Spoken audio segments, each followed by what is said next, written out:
live. Hey, everybody. It is Thursday night, and it is time again for another storyline commentary stream. Been a bit since the last one. I have no set, much like History of Power Rangers back in the day, I have no set schedule for these. I'm doing them when I feel like I have time to do so. Vega is out of town at the moment. I just dropped her off at the airport this morning. She is going to Otakon. So if you are going to Otakon this weekend, stop by, say hi. She's going to be doing a couple panels. Joining us this evening to talk about the Entity storyline, my favorite storyline, we have Eliza. I'm here like always. And we have the game show reviewer. Like Rick's 2 said, when's the next storyline commentary? Yeah. It's actually gonna be, I was talking about this a little bit beforehand. It's going to be a little weird when we move on to the next two storylines because, it was easy enough to mix Linksano and Vice together. You separated them out originally as two storylines. Really, they're the same storyline. But the next arc is a really short one. Like the return of Vice afterwards, His Blue Soul is what it's called, is one of the shortest storylines we've done. So, but then the one after that is the Gunslinger arc, and that one is relatively long. Gun and Sorcery, if I remember correctly, is 3 hours long. Is it? I don't remember. No. I'm sorry. It is 2 hours, I think. Yeah, that makes more sense to me. Sleepwalker is 3 hours long. 3 hours. Yeah, Sleepwalker give you like 2 or 3 different live streams to get through that one. Will you have Will on board for the Gun and Sorcery commentary? I will try to. I want to have Will on board for that because we could talk a lot about that. Will has his own life and stuff, so he keeps himself busy. So I don't know if he will be available for that, but I'm gonna try. But it annoys me always hearing that my favorite internet personalities have lives outside of interneting. Ugh. Yeah, it's the worst. Super G Bros, what was your inspiration for the Shock the Fourth Wall villain confession? I liked the idea of I wanted to play a bit off of Hellraiser with a creature who did torture. I didn't want to have pure Cenobite, but I liked the idea of just something that was vaguely humanoid in shape, but you couldn't make out any features. And I liked just the eyes floating in nothing. Nagilum from the Star Trek Next Generation episode where Silence has Lease still creeps me out to this day, even though I know it's a very cheap, goofy effect.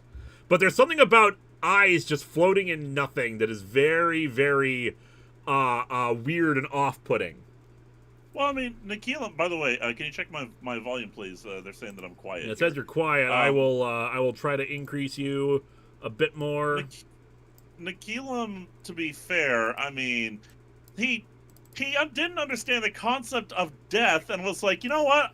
I'm gonna kill off half of y'all. I want to understand this, and I need y'all to experience every kind of death. So it's like, congratulations, Nagilum, you're the original Jigsaw. Genth, just a general question for both Lewis and GSR. If you had the resources and skills back then, what you do now, what cool visual effects did you want to have for the Entity? I loved your eye effects for the Entity. Once you got a hold of it, because you were much better and faster at the rotoscoping than I ever was, and it's something we'll talk about when we get into the actual episode. I will tell you this. Just one quick little behind the scenes nugget for a Sleepwalker here. I created a 2 minute. I think it was 2 minutes. Might have only been a minute. I don't know. It was 1 or 2 minutes worth of the static effect. I think it was actually just 1 minute. Because I figured Lewis would not be insane enough to give me a shot to rotoscope eyes for that would last any longer than a minute. So, anyways, he gives me a shot that lasts longer than a minute, and and if you look, you have to look very carefully. It's when the Entity says, "I am alone, I am afraid." Look at the eyes, because one of the static, I think it's actually the static in the foreground that looks like it's rotating. It freezes for the last few seconds of that because I didn't have it long enough effect. SKHS video. Sorry, go ahead. I just saying to what GSR said. Oh, okay. SKHS video production, Cinnabon Island or Cinnabon Bar? Cinnabon Bar. I've actually been really craving cinnamon rolls lately. I should really go get some. Cinnamon rolls are delicious. Danny Fenlon, so how long would the contest be after it is done? I think it'll be about 2.5 hours. Especially I have because a question follow up. Go ahead. Follow up on that. Are you going to be deleting the original part 1 and just posting a full complete part? Or No, because like from the actual storyline perspective, the 10th anniversary storyline happens between the two parts. So that's true. Koku, how did you meet all your other actors for your storylines, other than the CA ones, obviously? And since it's relevant, how did you meet Vega? Vega, I originally met in 2012 during MagFest. I met a lot of fans during MagFest. I want to say it was during a pub quiz. And let's see, who else did I meet? I met Noel originally at my friend's movie night. Melissa and Fez, who Fez plays the Bandit Chief. Melissa plays Eliza the Foam Lizard. And I met them during movie night that we have with them. Crimson, I can't remember exactly what Yes, Crimson could tell you when they met. The prop lady I met originally during the Mecha Car arc, and I think I talked about that during that storyline. And Will I met when he was visiting her as well. All right, so let's go into the storyline itself. Damn it! You hear that, Eliza? We don't count as friends. Well, I don't think you've been an actor on the show because you've done cameos. Sorry, wait, they were talking about other actors at GSR. You technically are an actor, but I think of you first as my effects guy. I know. You just set me up perfectly for that. Sorry, GSR. I meant GSR contacted me originally when I was looking for effects help for the Atop the Fourth Wall movie. Because the effects guy had pretty much focused entirely on ship effects. I needed someone to do all the effects while on the ground. I'm pretty sure you contacted me first. I did, because you had posted a video of your attempt to do a motion track on the view screen, and I did it slightly better. You did a lot better. Lilith, if you had not used missing number for our favorite entity and other idea game bugs you think you have used, I don't know. I don't know if I would have had the same inspiration for the entity without the missing number connection. And Eliza was apparently, like we were again talking about this before the stream started. Eliza has actually been following my stuff since the text reviews. Yep. So I've been here since the beginning. So she is true. Like, not only ascended fan, but like true veteran status for anyone who's been following me since those days. I have ascended fandom. Yes, you are ascended fandom. Tava Smolka, my messages in chat aren't showing up. I'm worried. I'm not sure why. It might just be like a thing that's getting caught by the filter. T-Elite555, we will get your super chat whenever you post it in the regular chat. Otherwise, let's get some background going as I start the video here. I'll obviously be pausing it. So the start of the entity stuff, came pretty much at the same time as Vice, as the Genesis there, as I was trying to figure out his motivations, what he was doing. And I have always been obsessed with missing number from Pokemon. The glitch that shows up, because there's various reasons why missing number is there. Basically, it's kind of just like blank junk data. Because it's a programming thing. Don't ask me, I'm not a programmer.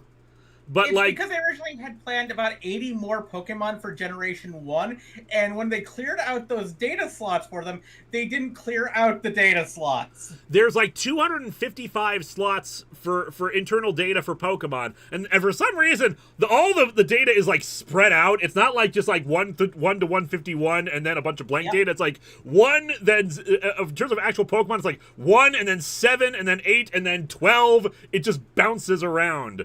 Weirdly. I don't know why that's the case. It's because they removed a lot of Pokemon that were planned for Gen 1. T-Elite555, will you be leaving to the events of A Voice in the Dark and you returning from it be included in the next storyline compilation due to your new glasses? Maybe. I didn't even think of that. I don't think we need to explain in the glasses. We don't, because there is technically a line in, I think it's in part 1 if it's not in part 2. The Temlins wanted some promo material for me, but they wanted it for the stuff that I used to wear. They even made me new old glasses. See the wave. Lewis, can we get a shut up, Dax? Shut up, Dax. All right, so other origins for this. So yeah, I've always been obsessed with missing number. Just like it's kind of like how I described in the actual videos and the explanation itself. That like when I heard about it, this is early online fandom of Pokemon stuff, late 90s, early 2000s, of this idea of, hey, you encounter this weird thing off the coast of Cinnabar Island if you follow these steps, and there's all sorts of rumors like, oh, it can erase your game data, it can mess up your Hall of Fame data, it can erase your save game, and if you do this weird, complicated trick to do it, it shows up and gives you like infinite items in your 6-item slot, and I do it, and it's horrifying. And not only is it horrifying because, like, this is something, as a little kid, this is something you're not supposed to be doing. This isn't even just like a cheat code. This is like, this is not a Pokemon, but you're encountering it as if it's a Pokemon. It's somewhat eldritch in that regard. This should not be.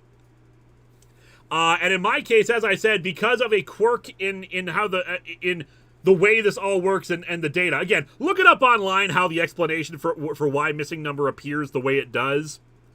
I'm gonna stop you before we finish, because what you saw is revealed at the end of during this compilation. Remember, I left it in there. All right.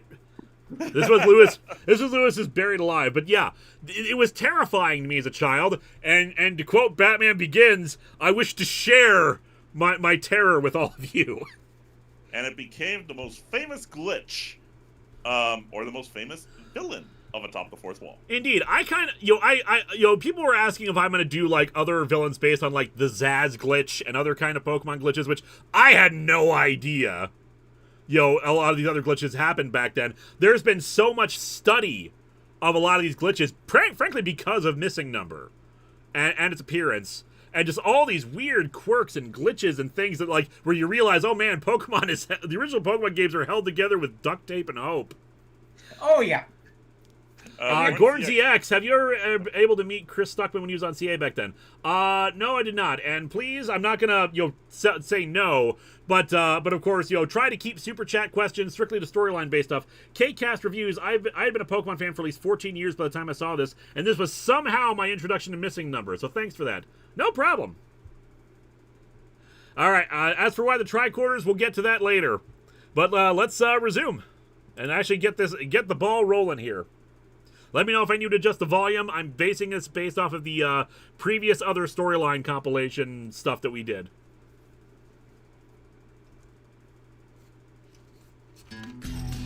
All games are. Nah! Some games you really have to work hard in order to get to a glitch. The original Pokemon games, there's a lot of stuff that they had to like get around. There's like weird memory issues. And as for copyright issues, I do not think that there's any copyright issues with this one, but if it comes up, I'll mute it as best I can. That's a great point. They're all software put together with prayer and hope. Yeah. I've heard, while we're in the intro, I can get the story off right quick. I've heard the story of a game that was being programmed, a World War II simulator, and it was crap. It was falling apart, and they were getting ready to cancel it until some guy came in and said, hey, you know what we need? A cool cam. Show something cool. And they used that to impress their execs. A hot chick and a cool buzz? Aim high, kid. A family life that doesn't completely suck? A Nirvana reunion? Oh, God, now you've done it. Dude, a Nirvana reunion would be awesome! We could, like, dig up Kurt Cobain's body and then, like, prop up his corpse, and then, like, zombie chicks could play him like a puppet! There is something seriously wrong with you. Agreed. I'm gonna have to agree. So my hinting there of me saying there's something wrong with you was intentional in terms of like this is a hint that 90s kid is the entity, or at least connected to the entity. I didn't know that Kurt Cobain had been cremated. That was not intentional on my part, but a lot of people said, oh man, it's great in hindsight, because of course 90s kid would know that Kurt Cobain was cremated. Right, yeah. That was totally intentional. TL8555. Yeah, no, I plumb did not know that. Is Marte going to have a skull with a goatee this year? Damn, I should do that. That would be great. That would be great. Congratulations. Yeah, that part was accidental foreshadowing. The there's something wrong with you was intentional foreshadowing. How could you not know? Because I don't really usually study the death rituals of bands who are dead and singers. Zero-Ryoku, in today's world, they would just AI CG Kurt. Yeah, you're not wrong. Heck, I'm a Nirvana fan. You know when I learned that Kurt Cobain was cremated? Just now. There you go. There you go. The path you should have never crossed. The beast exacts a heavy cost. The number of the beast is lost. You will know it by its hissing. I just read some random bulk rap, and yet it still made more sense than this stupid-ass comic.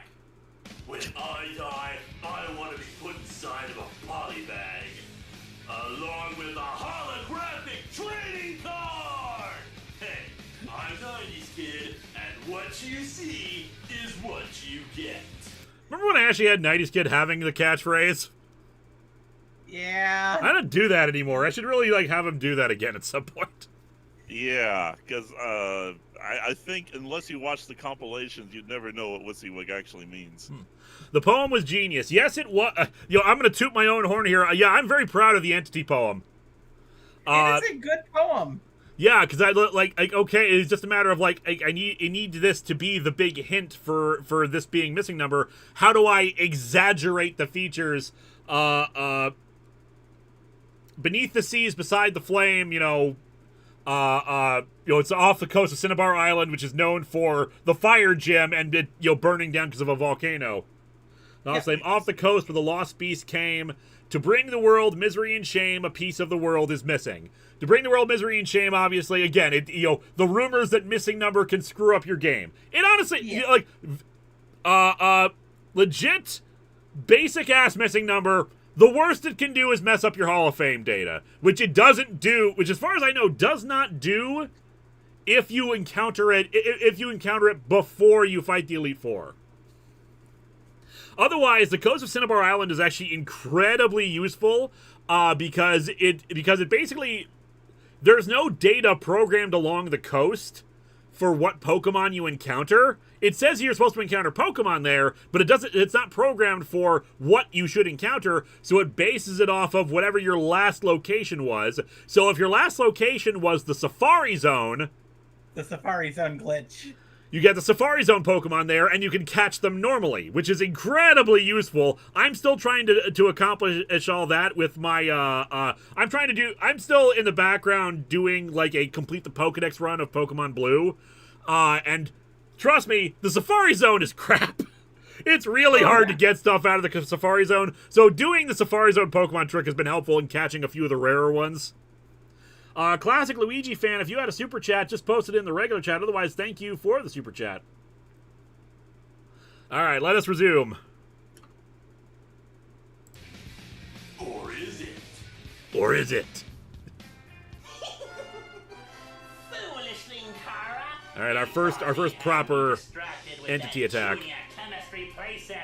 But I'm at the last laugh. Oh, that's right. Linkara becomes your ally in the next one. Yep. To create this, the ultimate doomsday weapon. I'll kill him. Maybe just send him to another dimension. I'm still not entirely certain what this thing does. But I'll do whatever it is I do. Then I'll take the spaceship and rule the world.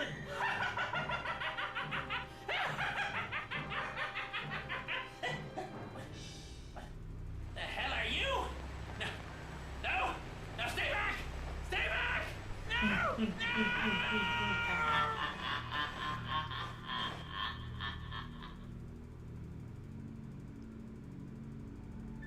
The start of the tone shifts. Classic Luigi fan, the fact that people actually figured the poem out is both hilarious and surprising. It makes me happy, though. Because if you're laying out...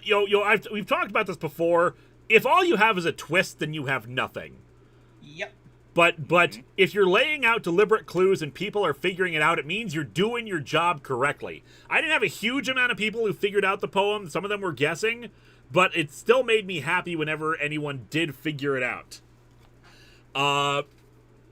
Yeah, this is the first in the tone shift directly into horror.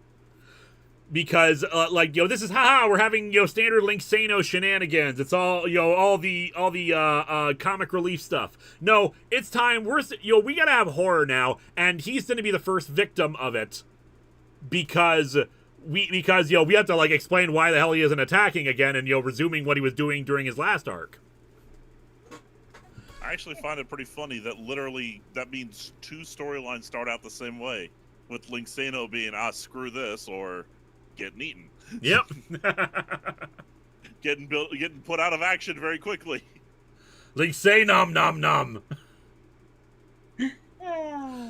So yeah, this is our you have to start showing off that there's something weird, that the entity is around and it is slowly eliminating the cast, which was a big pain in the ass with some characters when I wanted to use them, but they're gone now. Well, gotta move on. Figure out some other way of doing this. And plus, I don't think I had actually figured out what I wanted to do with Linksano long-term yet. I think as I approached the end of the arc, I had figured it out. Alright, let's resume. Him doing a heel face turn in this arc would have felt odd. But... I, on the other hand, will admit to liking a wide variety of music, even stuff that others may find unlikable. See, I can like Queen and this is more hinting for the next storyline. And David Bowie and Bruce Yeah. Springsteen and all the same stuff as this guy and still like other stuff. Hell, I actually like Nickelback. I don't like Nickelback that much. I like a few of their I songs. am so much more cooler than you now. Yes, Heck, everyone likes at least one Nickelback song. Hey, if you're looking for more This podium is how music, you remind me. feelings on Limp Bizkit CDs. I have a spaceship. I think as I was going along, I did figure out that the next storyline. I don't think this was quite there yet. I don't think I had quite figured out just yet that the next storyline is going to be the next major storyline is going to be Linkara's becoming an asshole. But I knew I could play into it with this. Again, the laugh still terrifying. Did you practice it? The entity laugh. I'm guessing so. Yeah. No, it was more just a like I'm trying to do it low so it's like a little It's almost like it's mimicking human speech. It doesn't quite have the full cadence. Koku was Linksano, so you didn't have to get Noah. Yeah, I talked about this during the original Linksano and Vice arcs. Basically, I wanted to have without needing to call on him all the time. Danny Fenlon. Oh no, people figured out the entity. It was Fat Grandma the entire time, not missing number. Oh no! Granny goodness! Da da da. Nick Wolf. Linksano was sick of getting jobbed, so he decided to get a job. Hey. Okay, I love that one. Lord of Najuti, Nightmind gave you props for Winter of 83, but personally I love this arc. It is the best, only second to the return of spoilers and spoilers. Turn Lovecraft horror mixed with Pokemon. Love it. Thank you so much. Like I was saying, this is my favorite arc. Everything just felt like it came together really well with this. I love horror. This was my first real attempt at doing a lot of horror stuff, and I feel like I mostly pulled it off. Obviously, I think later on, with a first attempt, it's not going to be perfect, but I feel like we accomplished a lot with very little. And people have said before, it's like they think that the entity is terrifying, which is what made it even more terrifying when I brought it back for later. The entity is terrifying. Oh, yes. That reminds me, I still need to name that thing, don't I? Next week. All right, so This part. Ah. I'll wait till you Today pause. is an occasion we will always remember. Today is the day where we christen this ship. This ship will be our protection and our ally. It's not just a collection of bulkheads and circuits. It's just as much a part of the team as any person. We treat it with respect, we take care of it, and it will always bring us home. I christen this ship Comicron 1. I thought you had settled on Vigilant. I decided I like Comicron better, and the 1 part gives it the idea that it's the primary ship, or the main ship in a fleet, and I'm not against having a fleet someday. Yeah, but I thought Vigilant was the name that the people voted for. Yes, but it's not their ship, now is it? Linkara. Okay, fine. Look, this thing has a scout ship in its hangar bay. We will call that ship Vigilant. Okay? That's fair. Now then, I dub thee Comicron 1. Boom. Pausing just here so we can get to a lot of this. Okay, so for those who don't know, this was still before my website. I was still posting my video. I was on That Guy with the Glasses, but I was posting my website was a Blogspot page, and I had a poll along the side after I got the ship from Vice. What should I name this thing? And people had a bunch of really good suggestions, so I put all the ones that I liked into a poll. Vigilant won. Vigilant was the winner. Comicron 1 was like second or third, but the more I looked at the list, the more I liked Comicron 1 as the name. I voted for Comicron 1 back in the day, just for reference. And I was like, and it was just like, well, crap. I gotta, this is me. I take a lot of fan suggestions and I incorporate it into the lore. And this was a case of the first time I like really betrayed, what the fans wanted. And one of them, and that was like, I try to follow the results of a poll or contest or stuff like that. I think this is one of the only times I've ever overridden the results just because I liked Comicron 1 more. But there are still people angry to this day, not like, I'm gonna stop watching, I hate you, Linkara, who are mad about the fact that that I did not choose Vigilant because that's what the poll won. And I get it. I really honestly understand it. I'm sorry, but like, Comicron 1 is just a better name. It is. And I figured a good compromise was I was going to have a scout ship for the vessel, and then we would call that Vigilant. We didn't have a model for the Vigilant yet, but I knew that it was going to be there. So yeah, so I am deeply sorry that I disobeyed the results of the poll, but I loved that so much. And then my personal favorite bit about this. By the way, what is it that you're holding? It's not. Is that a real champagne bottle? That is a wine bottle. We empty. It was Liz's mostly because I don't drink. And like Liz had finished it off, but it was still a very nice bottle, so we just filled it with water, put the cork back in, and I just like used that as a prop. Yeah, the reason I ask is, of course, because as a lot of people pointed out, and after that, it occurred to me. Yes, it is very bad luck to, 1, rechristen a ship. I did not know about that one. But 2, it is also bad luck for the wine bottle to not break on the ship on its first attempt. So your ship is double jinxed. Yep. J Manor Productions. So the ship naming change was just an element that fell into place in the next storyline, so it was not intentional. It was always intentional to rename it. It's just I didn't go by the results of the poll. And that was not deliberate. That was not intended on my part. Like I shouldn't have held the poll at all. I should have just gone with Comicron 1. Also, we have a super chat from the Fourth Wall Kid. Other than Comicron 1, were there any other names that interested you on that poll? I can't remember. It was like so long ago. I know there were a few other names because I cherry picked the names that I thought sounded good, but I can't remember any of the other names besides for Comicron 1 and Vigilant. I'm sure there was like a couple other ones I thought were really good. It's not a super chat, but I gotta do this one. To Gilvids, you don't drink? But Marville, which always reminds me of, I'm a hologram. How do I get drunk? Yeah, no, I actually, blame public school health classes for scaring me away from anything fun. I don't drink. I don't do drugs. I don't want to talk about anything else I do, but yeah. But I've drunken alcohol before, but like it tastes terrible to me. Hallelujah. Every attempt I've ever had to drink alcohol, it tastes foul. Fruity Groovy, I hereby christen this ship the SS McNasty.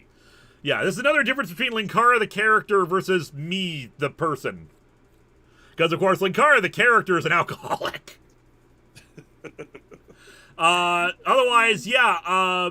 So yeah, it was just a wine bottle we had here, and as pointed out, it is bad luck for a thing not to break, which follows along with how things go.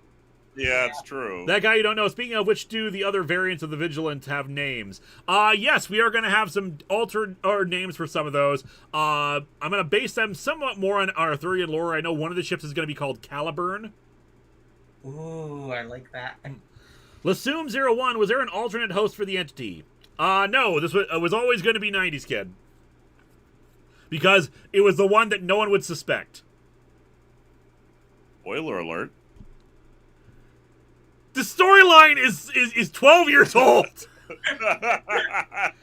The statute of limitations is passed. Someone was asking, should we post spoilers for Emerald Twilight in the Discord discussion? Because that's my next episode.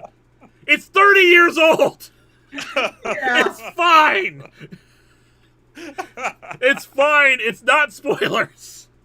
I know. I'm just messing with you. Anyway, let us resume. I don't know what the hell's going on with Harvey's lapels there. I can't remember if I deliberately turned them up or if that was just accidental. I think maybe I was trying to make it look like a jumpsuit version of his outfit. Want to hit up some booze? Hey, lead the way. And yes, there was a mini bar on Comic-Con 1. Recently across the United States, it seems that entire buildings and individuals have simply vanished into thin air. According to statements from local police forces, everything that has disappeared has apparently left no trace. I gotta ask. One second. Witnesses to the One second, event we'll say finish this it up, was then as we'll do if the world flickered for a moment and then were just gone.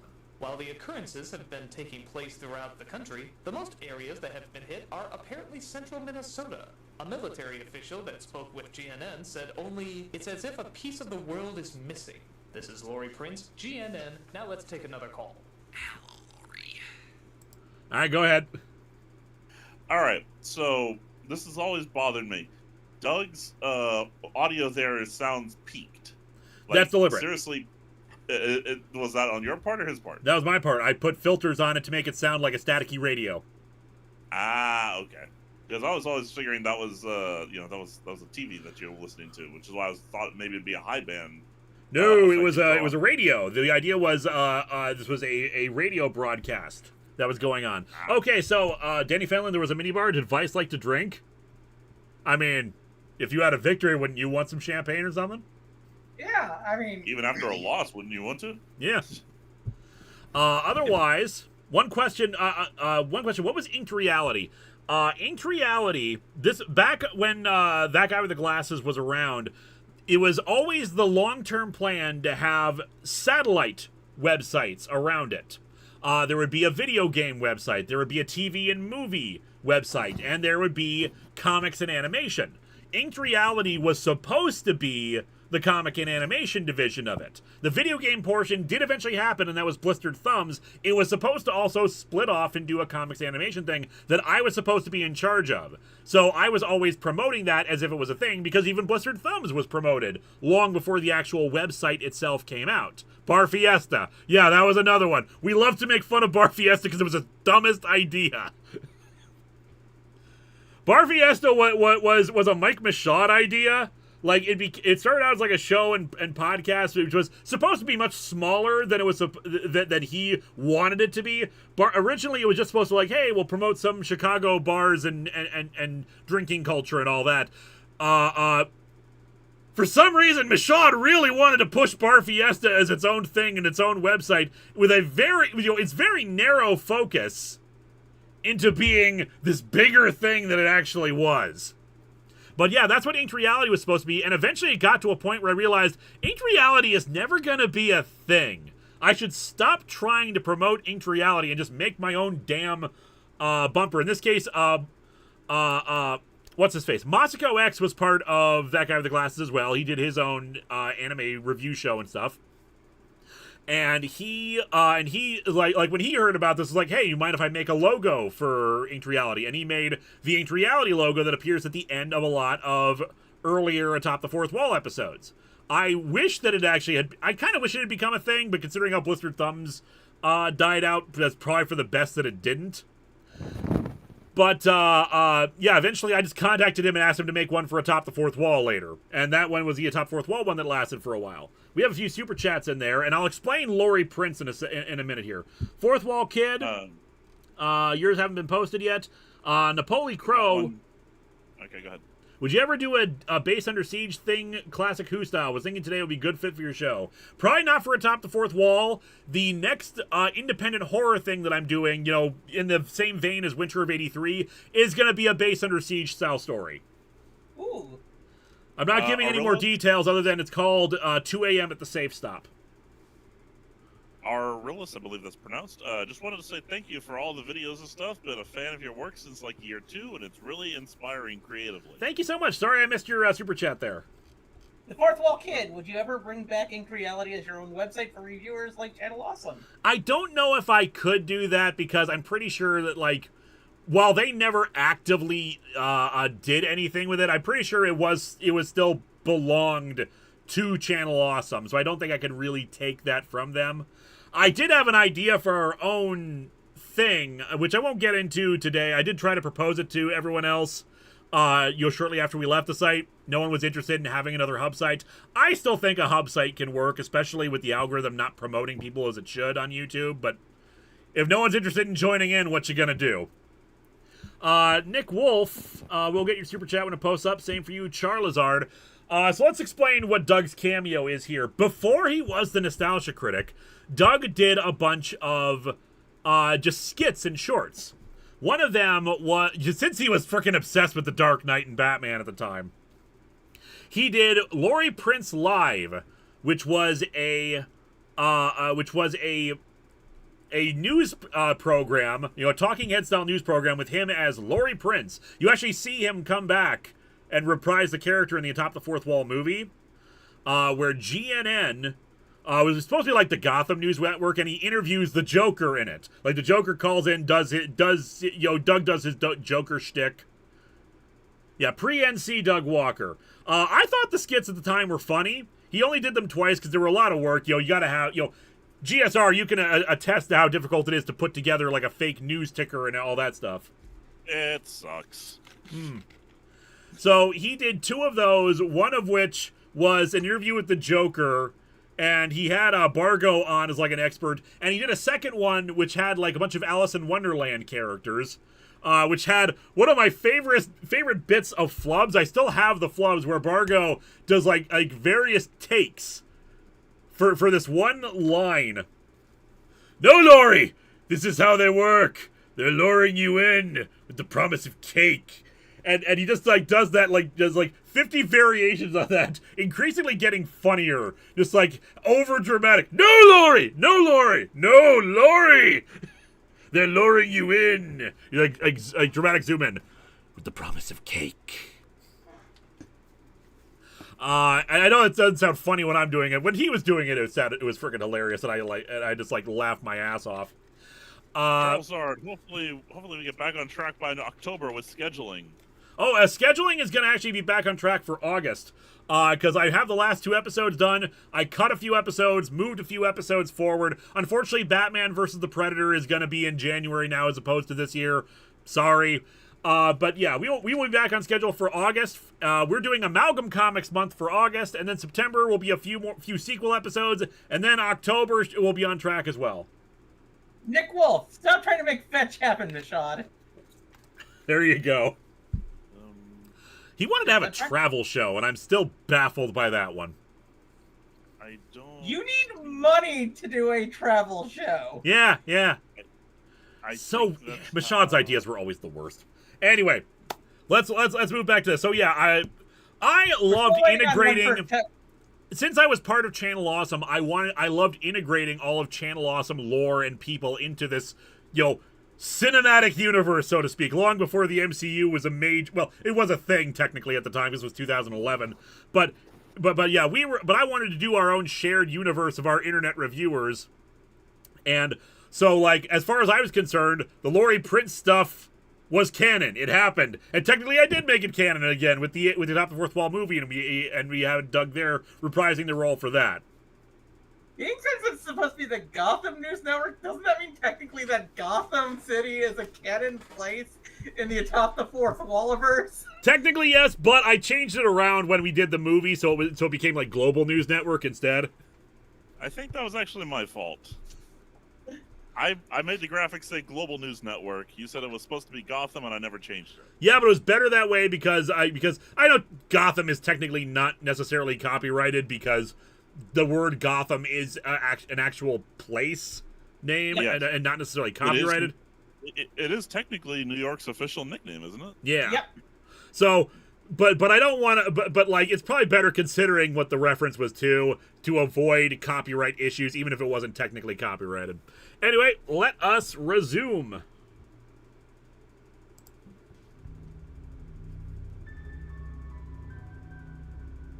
Everyone's favorite accountant. No, Ninja Style Dancer isn't an accountant. That's a clown. That's Bafo you're thinking of. Ah, damn, you're right.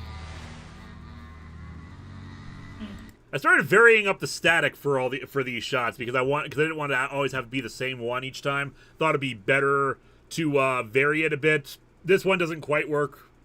I think just plain static is fine. This is like static that's actually been filmed in front of a TV, so it doesn't quite work as well. The Ninja Style Dancer, I needed to have someone who knew and fails to warn. Just to have different levels of how this is going and try to and build up the tension. This is filmed in my old apartment building. In fact, both of the Ninja Style Dancer shots are shot like 5 feet away from each other.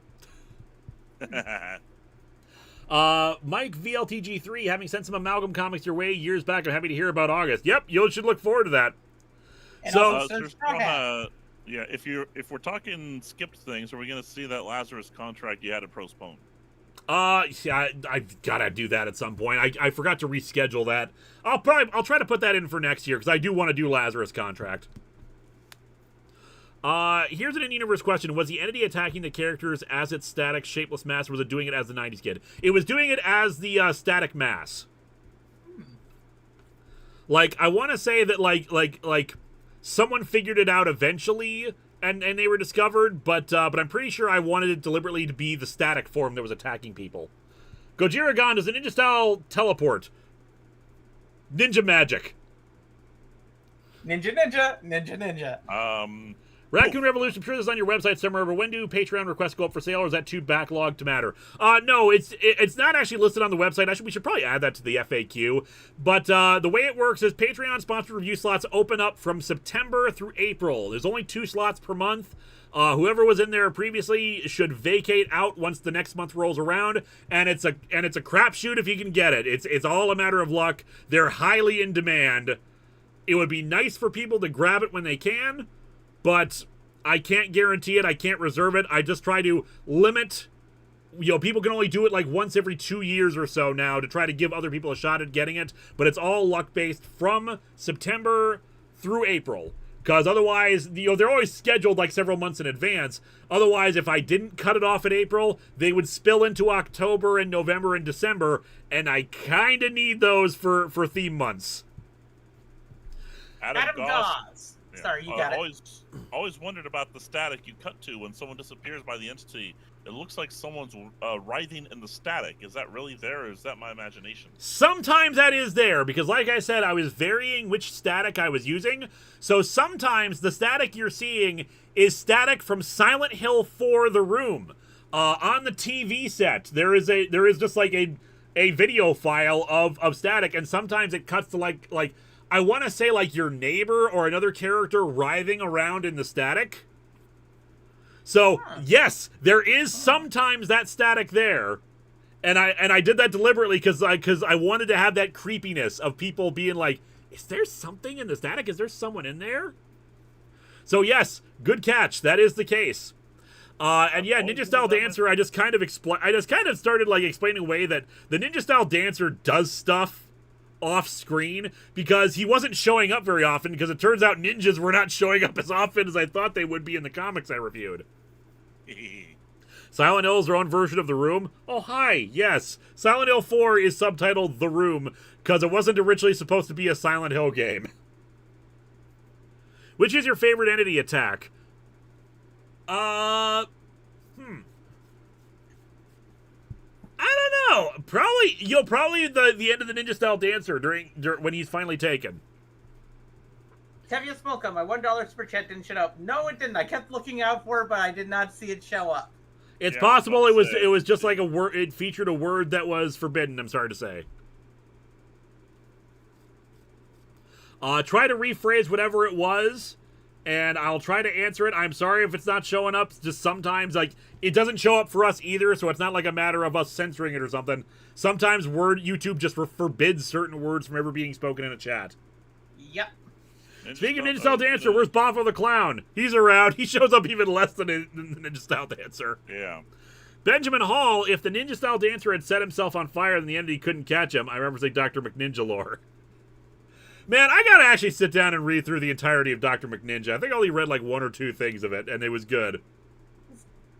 That's actually a myth. Silent Hill 4 was always intended to be a Silent Hill game, and they were experimenting with a lot of new ideas. Very different from still Silent Hill. Okay. Alright, let us resume. Right in the middle of a laugh. They were... Sorry, good year recall. Silent Hill 4 the room. I did not kill her. I did not. Oh, hi, Pyramid Head.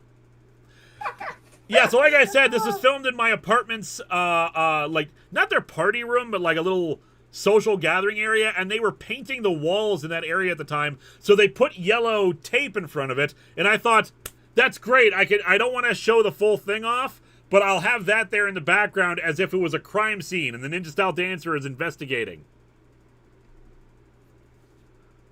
That actually works really well. Yeah.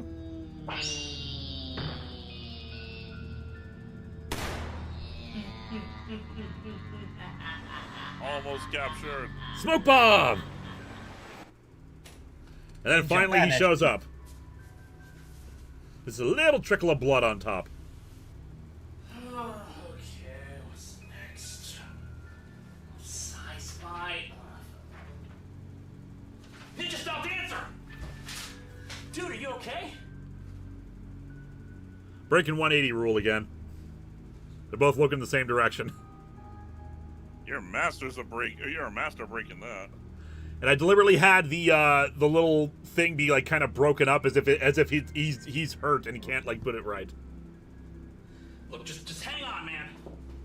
Don't worry, man, I got this. Does Linkara keep those papers? Generator. Okay. No, they vanish in a puff of smoke. I just realized, is Ninja Style Dancer the only character that we don't know the actual name of? Yeah. Well, Boffo, I don't think Boffo is his birth name. True. Okay. Well, Yeah. At the very least, we don't have a last name for Bobo. My very old cell phone. It was a flip phone. With that ringtone that has apparently your character's ringtone has not changed since. That was another Ever. channel. That was another Channel Awesome reference. I want to say Phala started this off, where he just like started using that as a ringtone, and I think someone else used it as a ringtone too, as a reference to that. And I just followed on from that, and I've never moved away from it because I thought it was funny. The only time I've moved away from that is when I can't have it be in a thing like the Atop the Fourth Wall movie. That's right, that had to sure. be released on physical media and whatnot, so I couldn't have that use the copyrighted music, so I just used the theme song. Charlazard, will you ever do follow-up to old retrospectives? I hope to for the 20th anniversary. I have some ideas for that, but retrospectives are a lot of work, is the problem. So try to do follow-ups to them is a massive undertaking. You probably talked about this in a previous team, but you always know what the ending would be from the very beginning. Pretty much, yes. I always knew I wanted to do the missing connection thing, because I've been obsessed with missing numbers since I was a little kid. Ultimately curious, how exactly did you get the voice distortion effects for the entity? That one is, I mentioned in one of the previous teams using Cool Edit 2000 to create the effect. So what I would do is, I would stretch it out, I would slow it down using that, and then I would speed it up again to normal speed, without altering the pitch or anything like that. It was just like, it was deliberately static, and it created this weird effect with it. It just created this weird thing by stretching it and then speeding it up again. And then you add the static on top of it. And then I added the static on top of it. I'm pretty sure I can replicate I replicated the same effects in Adobe Audition once Cool Edit was no longer usable. You can, like, literally, future versions of Windows would not load Cool Edit. SK, just video production. I still rock a flip phone. It's the best. Nice. I recall that on the blog there were comment posts that had either characters trying to communicate with or the entity itself taunting. Were they all just fans, or did you post a few of those? Okay, I might as well get into that now. That was not me. That was entirely fans. Fans were doing that, and I wish I had thought of that. As we're going to see soon, the one ARG element I incorporated into this was the static in the end credits. But fans started, posting their own messages in it. I probably should have put a stop to it just to prevent confusion. But damn it. It was such a good idea. I wish I had thought of it. I wish I had thought of doing like a broader ARG, an augmented reality game with it. But I didn't. And once fans started doing it, I was like, God damn it, I should have thought of that. But I didn't want to start putting it in at that point, because I didn't know what I could do to, that was already a bigger part of the quote-unquote game that I had already, contributed. But I couldn't, but also I realized, at this point, if I do it, fans will start doing it, and there will be confusion about what is real and what isn't. So it was more like fans doing role play in the comments, but I wish I had thought of that from the beginning, because if I had done that, I could have, had this really cool, larger game being played, but the fans doing it was such a good idea, and I was dumb for not trying to do that from the start. Super G Bros, do you think you will do a Doomsday Clock review as a retrospective? I have plans for Doomsday Clock in the future, and that's all I'm saying for now. Also, as a reminder, try to keep all Super Chats to storyline-related questions. I just had Liz call me, and I altered her number to be 90s Kid, as opposed to her own. That's how I accomplished that.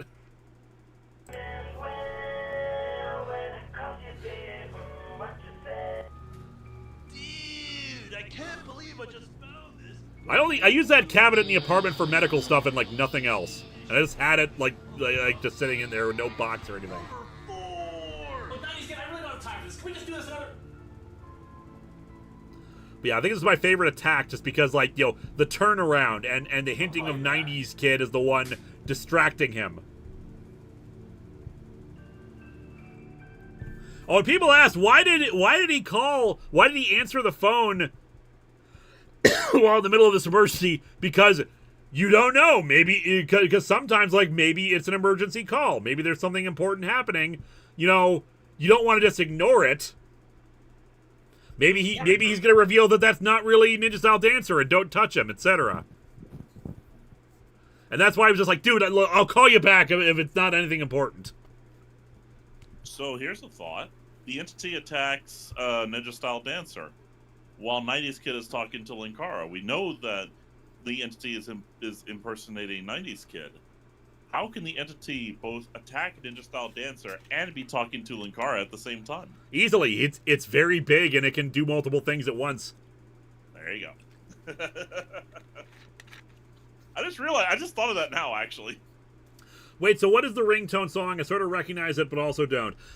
It's What You Say, which is it was a semi-mimetic thing around that time because of a drama called The OC, which featured this ending. It's a weird thing of how memes develop. The ending of an episode of The OC, this dumb drama, I never watched it, where a character shot another one, and Hide and Seek by Imogen Heap, where Ooh, What You Say started playing after the shot, and then Saturday Night Live took that and made it this skit called Dear Sister, where people kept shooting each other and the song kept playing. And then Phaelus took that and, what was that? It started over every single time. It was like, bang, ooh, what you bang, ooh, what you, oh. Yeah. I remember that.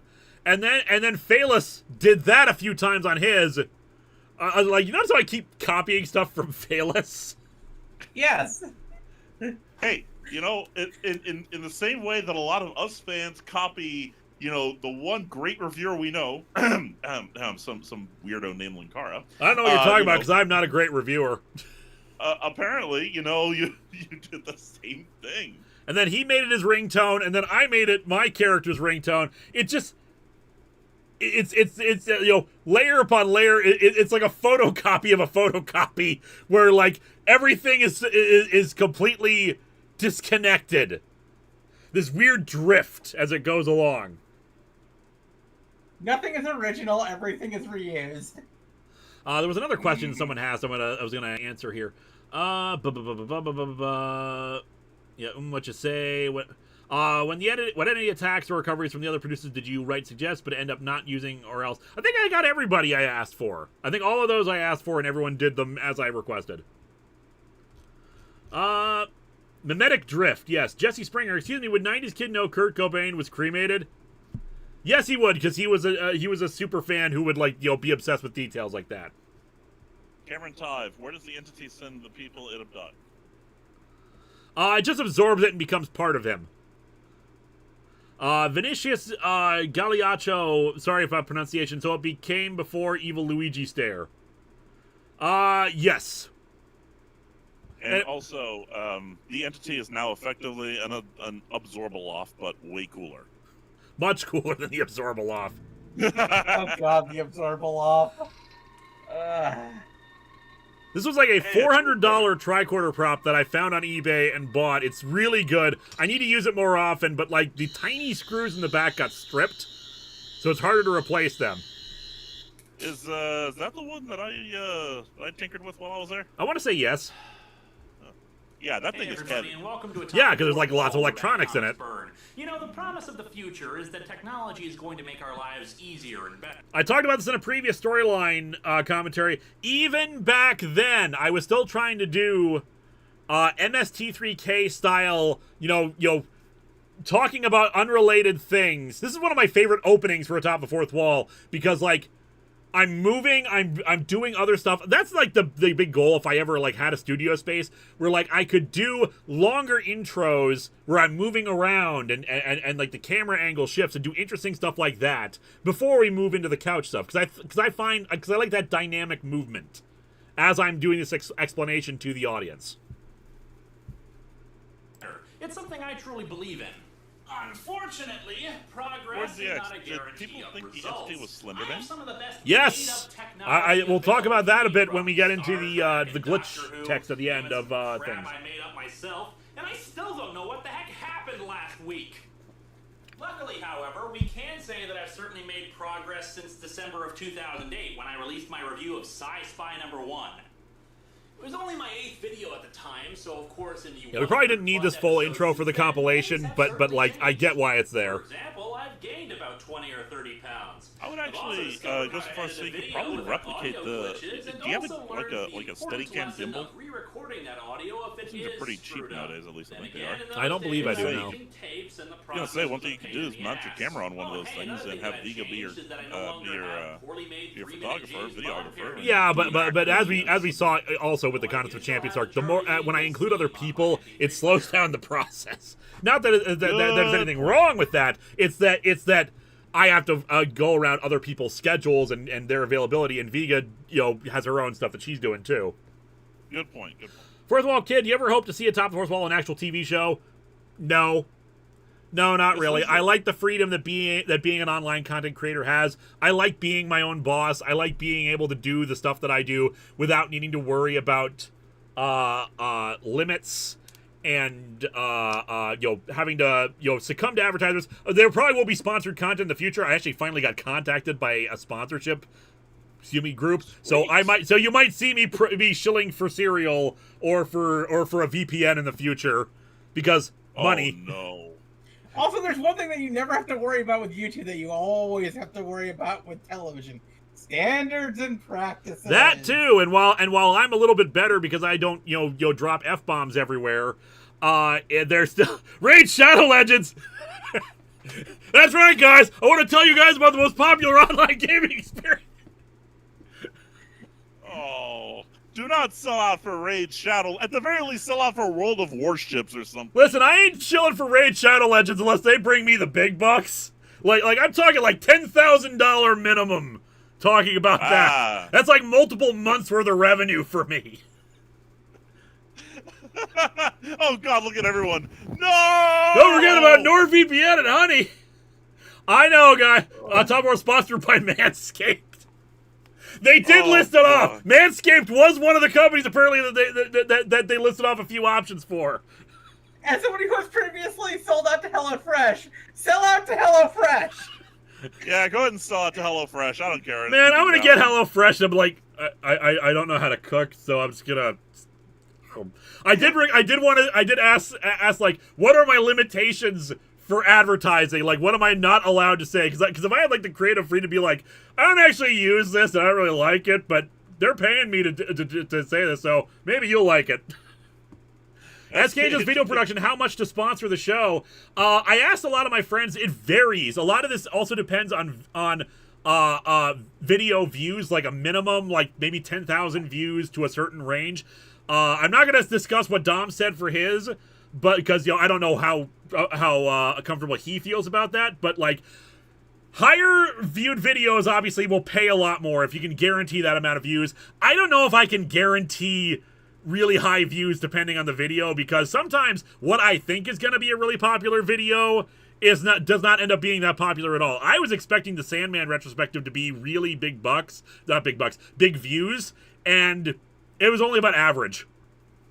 Vinicius Galeacho, Vinny is okay, sorry. Vinny, was Pokemon being a 96 game related in some way to 90s Kid being the entity, or was it just a coincidence? I think it was a bit of a coincidence, because I decided to do 90s Kid because no one would suspect 90s Kid because he's 90s Kid. He's just talking about 90s stuff all the time. No one would think that he's actually possessed by an otherworldly eldritch entity, and it makes the reveal that much stronger. It makes it disturbing because this character, who's always acted a certain way, suddenly acts very, very differently. The ones TFS works with are apparently pretty cool, with Lanapador getting quite wacky.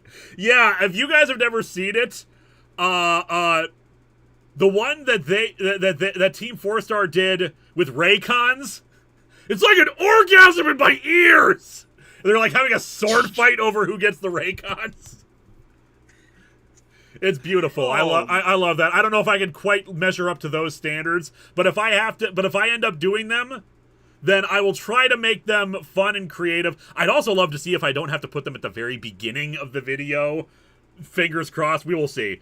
Man, Pickle, before we talk about our sponsor, Raid Shadows Legend or Blue Apron, let's talk about our sponsor, Manscaped! I am a Manscaped! DeGilvitz recommends selling out to Zaxby's. Not a bad idea. If they represent Shudder, I would love to do a sponsorship for Shudder, because I will promote Shudder happily. Oh, yeah. Oh, how about Skillshare? Skillshare is pretty good. Probably for Skillshare, though I've never actually used Skillshare before. Neither have I, but, I've heard they're supposed to be good. So. Yeah. We will... I am a Manscaped is making me wheeze. You know what? Yeah, I could probably do that. Oh, God. But anyway, let's actually... we've gotten off track here. Let's get back to what we're actually here for.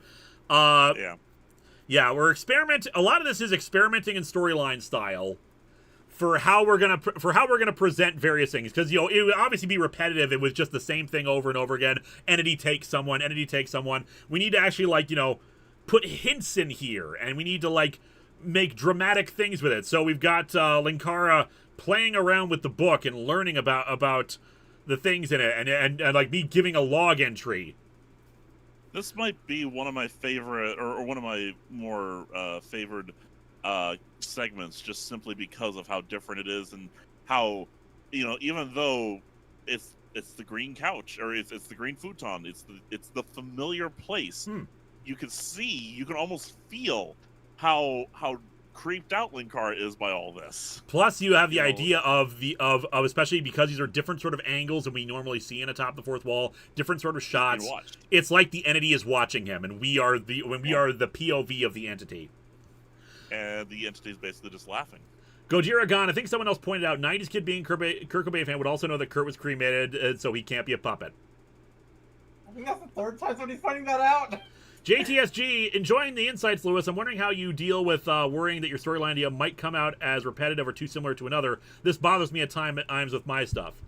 Well, again, this is why I brought it up before, and it's in the disclaimer that these were never intended originally to be viewed all as one combined thing. it was supposed to be these short snippets that you saw with the episodes, because you have the storyline bits at the end, very disconnected from the review portions, so you would just get like a little snippets and absorb that versus something that combined them all together, and thus you have the fear of it being repetitive if you focus strictly on the storyline portions.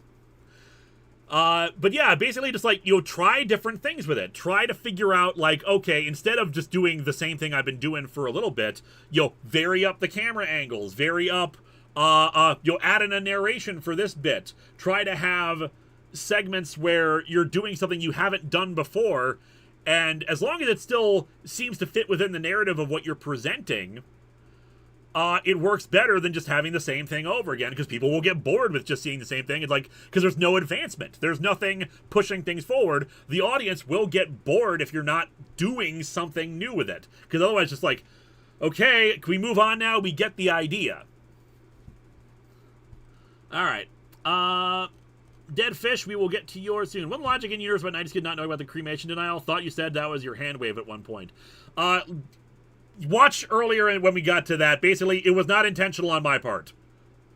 It was not. I did not know that Kurt Cobain had been cremated. I did not know that. That was just accidental perfection for the thing. Joseph B., any plans to review more video game tie-in comics, stuff like Darksiders, Prototype, The Darkness, etc.? Longtime fan, by the way. Love your work.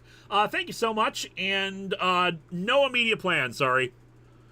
Probably Patreon sponsor stuff. The problem is I only play so many video games. Like, remember, this is a reference to a 1996 game. Anyway, let us resume with this bit here. Hey, kid, I'm thinking 90s more. Oh. Huh? All right, so nothing much I can really add to that. You can identify in this storyline. Not off the top of my head. People mistook some of the, when I said for feminisms for like for just like recurring jokes. In this case, like phrase like I use as such a lot. There's other ones off the top of my head that I can't recall. Off the top of my head is another one I use a lot. Gojiragon, where is the book? Haven't seen it in a while. It's just in a drawer. Haven't needed to use it for a while as a prop. Classic Luigi fan. Hearing Harvey say brouhaha is oddly satisfying. Yeah. So that little pad I was holding a second ago, that was around this time I just is when I discovered, oh hey, eBay has tons and tons of Star Trek models and props I can buy, and I'm just gonna keep buying them and using them as props. And I still have some of those pads this day. That big pad, that big vertical pad, I don't have that anymore. I can't recall exactly what happened to it, but I'm pretty sure I threw it away. I don't know why, but the enamel paints that I was using on some of these would not dry properly. So they just became like really sticky and would rub off. I'm not sure why enamel paints were having such an issue with something that was a plastic, but it was. Huh. You mean trademarks creators use a lot? It's more like just repeated phrases that they use, not even necessarily intentionally, but like recurring phrases and sentences. Like a feminism that he uses a lot for his characters is, "It's over, finished." Like different characters will just say that because he just uses that line a lot, that kind of thing. Like how Chris Claremont uses "by the devil" all the time. Yeah, what the devil? That kind of thing. Like, what the devil? By the devil! Everything's the devil with Claremont. Yes. Which apparently the problem is it's more a common British thing as opposed to what the hell. But because he doesn't like alter that for different characters who would actually like use different phrasing. TV Trumps calls it arc words. No, that's not the same thing. Arc words is stuff like a piece of the world is missing. Important plot points and phrases used over again. From beneath you it devours. Bad wolf, that kind of thing. Just saying, in this case, it's a writing quirk. It's just a tick that we might not even be conscious of that we're doing, but we're doing it. Like you can tell if you're paying close attention to the scripts of my reviews, I use certain phrasings a lot. But that kind of thing. You can almost equate it to an accent. Yeah. Almost. Like Like you pick up phrases that you start using repeatedly. You don't realize you're doing it. It's sort of like putting on an accent. Exactly. Stephen King is a feminism. The word apotheosis. It's over. Finished. A short, sharp lesson. Just like writers will use the same phrase again and again and again, sometimes consciously, sometimes not even unconsciously. It's just a phrase that they will use because it feels right for them. Writers will just use stuff that it's just something that feels right for the way we write. Sometimes it works, sometimes it does not. Someone that paints Warhammer stuff like that, if it was resin, it could have had some of the release they used to get out of the mold, which makes painting a pain. They might have been resin. I thought they were 3D printed, nowadays, but maybe they were actually resin printed. Fight and die. Little quirks of their creative voice. Exactly. In sorrow, not in anger. See, you guys get it. You guys get it. Let's resume here. It's not quite a verbal tick. It's not quite a verbal tick, but yeah. And it's referred to quite prominently in a poem that's also referenced in one or two accounts. However, I was trying to make the writing scratchy, and it just like it didn't fit. And if I may speak to my own personal paranoia, ever since the incident with the ninja-style dancer, I keep looking over my shoulder as if something's watching me. Upgrades to the Arsenal of Freedom continue. Even if the entity is just a product of my own imagination, I know that something else is coming in a few months, and I intend. Love this shot. Nice touch with the static. It's very light static to indicate the presence. Yeah, it doesn't quite obscure the frame. Beautiful. Oxzilla, this arc sent me chills. My favorite storyline. Mine too. Whoop! I thought I'd pause it. Yeah, good stuff. I thought I pulled that off pretty well. Always feel like somebody's watching me. And yeah, this was even back then. This was like my third year at that point, and even back then I realized something weird happens every Halloween. I got to get ready for it. I would sometimes put storyline episodes into certain episodes that I thought weren't going to do very well view-wise to try to encourage people to watch them, hence why we have a storyline bit in Barbie Twin Adventures. It's like, otherwise, why the hell would I put that in here unless people are going to watch it? To encourage people to watch it. And I think we did leave out there was an in-between where 90s kids showed up, and we saw what happened to karaoke night. You didn't include it in the compilation. Aw, man, I missed one? Yeah, it's okay. We didn't need it. It was just like, we cut to 90. There was a 90s kid bit, and Linkara was like, "Oh, hey, how did karaoke night go with you?" And he was like, I don't want to talk about it. Cut to karaoke where Harvey and Poyo are in front of a black screen, like kind of very calmly singing. The 90s kid comes in, awesome! Oh, man, I missed a good bit. Oh, well. And that's for the lead in here, because this is us. This is me hinting at the Pokemon connection, because Harvey has pointed out that he knows about Pokemon. He plays Pokemon. Thus, he knows what it is. And I think this is actually the first use of the DS as a DS, because previously we've been using it as a scanner. Treva Smoka, my sentences aren't working. I sent my question on Discord. All right. I'll go find it. Yeah, go find it. Read that off. I'll read this next super chat. Gojiragon, while Superman for the Animals was my first episode, this was my first storyline. This got me hooked. Also, was the entity behind Linkara there? Yes. I need your help because of YouTube settings. I keep trying on live chat, doesn't go through, and believe me, I tried. And so here's my super chat from my first question. Basically, it was what happened to Blistered Thumbs, and was there a plan to bring back the entity for a mirror storyline? For a Mirror Universe storyline, no. There was no intention to bring the entity back for that. As for Blistered Thumbs, I always forget the exact details because it feels like it was very chaotic what was going on. From what I understand, a lot of it was just the higher ups were not giving any support or help to them. Joe was supposed to be in charge of it, and he was trying his best, but he was trying to run this entire company, trying to arrange for discussions. Become a gaming news place, try to arrange interviews and press stuff and appearances at conventions, and there was no support from the higher ups for it. I do know some stuff from behind the scenes for Blistered Thumbs that I don't think I can talk about because I don't think I have permission from people who were involved but are not part of the site anymore. But basically, like, it was a lot of mismanagement, and the intention of Blistered Thumbs from the higher-ups was not actually what it was supposed to be. Like, it was some dumb stuff if it's true, what I've heard.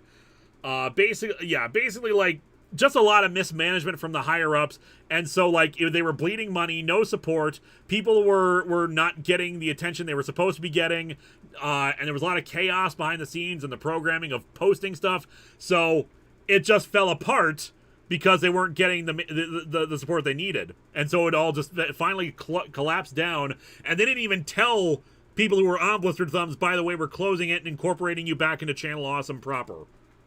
Just a lot of dumb stuff that was going on. And I wasn't aware of it at the time because I wasn't on Blistered Thumbs. I was still hoping that maybe Inked Reality would be a thing, and it never ended up being a thing. Someone commented I could fix the compilation for the DVD one day. There will not be a DVD release of this stuff. Putting aside the fact that a lot of this still, there's still copyrighted music in this that while it's not getting claimed, is still not owned by me. There's a lot of stuff that I don't have the original footage for. It was only like, I want to say around this time I started keeping the raw footage, but not a lot. There was a lot of stuff that I didn't keep until much later on because I had the hard drive space to actually keep it. KCast Reviews, we will post your Channel Awesome. We will read your super chat. We get to it. Channel Awesome mismanaging something. Perish the thought. Did we get Gojira Guns? Well, Superman for the Animals was my first episode. This was my first storyline. Yep, I got it. Okay. Sounds like Channel Awesome had a lot of mismanagement. Yeah. KCast Reviews, you mentioned the effort to give your characters other hobbies besides the ones that define their personalities like Harvey and Pokemon. Does Linksano have one, or does he only care about science? Damn it. I know he has one. I put it down somewhere. I want to say I said it in my character explanation video for the first DVD, but I cannot recall. Well, for example, like I do use like the Silent Hill 4 cutscene footage for the static. I can't use that in this. That would be very bad for DVD release. Yeah, I know that he has one, but I'm forgetting what it is. Like 90s kid loves Care Bears. Like completely separate from his personality. He's a huge Care Bears fan. Hey, there's nothing wrong with Care Bears. Is awesome. There goes my headcanon. I thought he was, secretly a Slinky master. There's something Linksano likes. I can't remember what it was. Linksano plays drums, if I recall. Sure, but I think that I did that later, where he's also like a drummer. I have other interests outside of you, Linkara. So does Poyo. Jacob G130 Productions. Was Harvey always into Pokemon, like passing mention in past, not featured in comp, or did it only get prominent during the storyline? There was a passing mention in a previous video, if I recall correctly. Messe Catet, pardon my pronunciation. Erod said he faced a lot of site management issues, but you were one of the few people who helped him through it. Good on you, Lewis. Thank you so much. Yeah, because I wanted us to all be like a big, happy group of friends and family, and I thought at the time that the higher-ups wanted the same thing. I guess not. But I always wanted to welcome new people on because I wanted us to all be friends and all like hang out together and do stuff together.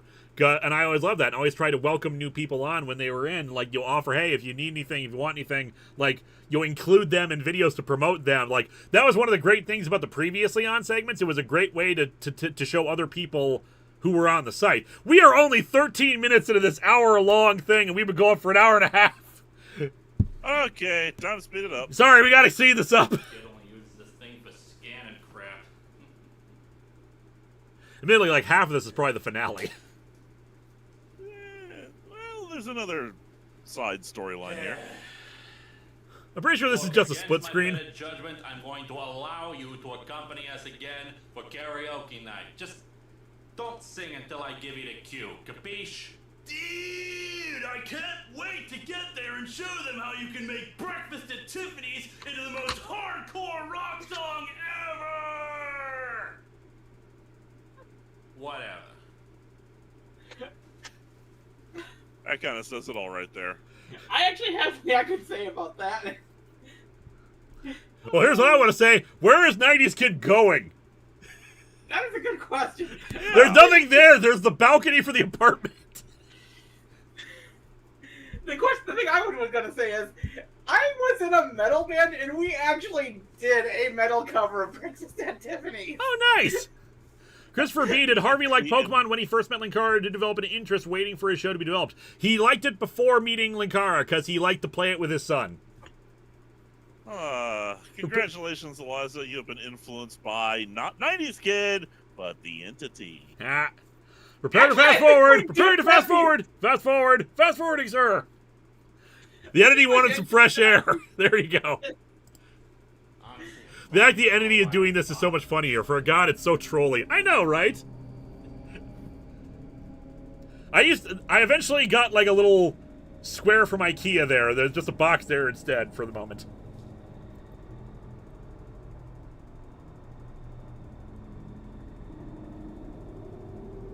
I know this. I know what this is. I got one to kid. Stay back! We're showing that it's immune to bullets. Nowadays, those gun effects would look way better. Yeah. Good stuff, good stuff. Hello and welcome to Atop the Fourth Wall, where bad comics burn.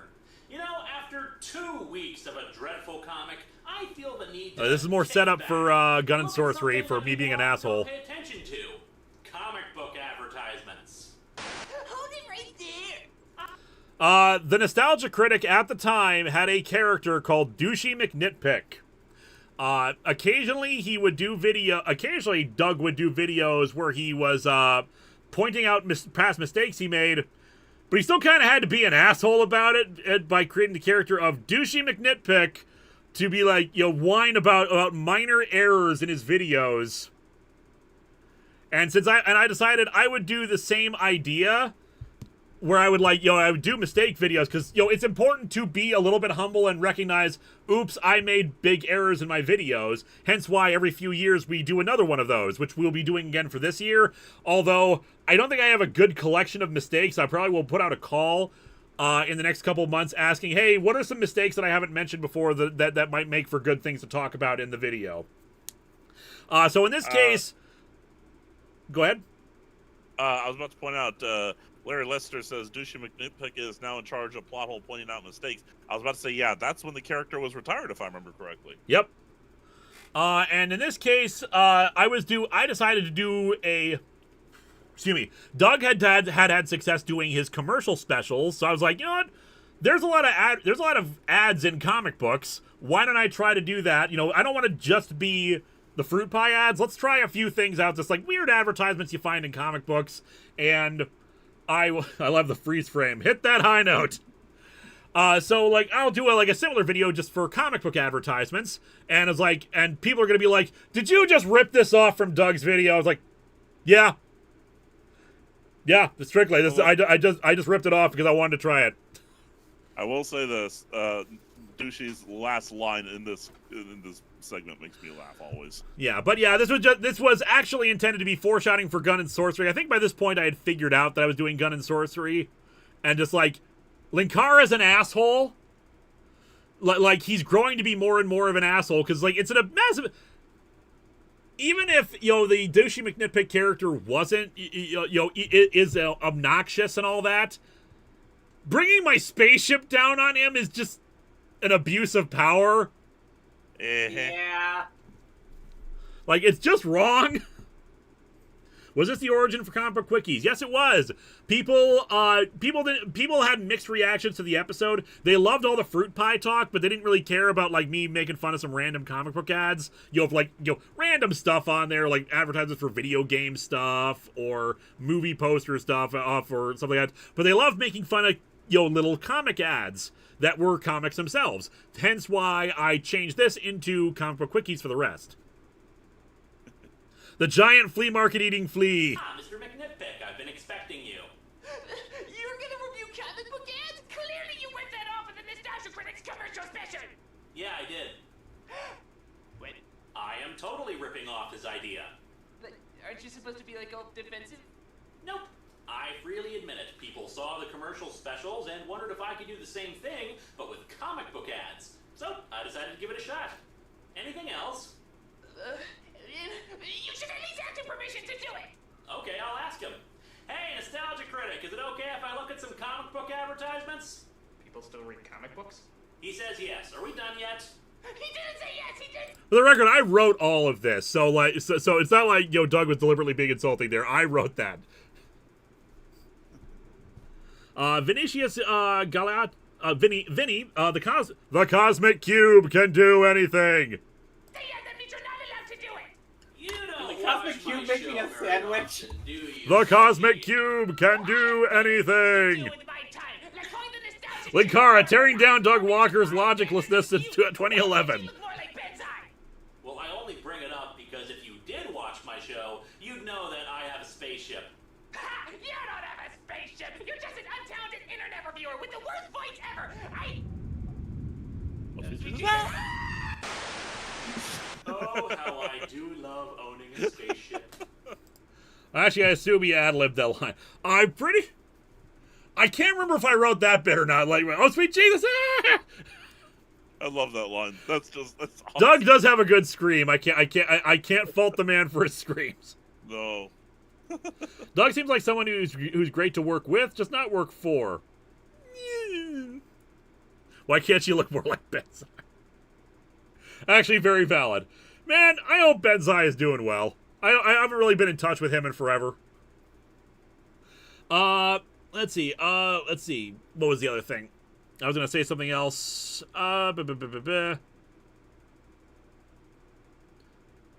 while there are of course, some people who are going to be just assholes, just as in the comments, trolly people who are very nitpicky and whatnot. In the end, that doesn't bother me that much. Like trolls can bother me because they bother everyone. That's their entire point. But like people being like, actually, blah blah blah blah blah. It could be kind of annoying, but in the end, like, I don't need to make fun of them for that. They're just, a lot of times they're just trying to be helpful, and they don't realize that they come across as kind of assholey like that. It's why I would never have a character like Douchey McNitpick. Anyway, let's resume. So let's dig in. We still have a lot of ground to cover. Yeah, I was gonna say we got a lot of storyline to keep. Oh, Okay, so we might as well stop here and explain this. All right, so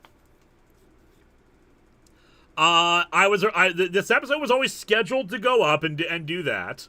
To do this review on one of the Gold Key Star Trek comics, because I had read about the Gold Key Star Trek comics and how weird they were in their early days. I couldn't get a copy of the first one at the time, but I got this early one here because eventually the Gold Key comics stabilized and became more like the proper Star Trek and love. But the early days of the Star Trek comics were not anything related, were barely related to the show because the people who were making it hadn't watched the show, didn't know anything about it. They were like Italian artists and writers, so like they had only a vague idea of what Star Trek was.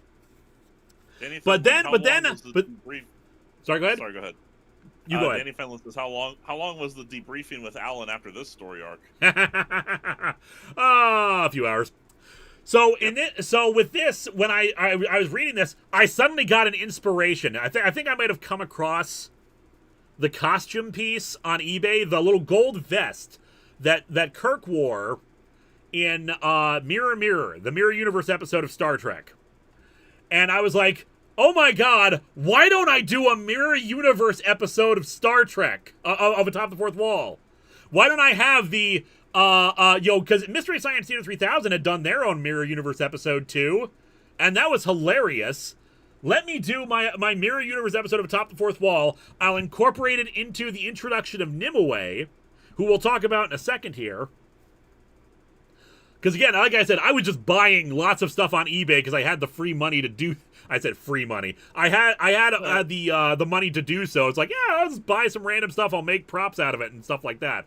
And yeah, I loved this idea of doing a mirror parody. I rearranged the order of the episodes so I could like do that. I wrote the episode in one day because I was so excited for it. Disposable income, that's the phrase. So, yeah, behold, one of my favorite episodes.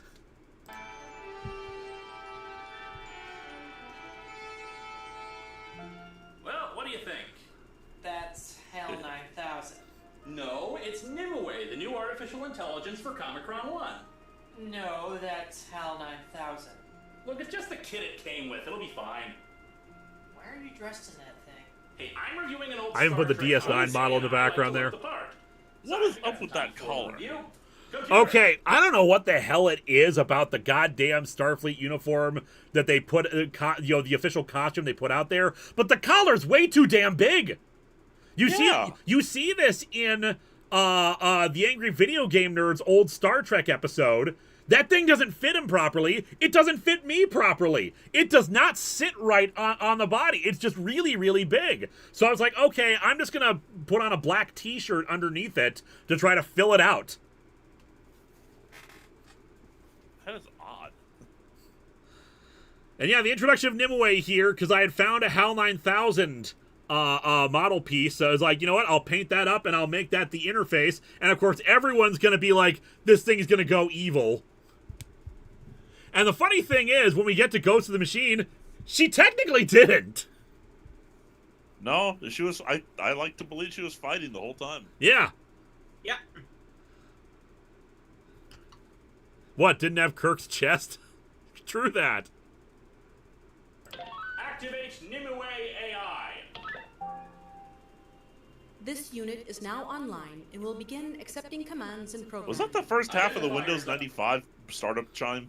No, I want to say it was a Doctor Who sound effect, actually, because the BBC had just released their entire radiophonic library at that point for people for free for people to use, and I'm pretty sure that was a Doctor Who sound effect that I put in there. Nice. So what rank is Linkara in this episode? Captain. I'm pretty sure those are captain stripes. If not, then they're lieutenant stripes, but it's the costume they put out. So why Nimue? Why would I introduce Nimue?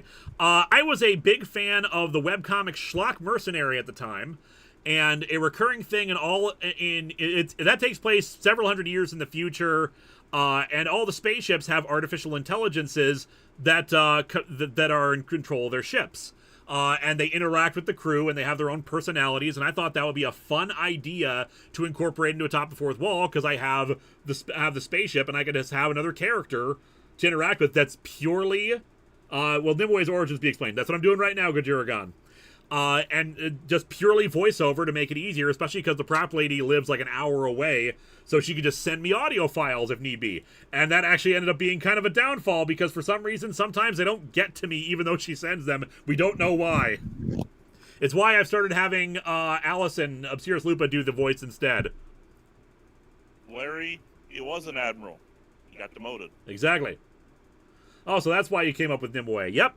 Now, Nimue's mannerisms, the way she talks, is based off of Zen from the show Blake 7. That was another thing, because the Liberator in Blake 7 had its own artificial intelligence called Zen, and would always speak in a very formal manner, and in particular, anytime new things were said, information. Primary ba-ba-ba-ba-ba. Warning, something is happening. Peter Tottenham is what I think was the voice actor for Zen. Donovan Eagle 2098, have some money left over for my cosplay budget. Made a Bear School Witcher, aka the Screw Authority. I'm gonna hang out with the only country that isn't racist, sexist, homophobic, and transphobic school. Nice. Gordon's the XP will get your super chat in a minute. Fun fact, Schlock Mercenary posted 7 days a week for over 20 years without missing a single day. I wish I had that kind of power. Indeed, Schlock Mercenary was great. The comic has ended now, but I recommend checking it out. It's a lot of fun. A lot of great sci-fi ideas throughout it. Random number guy, clearly the audio files got stolen by Merlin. There you go. Yeah, check out Blake 7 sometime, because I really love Blake 7. There's lots of good stuff out there that have influenced me. Can Nimue make better AI art than actual AI artists? Yes, because she's not a hack. Gojira Gun, I mean in-universe since she was a kit. I think I'll just explain away that as a joke. like you install your own AI, but the kit model is just like HAL 9000. Because we were still on the cusp of like being very jokey, like humor is a more influencing power in this universe than actual sense and logic. Nimue ever gonna get a robot body? No, she does not want one. She's happy being a spaceship. That's another thing about Schlock Mercenary. Oftentimes the character, the AI character's like, why would I want a robot body? I'm happy being a huge, powerful warship. Joseph B., any plans to give Nimue a body, like hire an actress to play her in person? Probably not. Yeah, it's probably not going to ever happen. But we got that animation that we did for Ghost of the Machine, which we'll talk about later on. How are the cats? The cats are fine. Subject is Nimue, an artificial intelligence who is created for the navigation. And yeah, we're playing around with sci-fi tropes early on by having her be like, I should try to take over the world, but nah, that's not necessary. I have. Nimue will tell the truth unless ordered to otherwise and shouldn't attempt to take over the world. Let's test that. Yeah, shouldn't. Nimue, lamp shading and all that assess jazz. and give your independent conclusion to this scenario. Humanity poisons the air, poisons the water, continues to wage war with itself over any number of reasons. What do you, as the most unprejudiced and logical being... Okay, you know what? Is Nimue ever going to get a VTuber body? That's not a bad idea. Well, I mean, we already know what she looks like. Yeah, but like we could like give a VTuber body to that. That's actually not a bad idea. I need to think about that. It's not a bad thought, actually. Yeah. Chaos Star Zero, do you know another way to watch Blake 7 since the YouTube channel the episodes we're on is gone? I want to say it's on BritBox. Don't quote me on that. It was on Tubi a while back. I don't know if it still is. And worst case scenario, there's always the severed seas. I'm not going to...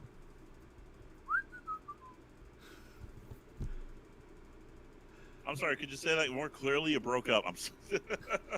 Severed seas. Oh, man, the cough. Need more sun-kissed. Oh, where did this tricorn come from?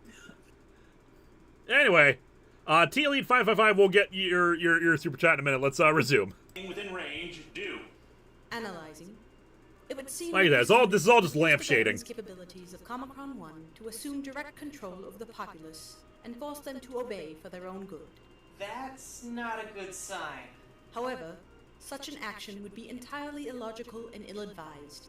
This unit's function is to maintain a spaceship, its programming carefully fine-tuned for that purpose, and as such, assuming direct control over humanity would be a drain on that task, since it would require micromanagement of the populace in addition to the deaths of people who would undoubtedly disobey and attempt to disrupt this unit's work.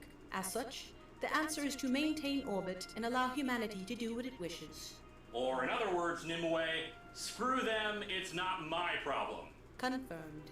And in case she is lying... Confirmed is another thing that Zen from Blake 7 would say. Confirmed. Danny Fanlin, could be worse. Linkara could have named his ship X. That's because I'm not a 12-year-old boy. T-Elite still hasn't posted theirs. Alright. And Poyo's already installed a number of redundant safeguards to prevent Nimue from taking control of other sectors of the ship without my authorization. So I think we've got our asses covered. Oh, that's a relief. I agree. Nimue, enter standby mode and prepare to engage download link with Comicron 1. Standby mode engaged. Should that be upload link? Are you sure you want to do the transfer now? There's a rather large ion storm at the moment. Oh, what's the worst that could happen? 90s Kid, are you ready to receive? Dude, have you seen how big the guns are on this ship? What did I say about not touching anything? God, I wish Harvey was still around so we could be doing this. Wish Harvey was around. We're hinting we're starting to notice the characters are disappearing. I actually have the temptation for a while to do a Minecraft skit of Nimue under the idea of giving her a 3D virtual body. Blake 7 is on BritBox, according to the thing. If Linkara gets full control of Comicron, we'll give it a Megazord mode. We would like to do a Megazord mode. The problem is that's a lot of CG work, and my current CG artist is very, very overworked. Wouldn't you say, GameShow Reviewer? I don't know. I mean, your current CG artist, actually, I think is a little bit lazy. Could be doing things a hell of a lot faster. I mean, hell, your current CG artist is such an ass. He already skipped out on doing a race, You know, I mean, that guy's a jerk. I Plus, would not. you'd also have to figure out how the 3D model would convert into a Megazord, and the best option to do that would probably be to do a physical model first. That too. And although if I had a full 3D that I could look at in 3 dimensions of the chip, I could probably make a model in using Lego. Well, honestly, I'm really good at doing that. well, here's the thing: there's a lot of trickery we can do to make it work if need be, because we don't have to like show it all in motion happening. We can just like show several shots of the transformation, and then boom, it's suddenly finishing up the transformation. Yeah. This is true. The main problem, I mean, there is that concept art out there. Yeah, that I love that concept art. I still have it, and I know that at some point I'm gonna actually get it done, because I know you want that done. I'm actually trying to decide whether or not I want to do your other robot first. Just for the sake of Neutro. Yeah, just for the sake of doing some character animation. Now that I'm pretty sure I can actually pull it off. Yeah. All right, let's resume here. Follow the instructions that I gave you. Done and done. Oh, can you share the concept art? I think we need to put it up on the Discord. I have to find it again. I want to say that this mirroring shot was done by Dr. Crafty, actually. I can't remember who did it. It might have been Marrowbot, because I think I asked Ford to have the reverse shot, and Marrowbot was the one who originally designed Comicron 1. But I can't remember who did it, because at a certain point, Marrowbot lost his original files of Comicron 1 and had to rebuild it from scratch. I'm just gonna say that might be the best thing ever, because I love the current iteration of Comicron 1. The earlier version just does not look right to me anymore. It's a lower poly version. It's the PS1 of Comicron 1. Yes, but I love the current version. I mean, everything about the current version. Hell, I've got a poster, of that ship, way bigger than the one you have, I might add, behind me here. Nice. But I mean, I'm not kidding.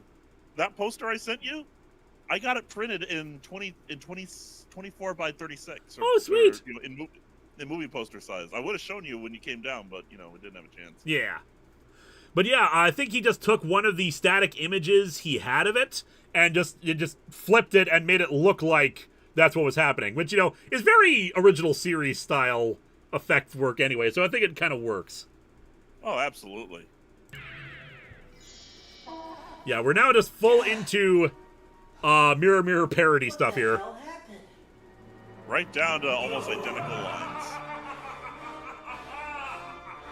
That music has still never been claimed. That TOS music sting went from Mirror Mirror.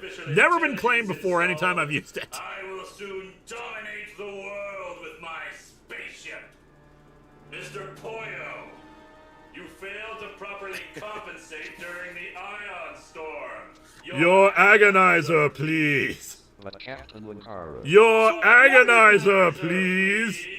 Why would anyone voluntarily hand over their agonizer? Superior officer could probably kick their ass. Okay. Then what would be the point of the agonizer? J-Manor Productions, time for some gold element shenanigans. And yeah, the buttons on there, because like in Mirror Mirror, the outfits that they wore had like little awards or kind of medals or something like that, some kind of ranking thing maybe. So I was like, okay, instead I'll have the Mirror Universe symbol as a pin on one side, and then like the 3 evil lantern core, rage, greed, and fear on the other side in place of that. And yeah, this is also kind of me not really ripping off, but being inspired again by MST3K, because they also did an agonizer bit, and except in their case, like, the agonizer was out of batteries. It's just like, yeah. I ordered you to keep your agonizer charged. And I was like, okay, I'm going to do it. So, like, the agonizer is actually just kind of a very pleasant vibration. Huh. That's actually not Are that you bad. sure it's on the right setting? Hanson Liz, you test this thing out.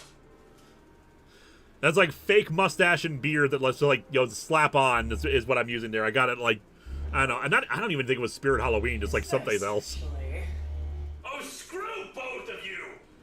I need to go review Star Trek #2.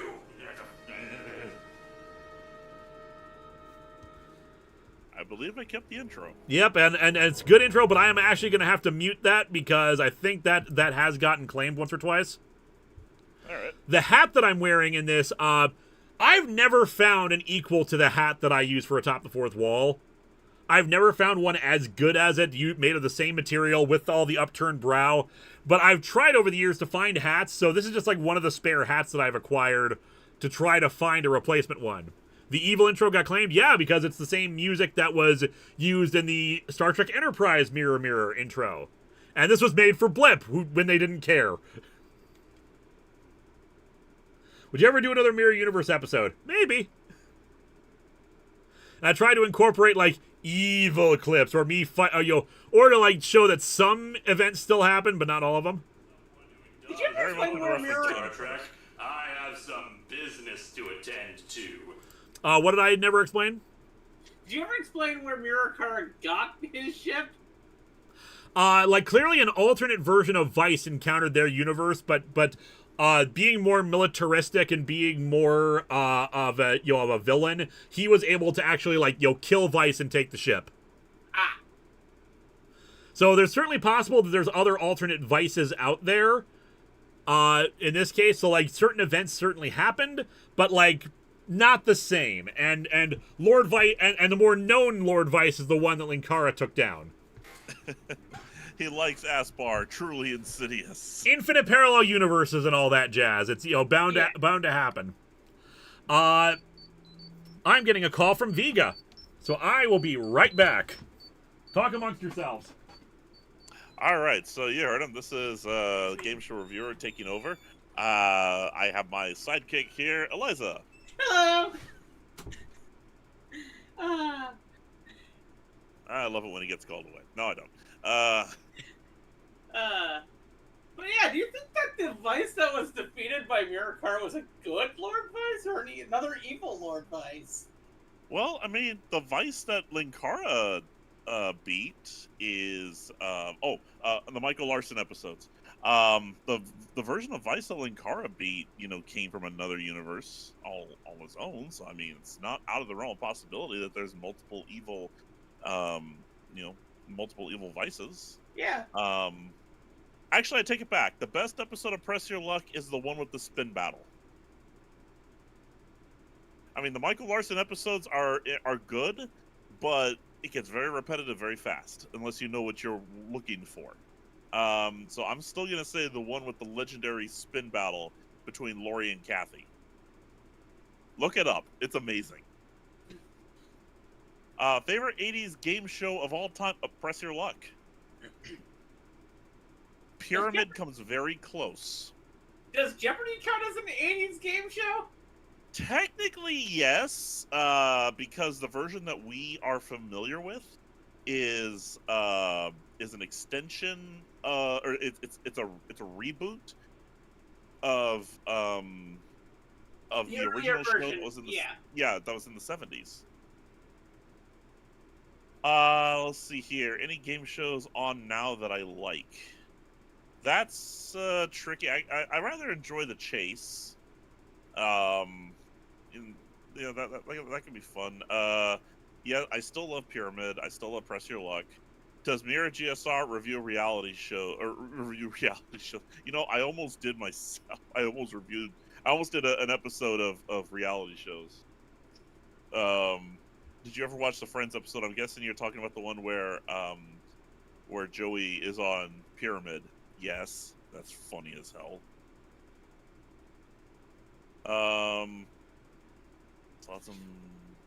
Should we read off the super chats that come in while Lewis is gone, or? Well, I don't care about those. I mean, come on, he's getting the money, not me. Have you seen the movie Quiz Show? You'd probably be into it. I have seen it, and I do rather enjoy it. SKH Video Production. So, how do we hijack the show with cats? Good luck. Well, first you need to get Andrew Lloyd Webber in here.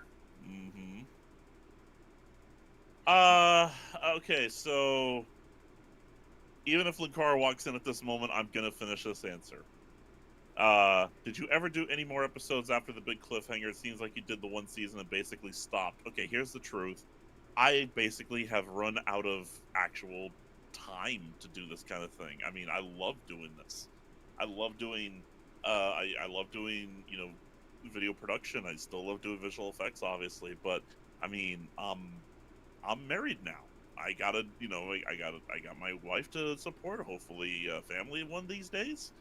I don't, if I do another episode, and I do very much hope I can, you know, it'll be contingent on having,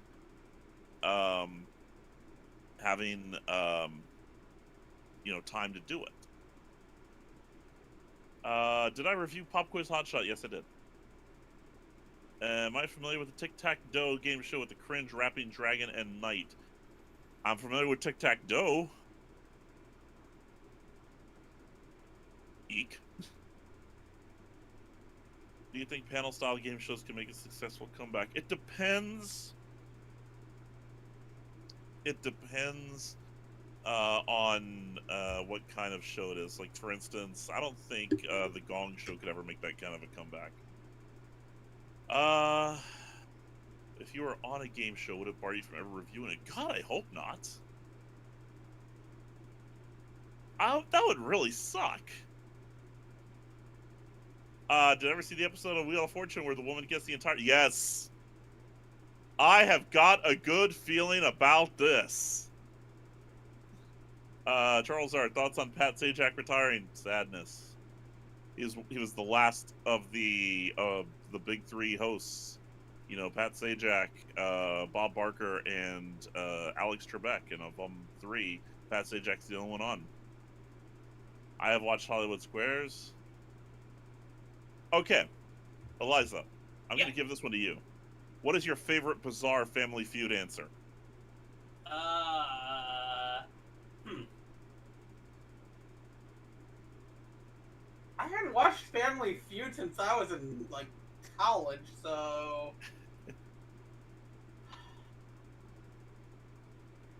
I'm trying to remember Family Feud episodes I've seen. I'm going to go with Coffee Maker.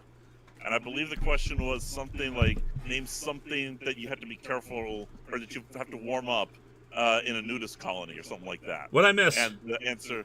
Oh, sorry. We're talking game show stuff. You know, you can go back to your calls, fine. You use your chats as well to read?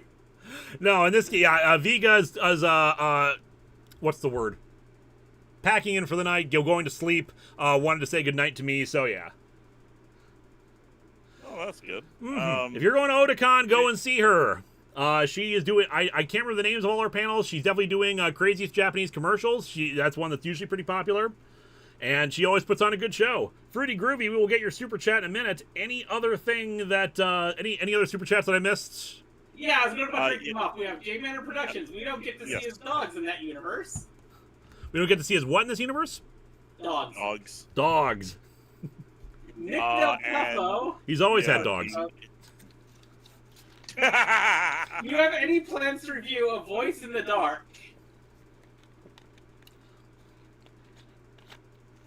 I'm confused. Do you mean the comic A Voice in the Dark? Do you mean some other piece of media? Do you mean us doing a watch-through of it for the commentary stream?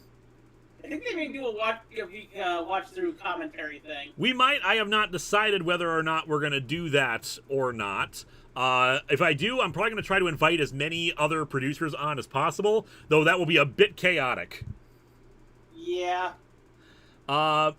Fruity Groovy, I think I know a good name for a nice version of Vice, but I don't know if you would be able to use it. We'll do a second super chat if you can. Lord Nice. I remember one night a bunch of us at the movie night were just coming up with alternate Vice names. Lord Nice, Lord Spice as a cook. Yeah, I forgot about Lord Spice. Lord Thrice, Lord Twice. Messicatet, good night, Viga. Yep, she is back in her home for Otakon. I'd say back home. She lives here, but, you know, she's originally from the D.C. and Maryland area. Beware, Lord Nice. Lord Price, Lord Dice is a gambler. He's a rambler and a gambler, and I guess he always will. I thought Lord Dice would just be a person who played tabletop RPGs. There you go. Lord Mice, or Lord Rice, the owner of the sushi restaurant. Lord Ice. Cameron Ty, we will get your super chat in a minute, but we should probably resume here. Was I in the middle of saying anything? I don't remember. I don't remember. Lord Mice, the rat. You said talk amongst yourself, so we did. All right, let's resume.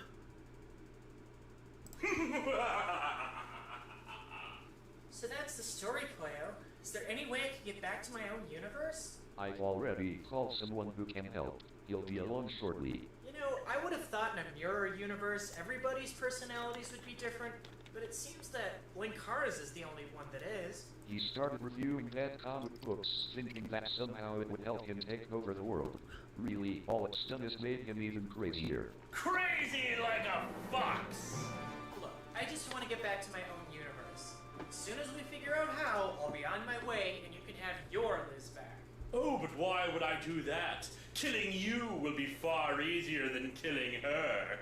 And so you die, Liz. And we all move up in rank. I thought you were already the captain.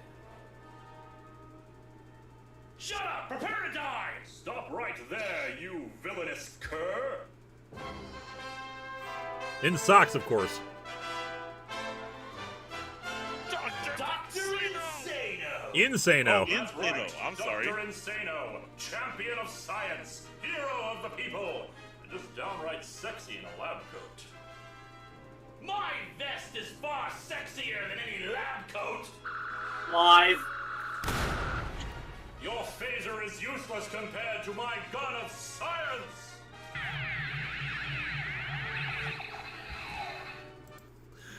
Nick Del Tufo, sorry I made a voice from the dark. Yeah, I wouldn't do like a full, review of it in my style because, I can't really be objective about that. I wrote, directed, edited, made the whole thing. But doing a watch through for commentary, we probably will do that at some point. Good Universe Potato was just polite enough to take off his shoes when entering someone else's home, even that of his worst enemy. Good point. Lord Spice, or Pumpkin to his friends. He has a science gun. Where'd he purchase that? Probably built it. He is the champion of science after all. I'm guessing Spoonie was busy. No, once again, this was a case of I didn't want to bother Spoonie, especially because, I can't really incorporate... I'd have to, green screen Spoonie in, and I don't know if he had, a full white outfit for a good version of Dr. Insano. J-Man Productions, Dr. Outsano, inventor of sock shoes. Random number guy, it's weird. You're spoofing Shatner, and this was long before, but Evil Linkara gives me Tim Curry Eggman vibes. I get you. Okay. Did we ever get Cameron Tive? Did he ever actually post a super chat? Good question. Not seeing anything. Cameron Tive, if you have a super chat, just post in the regular chat, and we will read it out. Did we? I'm not seeing anything from him. We've had Mirror Kara, but do you think we'd ever have Bizarro Kara? Maybe.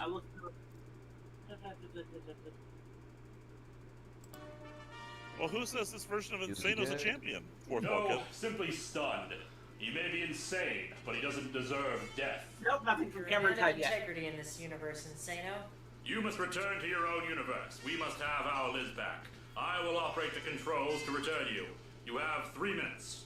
In that time, I have something to say. This is just us spoofing the end of Mirror Mirror. Over the world with Comic-Con 1.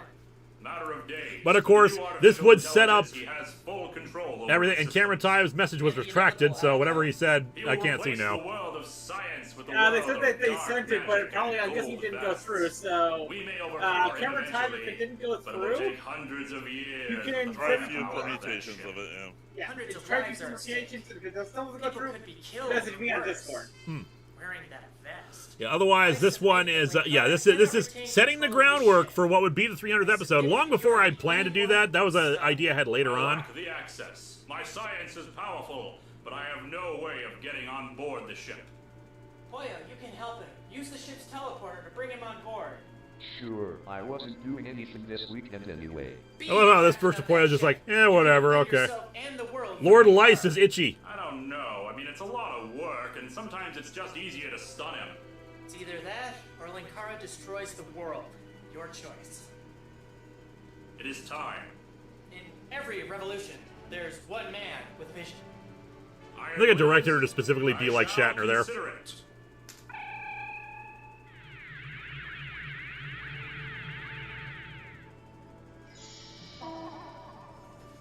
Whoa. Welcome home, Liz. Vanilla Vice makes a lot of lame rap music. You were able to identify the other Liz so fast. Oh, there God, were I forgot signs. about this. And that is why the 4th edition Dungeons Liz was very Look. Liz hated 4th edition, if I recall correctly. They're actually okay. I will defend 4th edition. Clearly some kind of transposition has taken place. So what was the other And universe? advertising kind of. I asked if there was ever going to be a Mirror Vega. I think we've talked about it before. Just some ideas there. The thing is, Vega tends to prefer her more comedic role rather than any like serious character bit with her. What do you think of 5th edition? I have no idea. I don't actually do Dungeons and Dragons stuff. 5th edition is probably my favorite edition of Dungeons and Dragons. 4th edition, it has problems. It's actually designed to make it more like MMORPGs and like tabletop RPGs, which makes it a bit different, but it does have some good ideas. 3.5 is the most overpowered. 2nd edition was my 1st edition. Mr. Video, okay, how are my comments going unnoticed? It's not deliberate. It's just there's lots of people commenting. Super chats get you priority for us to pay attention to what you're saying, but like stuff, we will miss stuff, unfortunately, because there's lots of people here, and we're focusing primarily on the thing. It's nothing personal or anything like that. Anyway, let's resume here. I always loved the Star Trek kind of like laughy, jokey endings of everybody. Like, Boy, it was pretty much the same, What's but sad it is had that in her different universe, D&D I 4th do edition kind is of actually want a a good new RPG body. system. I mean, this And this is setting up. I knew I was going to give Poyo a new body at some point, so like this is setting the groundwork for that. Because even by that point, things were starting to fall apart. For the cardboard body was not holding up great. Exact same of what you said here. Oh, and you had delusions of grandeur because you owned a spaceship. oh, so aside from the review, I was clearly nothing like that other Linkara. Right. I'm not sure, but I think I was just insulted. I'm sure. I'm sure. Yeah, I couldn't get the text to speech to actually say it like I wanted, like say it like at the episode. I'm not sure, but I think we were just insulted. I'm sure. I'm sure. Ah, here we go. Yep, I think I asked you specifically for that at thing. Yes. Yeah, this Poyo voice was Microsoft Sam. Pretty much, yeah.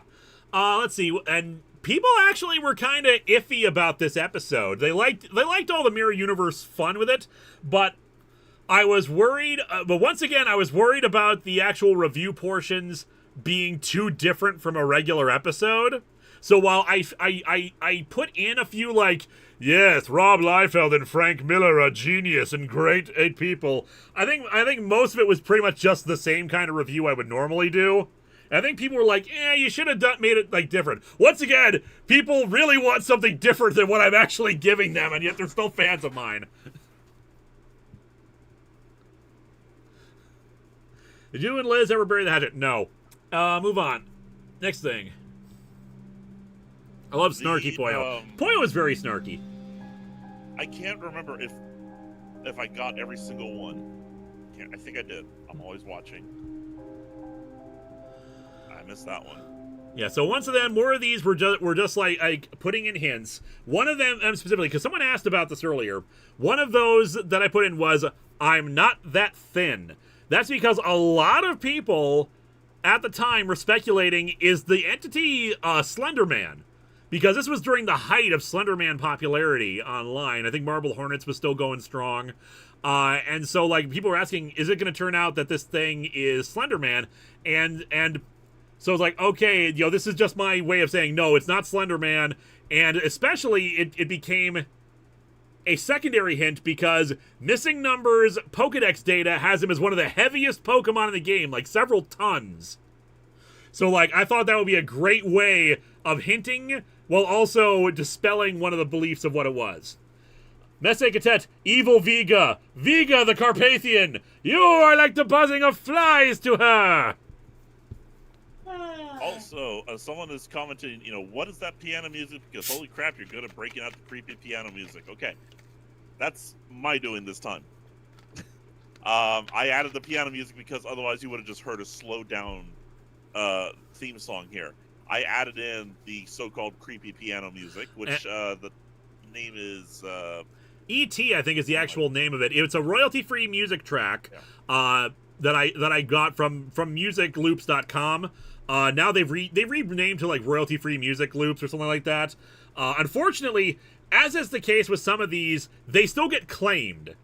Because like the people who made them, upload them to other sites, and while music loops or whatever the hell they're called nowadays explicitly say we do not content claim, the entire point is to have this music for you to purchase a license for that has no ending to use for.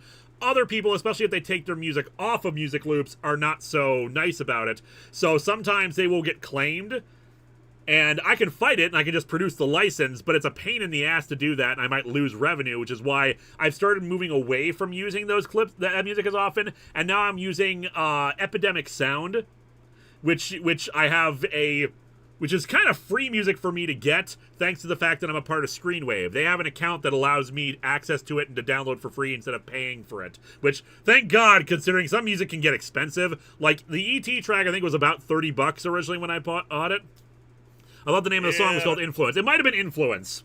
Yeah, it's Influence. Thank you. That's yeah, it. so E.T. I have a lot of them. I have a lot of these tracks. Mr. Video, what's going to be the next storyline? After we are finally done with Contest of Champions, the next storyline is called Architects of Mirrors. It's the thing I've been building up to in some of the Halloween episodes with the weird figures and that device that keeps popping up in the background. Horde Vice, a dragon. These were kind of a pain to see. I had to slow them down even further, and even then I still had trouble catching them. That was the idea. It was supposed to be mostly subliminal. And usually you could check the comments because people would decode them pretty quickly and going frame by frame. Yep. That's pretty much how God, you might as well just have someone make music for you now, considering how annoying copyright is. Music, like any other activity, is a creative endeavor, and I have some people who would make music for me, but I also have to pay them for it because their work is valuable, and they should be properly compensated. Which reminds me, I should really be compensating TSR more. Yeah, I'm only gonna say nothing. I'm still not gonna say anything. I'm not saying what I'm saying. I'm not even thinking what I'm thinking. I'm not even saying what I'm thinking or thinking what I'm saying. I'm not even here right now. I'm not even supposed to be here today. So yeah, I don't have a huge ton of money. I can occasionally pay for music tracks. For example, there's an original music track that I have paid for from Alan Peterson, who did a bunch of music for the title card music in recent years. Who I paid for a special custom track that will play in the storyline finale. Once we get to that finale, I need to edit more. Which GSR, I love you. You're awesome and wonderful. Yeah. Anyway, well, let's continue on. We're only 26 minutes. Oh God, we need to speed this up. We've been going for 2 hours. We're not even half an hour in. Well, good news is there's not much to say over these bits right here. Hello and welcome to Atop the Fourth Wall, where bad comics burn. I think it's pretty well established by now that I'm a Power Rangers fan. If it isn't, I like Power Rangers. Who the hell wrote this thing anyway? Nigel Nug. Well, whoever that is, I'm damn certain that they could never produce anything of quality. After something this bad, they've got to be the worst. Hi, Linkara. I'm Nat Gertler.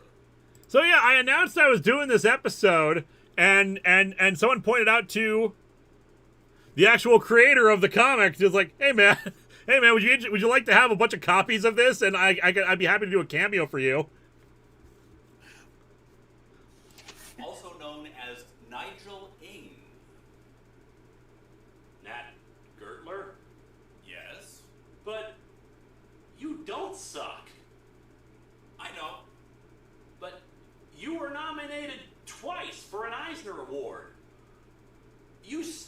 24-hour Comics Day.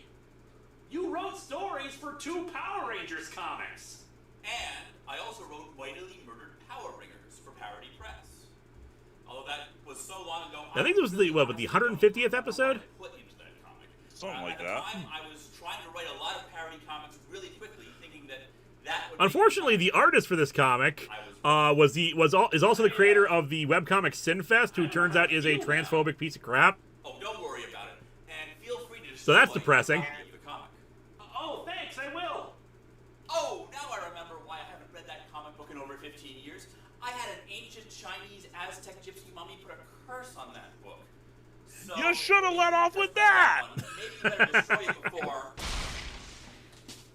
Yeah. That. Man, I haven't. Yeah, this is the first time in like years that I'd actually like fought a comic, and I'm doing a much better job of hiding the fishing line. Oh, you Hey, you don't even see the wire much this time.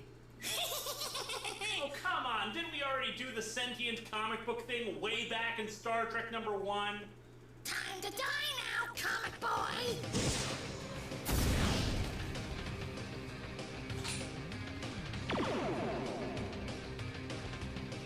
The fight's much better. You know, you haven't fought any comic book in a while.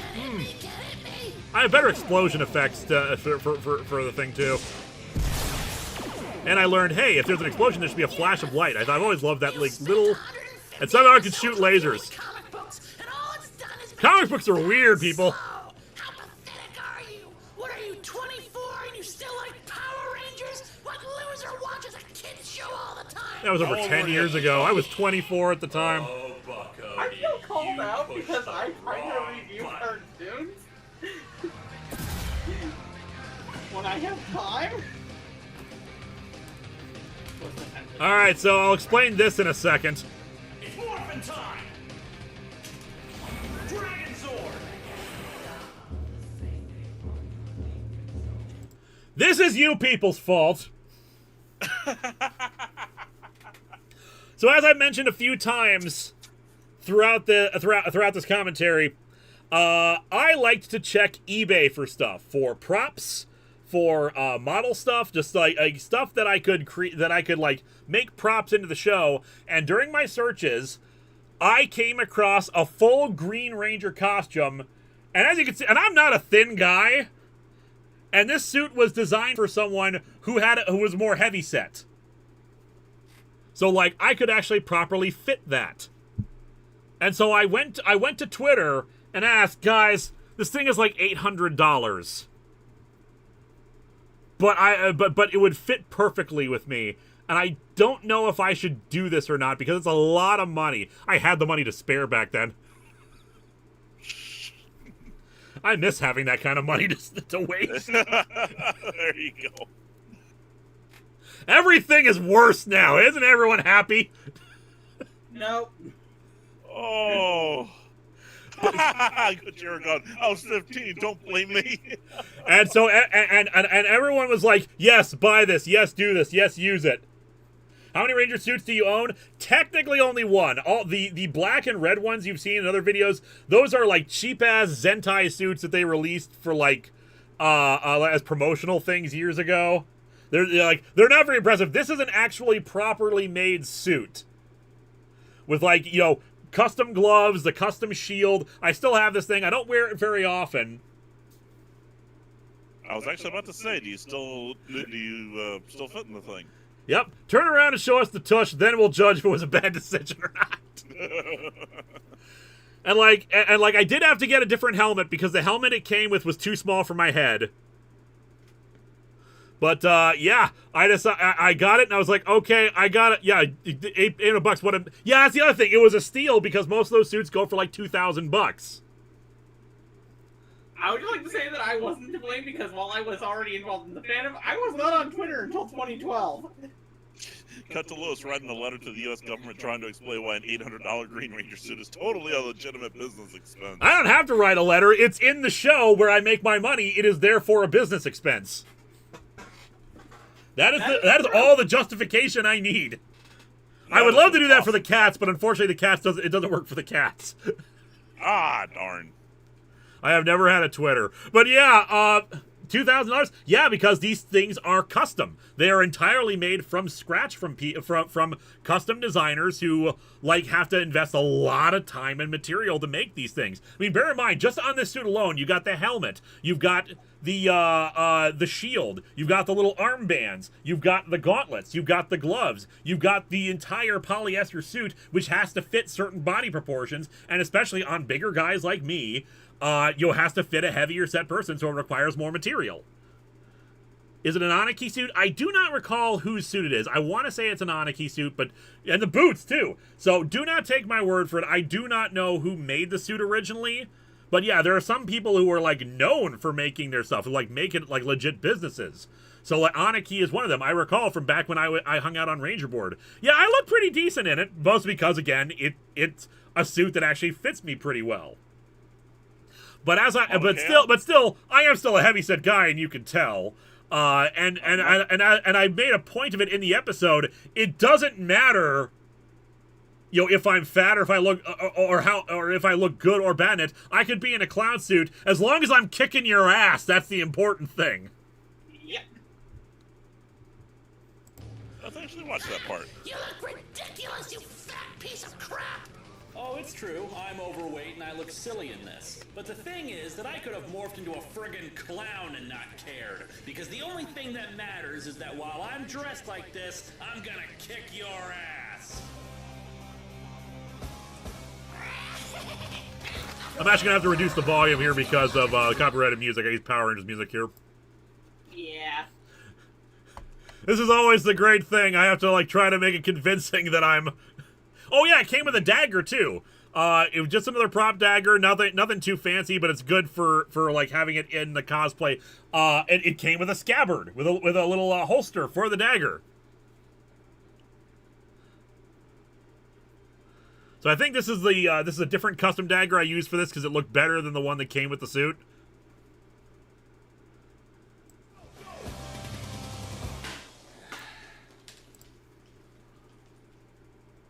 Power Rangers. Very good. Did you think I'd forgotten this?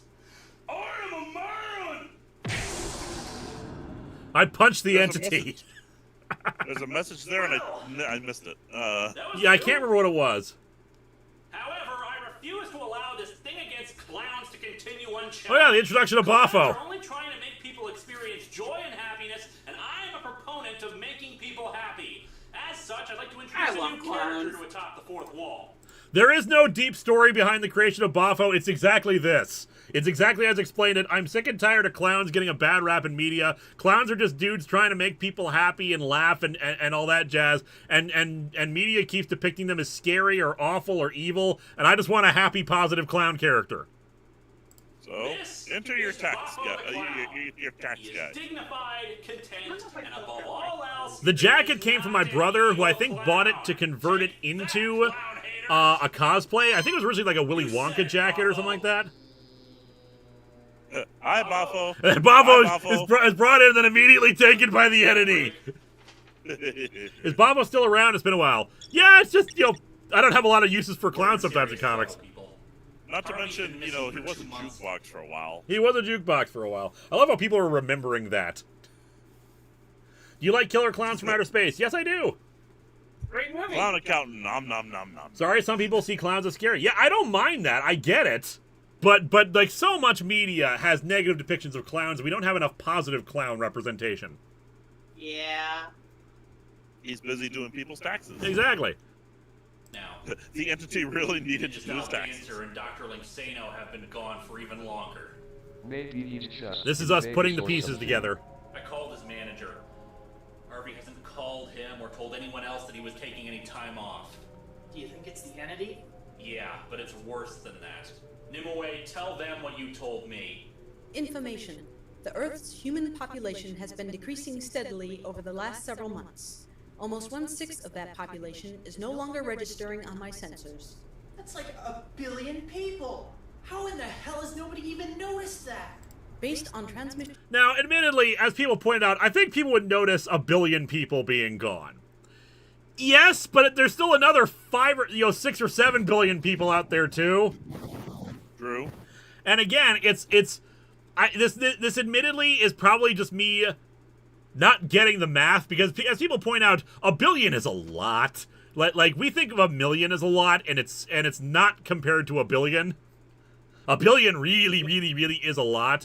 But like, there is something to be said for how systematic the entity is being, and how it claims people, and who it claims, the people who wouldn't be noticed, the people who are just disappearing, who people don't notice right away anyway, etc., etc. And you could probably claim that maybe he's like taking like people who are about to die, or people who are going to run away anyway, etc. Because the entity is being smart about this and being the slow approach with all of this. Was the snap from the Marvel Comics an influence on the storyline? No, it was not. Even dispersed, you'd think some region would notice some changes going on. Yes, but then anyone who also notices probably soon finds themselves disappearing as well. Yep. Mr. Bubbles, $1 billion is a lot, but here's a fun fact. Someone's rubbing against their microphone. Not me. Not me. $1 billion is a lot, but here's a fun fact. Everyone on Earth could fit in the greater Los Angeles area. It's a lot, but not as much as we tend to picture. I don't know about that, but I'll take your word for it. I mean, correct me if I'm wrong. Isn't Earth's population currently around 7 billion right now? I think we're up to 8 billion, actually. Yeah. People keep correcting that because in my memory, it's always 6 billion. In my memory, for the longest time, it was 3 billion. That hasn't been been true for like 30 years. Oh, I know. I'm remembering it from my elementary school days. All right, let's resume. Picked up, it is only recently that governments and news agencies are beginning to take note. And as pointed out, the governments and whatnot are beginning to notice. Now. And even then, most of the people who have disappeared have either been in such high population zones that nobody notices a few people going away here and there, or they've been in such rural areas that there weren't a lot of people to begin with. And this is methodical stuff. Entire families disappear to decrease the chance of someone reporting them missing. It never happens when there are other people around, and there is no residual trace of energy or anything that would indicate what happened to them. So what are we gonna do, dude? I've designed a series of new safeguards that should help, including force fields, alarms, and just emergency procedures that we can implement if we're ever under attack. We can't stay together all the time, but we can reduce the chance of us getting taken by whatever's going on. Poyo, head into the living room and start implementing these procedures. Right. We should probably not go anywhere without a phaser or something to protect ourselves. Dude, that'll be awesome! I can carry the chain gun around and... Warning, intruder is present in the living room. Poyo!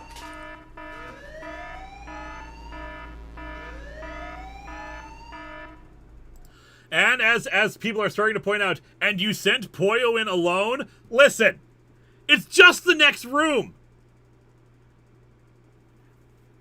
Linkara doesn't quite get how quickly this is happening, and again, with Nimue present and all the security procedures, you'd think they would know sooner and be able to do something for these kind of things.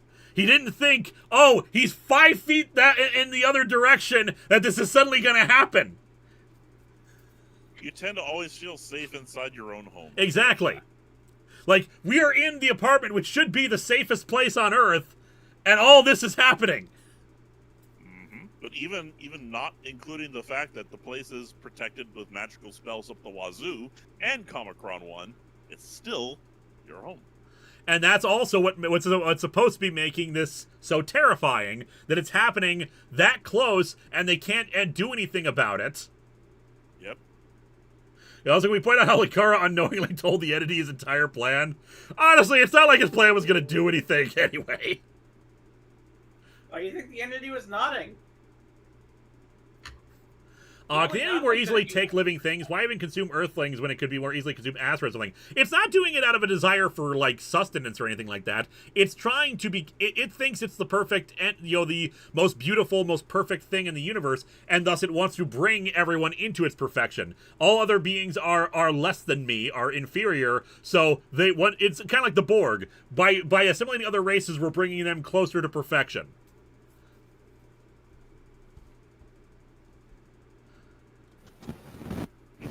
Okay, that was right there. Who's adjusting their mic? Oh, that was GSR's thing lit up when that happened. What happened? Your thing lit up just as that noise happened. Trying to figure out what I did there. All right, let us resume again.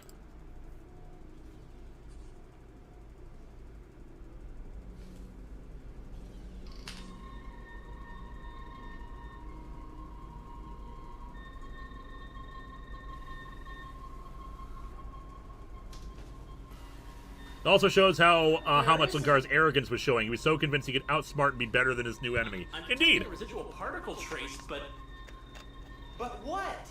the particle trace is decaying so rapidly, it's barely even there anymore. And even then, the particles are just weird. Their mass and volume keeps shifting from second to second. It's never staying constant.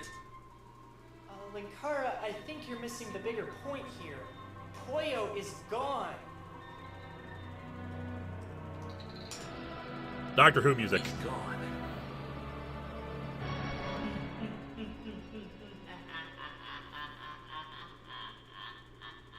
Oh, that creepy laugh. Love it. Professor Harmless, the Endy's plan was the same as Buddha. He wanted to be one with everything. Basically, yeah. This is me with the mobile emitter setting up the Halloween arc. Which is why it's in this particular combo. Yep. Come on. I want to say this is right after Poyo was taken.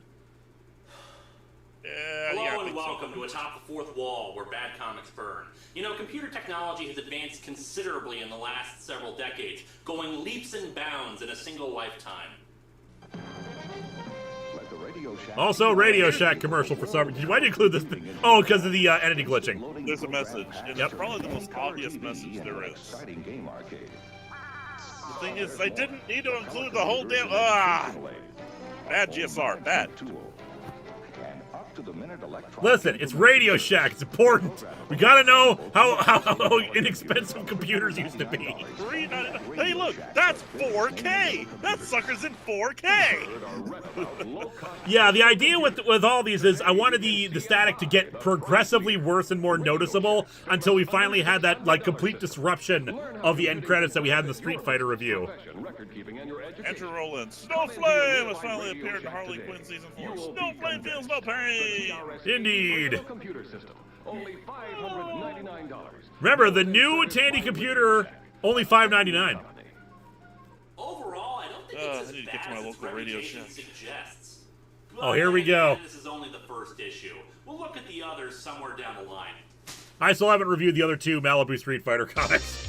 No, you have not. I was actually just wondering about that when I was reviewing this. The problem is I'm not really a big Street Fighter fan, so I don't really notice a lot of the problems other people do with them. Here we go. Okay, I gotta know, is the distortion intentionally trying to make us smile? Not intentionally, no, but that would be great. Because it looked like an evil smile. We're entering the end game. Yeah, where this creepy message is there. Very good jump scare. Thank you.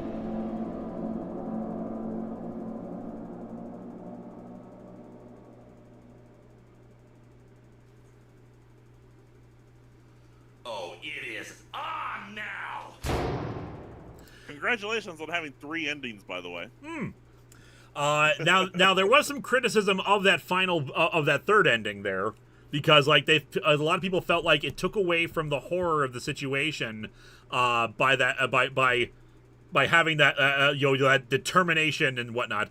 And I get that, but like I said before, I wanted to avoid repetition in a lot of this, because we have that creepy message, but at the same time we also have oh my god, he sees the message, and then what? Because what are we supposed to take away from that?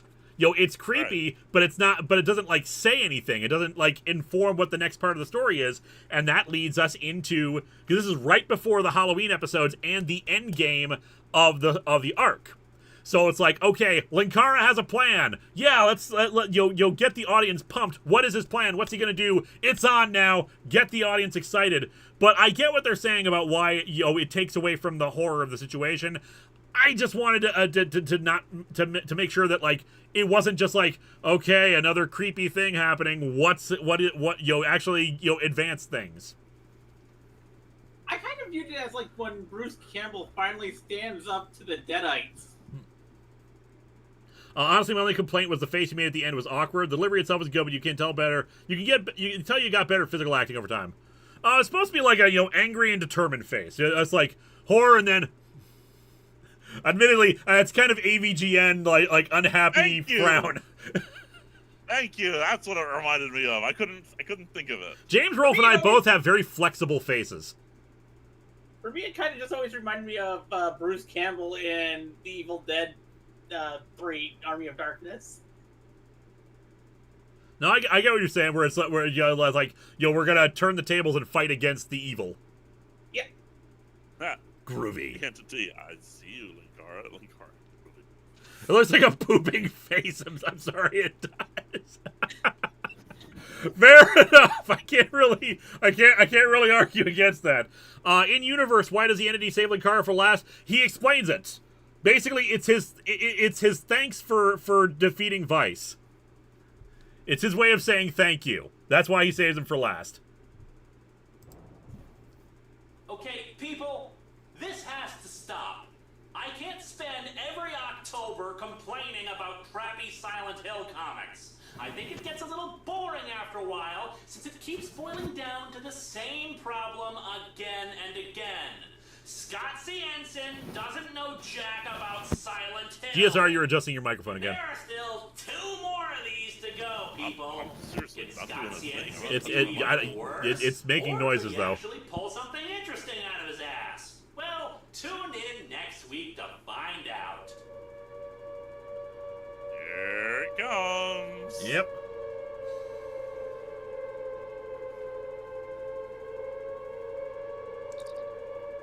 It's begun. So why'd you switch to com badge instead of the flip open communicator? Just I had it and it was the easiest thing to just pull out of a pocket. Fez, yeah, the pandemic screwed up the storylines. Indeed. Fez is here for those who don't want to know. Fez, you can feel free to join in the Discord call if you want. I'm pretty sure you can. We're just talking about the original Entity storyline. And someone asked, are storylines over? No, they're just taking a while for various reasons. Let's just say we've gone from Linkara on the futon fighting sentient comics to creating a whole freaking news network from scratch. It's been I promise the next storyline will be a lot easier on a lot of this stuff and come out more frequently. I've already written 2 or 3 scripts for it. I can't wait to see the right. storyline. So, as I was, so since we got Spoonie up here, let me explain this. As I was heading towards the storyline finale, I realized I needed to. I'm in bed. Then saw this was on, so hanging out for a bit. It's all good. I realized that it's time to show the full scope of what's going on here. That it's not just like I said, I wanted to have this kind of channel awesome, shared universe kind of thing. I wanted to show the full scope of what was going on here and make it scarier by having a bunch of reviewers show up and have them be taken as well throughout October. And yeah, and it would make for a funny bit at the end when everyone came back. I've been waiting very patiently, and I think finally it's time for me to unveil Warrior number 4. And finally we can get. We hadn't done the Warrior number 4 review yet.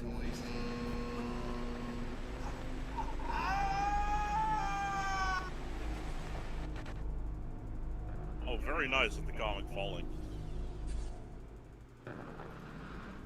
Yeah, he did that himself. Good job.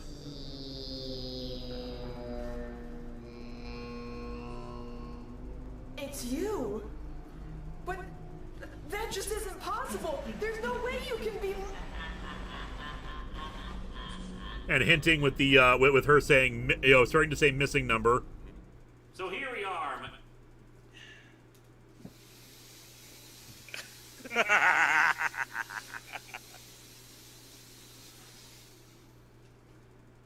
So here we are, my friends. The very last Silent Hill comic that I have to review. 3 years of looking at this garbage and, well, I'm sure you all have a lot of questions. Will I review Silent Hill Hunger? Will this, after so many dreadful comics, be any good? What will I look at next year for Halloween? Well, we'll discover the answers to those questions together.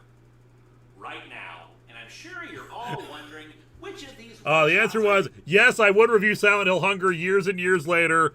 What was the other questions? I can't remember now. What will I review next year? And I thought it was going to be Nightmare on Elm Street. It ended up being The Thing instead, because I found out about The Thing comics. And what was the last one? Like, will any of this be good or something like that? Will this be good? No. That one a-hole, wait, at the end he absorbed everyone on Channel Awesome, then how do they do reviews whilst absorbed? Also, will you ever do Mortal Kombat comics? Okay, everyone was confused about that too. You guys realize it might not have been, they might not have been gone for a full month. They might, what we're seeing here might have been like the same night that Linkara confronted the entity. Or hyper time. Or just repeat to yourself, it's just a show, I should really just relax.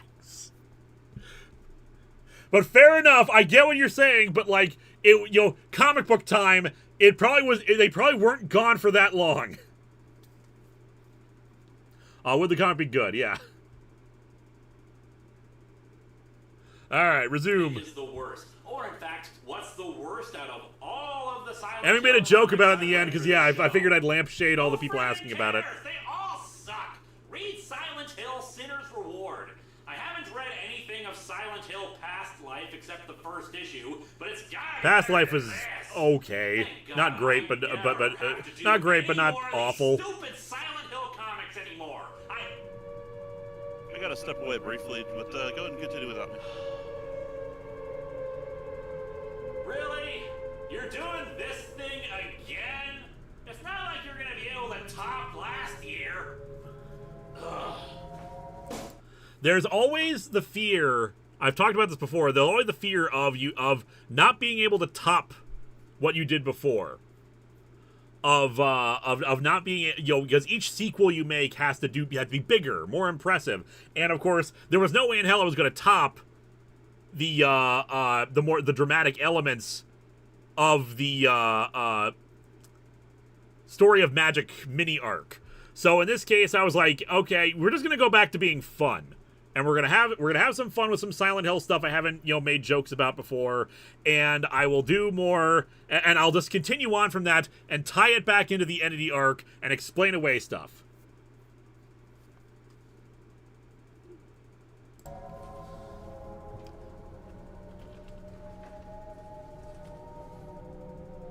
Big stack of boxes is puzzle.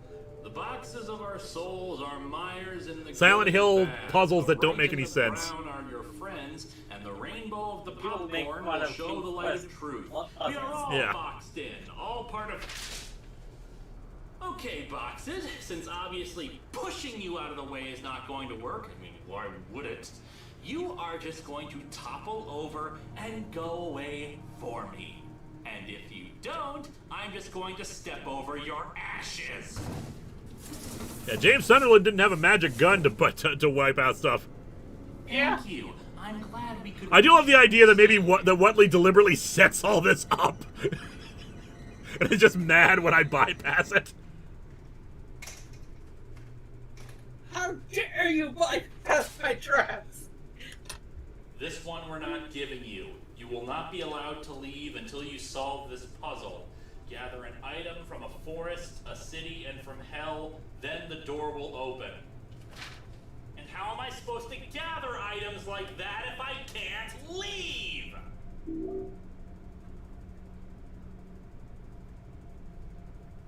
Thank you.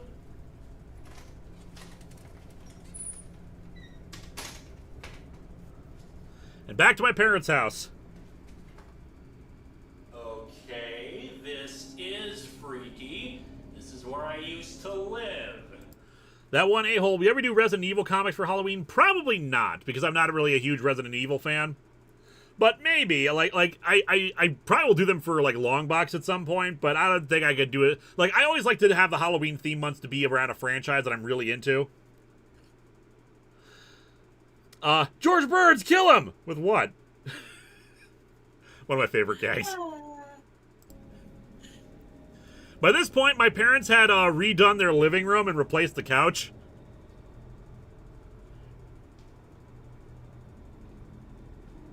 Alright, I get it. Trying to set me off guard. It's a hardwood floor in there now instead of carpet. It won't work. There isn't a damn thing you can do to me. Isn't there?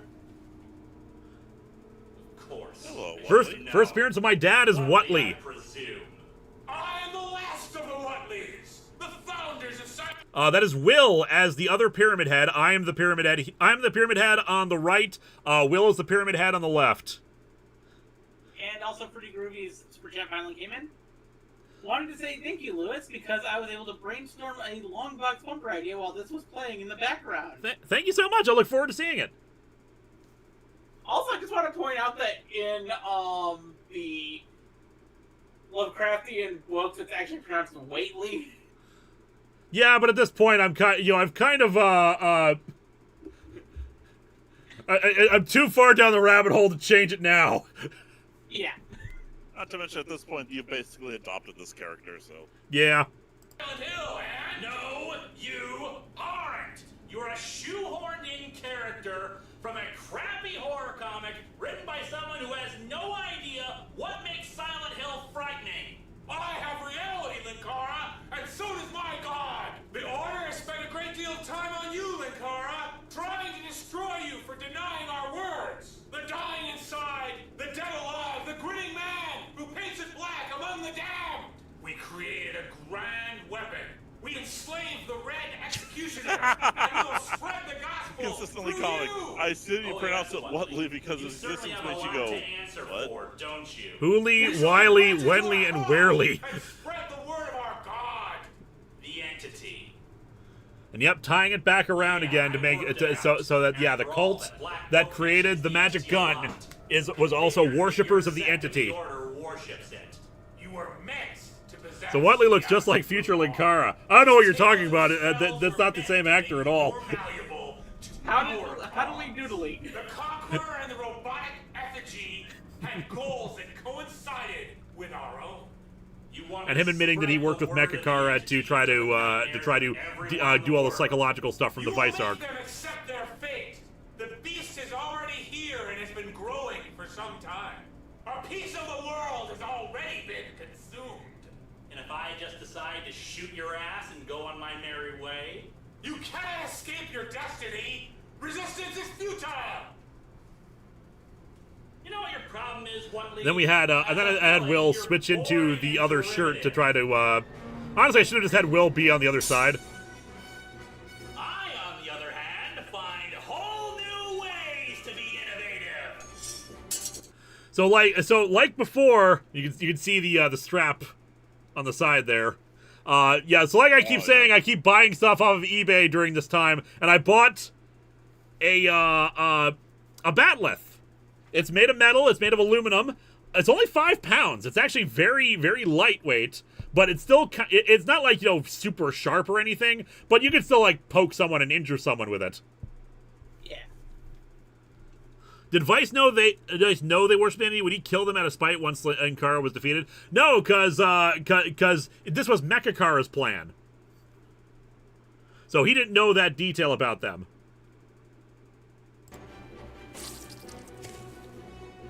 Pierce his flesh, empty him of his soul, so we can fill him with the beast. Beautiful. Detonation Films. I recognize that. Yep. Detonation Films made a lot of free explosions and blood splatter stuff. As long as you credited them, you could use any of their stock shots.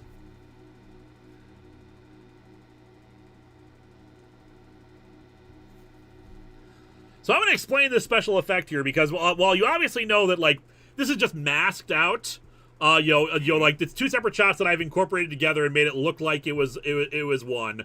I want to talk in particular about the blue here, the blue hologram effect there.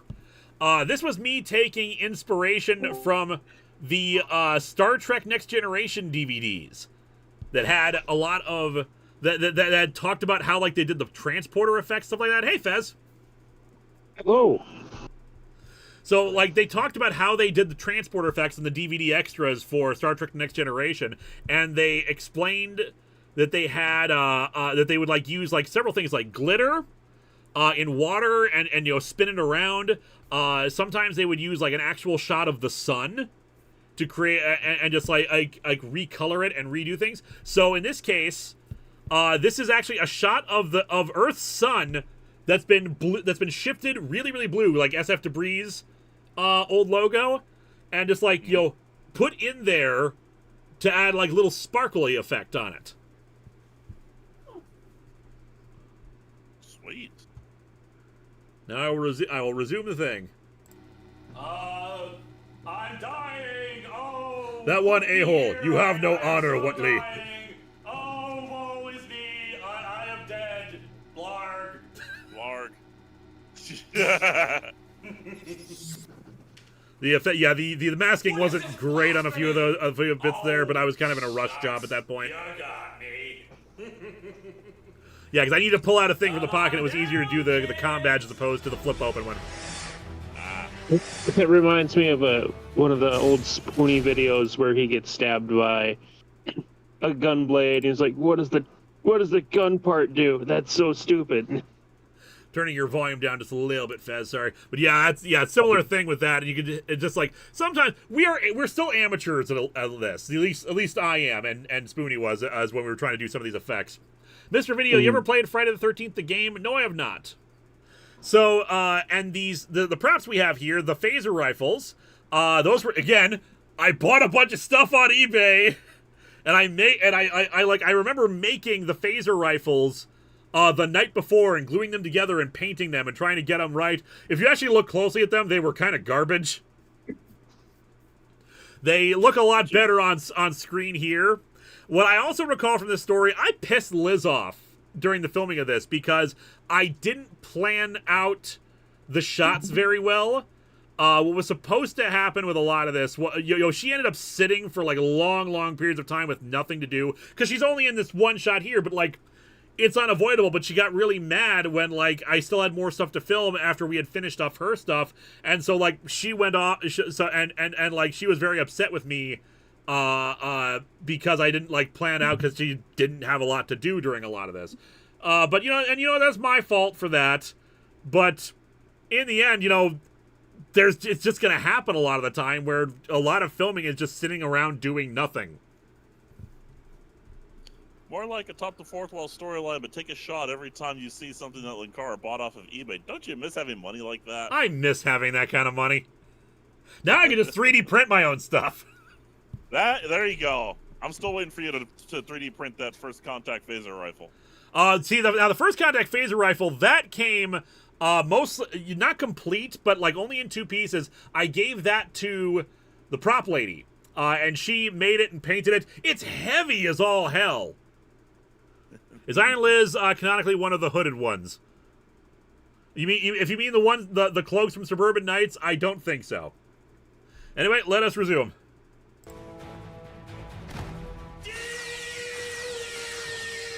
Now, while you could certainly interpret this as 90s kid deliberately missing, I just think it's funnier if it was if like he's just actually missing.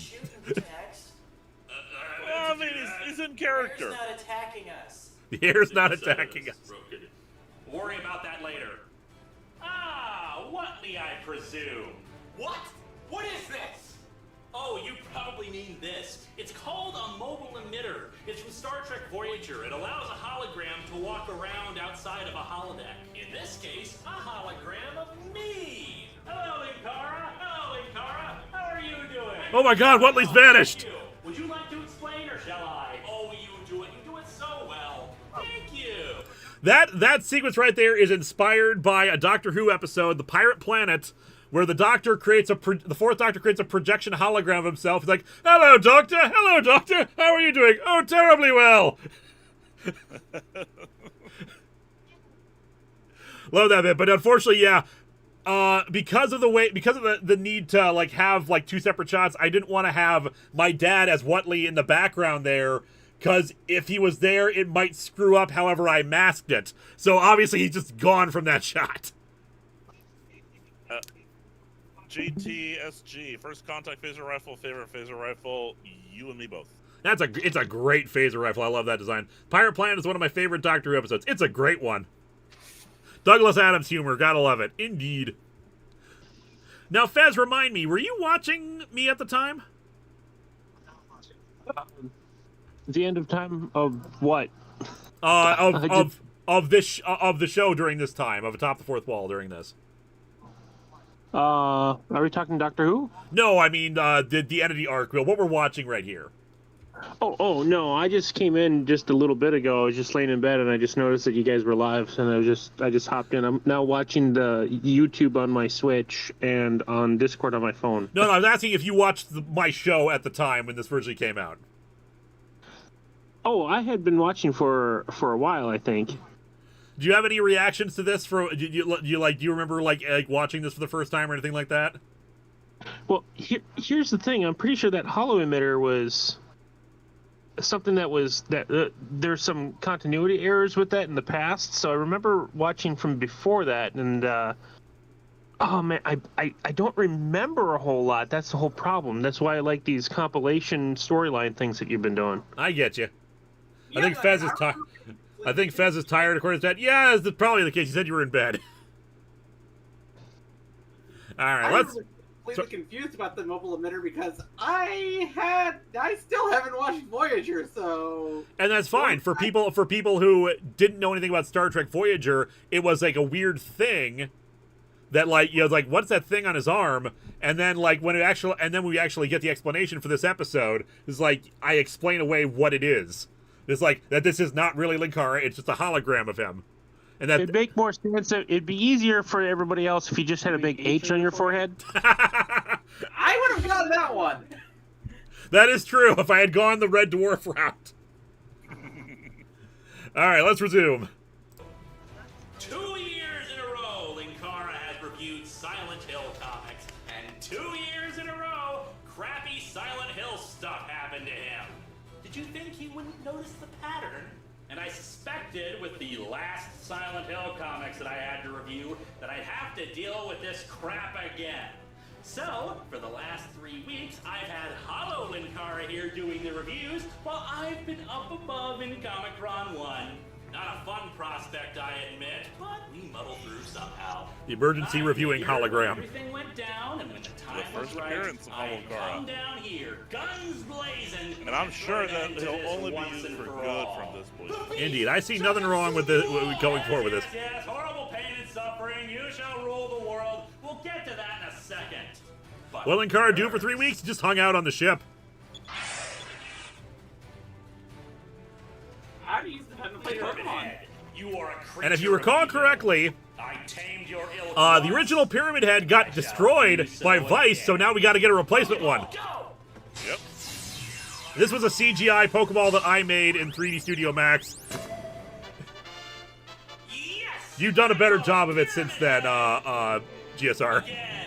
Well, I mean, I basically have one here on my desk that I had to reference to replicate. I do what I do in the service of the beast. So I hung out, sat in the chair and watched stuff for 3 weeks. Well, when you get a new toy, you gotta play around with it for a while. What am I gonna say to that? That you underwent a magic ritual to try to turn the world into nightmares? I think, yeah, someone pointed out. Yeah, I don't think that's. There, I'm gonna pause for a second. Yes, I think I realized that this, around this time as I was writing it, Margaret should have. I had figured out that her name was going to be Margaret. Like, it was a fan suggestion that her name was like Maggie or Margaret, because magic gun. I wanted to make that a thing, leading into the next storyline as we eventually would learn her name. And then for this, I wanted to make sure that that Mark, as he's now called, would play a part in the destruction of Whatley, because it happened to them. They were the victim. They should be the one to finally decide Whatley's fate. Benjamin Hall, will Hollow Kara ever return? Also, you've seen Wolfpack starring Sarah Gellar. I have not. As for whether Holokara will return, we will see. I don't have any plans for Holokara's return, especially because, you know, we've lost the mobile emitter. It went into the vortex with Vice. Right. I was about to comment that, yeah. That's for the Sleepwalker down the road. Let us resume. But there is someone here who can pass judgment on you. What? Well, he would have been tied to the emitter. If the ship has holographic emitters, he would be able to be reborn that way. True, I could make another hollow emitter, but, like, it's also much trouble. Like the onboard holograms. It's the emitter is just for mobile. Yeah. But I mean, I think the program was also a board come from. Yeah, so theoretically, I could recreate it. It wouldn't be hard. It's just like you need a plot reason. Yeah. Linkara spent that 3 weeks making the initial History of Power videos.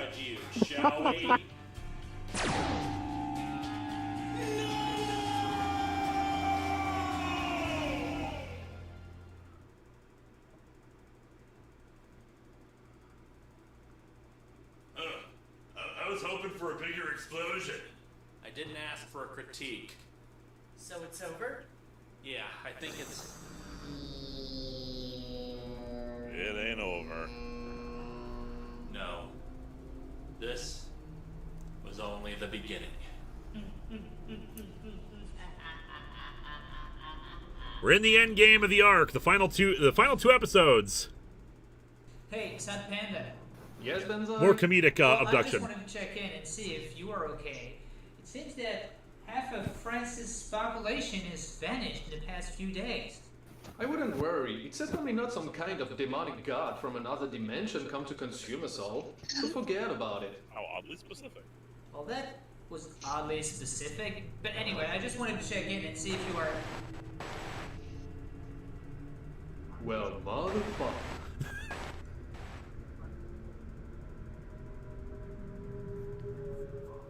Beautiful. Hello and welcome to... That moment is when I realized just how close to the end game we were. Yep. Hello and welcome to Atop the Fourth Wall, where it's our 3rd-year anniversary! That was only the 3rd anniversary of the show. I peaked early. And as is tradition, we're going to take another look at the Clone Saga. Sort of. Oh my god. Marvel tried this idea of a symbiote invasion again a few years ago with equally disappointing results. The idea is good, but it needs to be put in better hands. In the meantime, though... Warning. Intruder is present in the living room.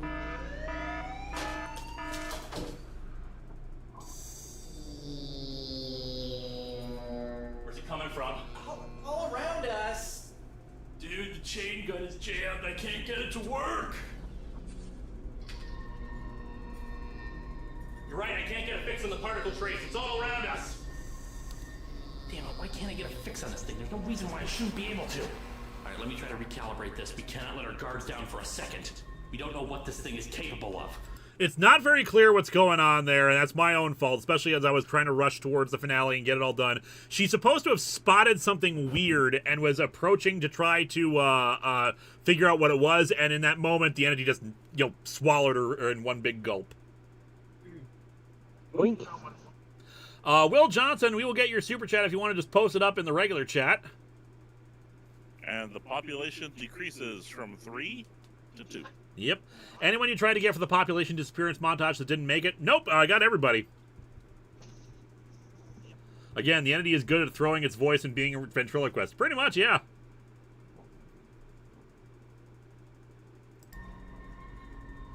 I don't even know where this is supposed to be. Liz!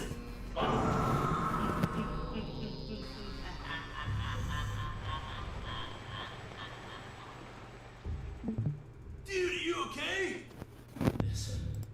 Hearing some static on microphones again. Not me this time. So I filmed a lot of the finale and these bits here. Like, Liz was out of town for a few days, so I just filmed everything in one night. That was like a 3-4 hour filming session, and I tried to make sure I like varied up the camera angles as much as possible. Tried to like this was me trying to be as ambitious as I could be with this finale, because a lot of it is just people talking to each other. So remember, you can, even if you have just two people talking to each other, there are ways of making it interesting. It's all about the cinematography. Frankly, I'm a person, you may have answered this before, but why does the scanner not recognize 90s Kid as off before the reveal? Could it hide its presence, or was it not always puppeting him? It was hiding its presence. It's a very powerful being, and it was able to fool the scanners. Now, nowadays, with more knowledge and more, and study of entity-like beings, they probably could detect it. As indicated when they were trying to scan for it all on Earth and couldn't find it, in the Sleepwalker.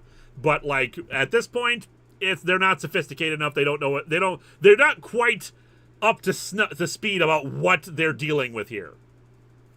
I would only go so far as to say Comicron 1 can detect it. I would not say that the team can detect it without that ship. Because it was hiding inside of Linkara that whole time. Definitely. And I mean, they could detect it with Comicron 1, but after it was wrecked. Larry Lester, so you intentionally left out the nostalgia critic? Not intentionally. There was very specific people I wanted for each one. For Spoonie, it was that, like, we were doing a lot of stuff together at the time, and, he was popular. It made sense to grab him. For Mars Girl, she, she knew about Pokemon, so it'd be easy for her to recognize, it's missing number, and then for Benzai and Sad Panda, it was an attempt at being comedic because they were both in France. Quick funny bit for that, to indicate, like, half of France's population is just gone in a few days, and now Sad Panda's always been a comedic character for his stuff, very deadpan, dry. So, like, I could have, like, a little bit of fun there and still have him be taken as well. Well, motherfucker. This is too big for me. I can't do this alone. I need reinforcements. Joe, can you hear me? I need reinforcements. And Joe had helped out with the last arc, so... Apollo Z Hack, are you there? Juario, Mars Girl, Lupa, unfortunate name drops. Dr. Insano, I need help! Isn't there anybody out there? That was basically the Halloween trailer. Yep. Or, I'm sorry, the finale trailer. Yep. The only two people left in the entire world. Let's have more interactions with Angry Joe, since he has a space station and you have a spaceship. Exactly. Closest we've ever gotten was the Vigilant flying from one to the other. Yep. And yeah, the idea of these two are the only two left. Heavy. Yeah, dude, major heavy load here, man. Heavy is I mean, dude, either one of us could be next, man. What I really wanted to do in hindsight, like, I realized that as I was filming this, and I couldn't get it, and I, like, there was no time to refilm it to try to get it right. You kind of can see it in a few shots. I wanted 90s Kid's shadow in the background to be shaped like Missing Number. Just like that weird the angular thing. There's a few shots where it kind of looks like that, but in hindsight, man, I would have loved to have it be generally that shaped. I think that would have been cool.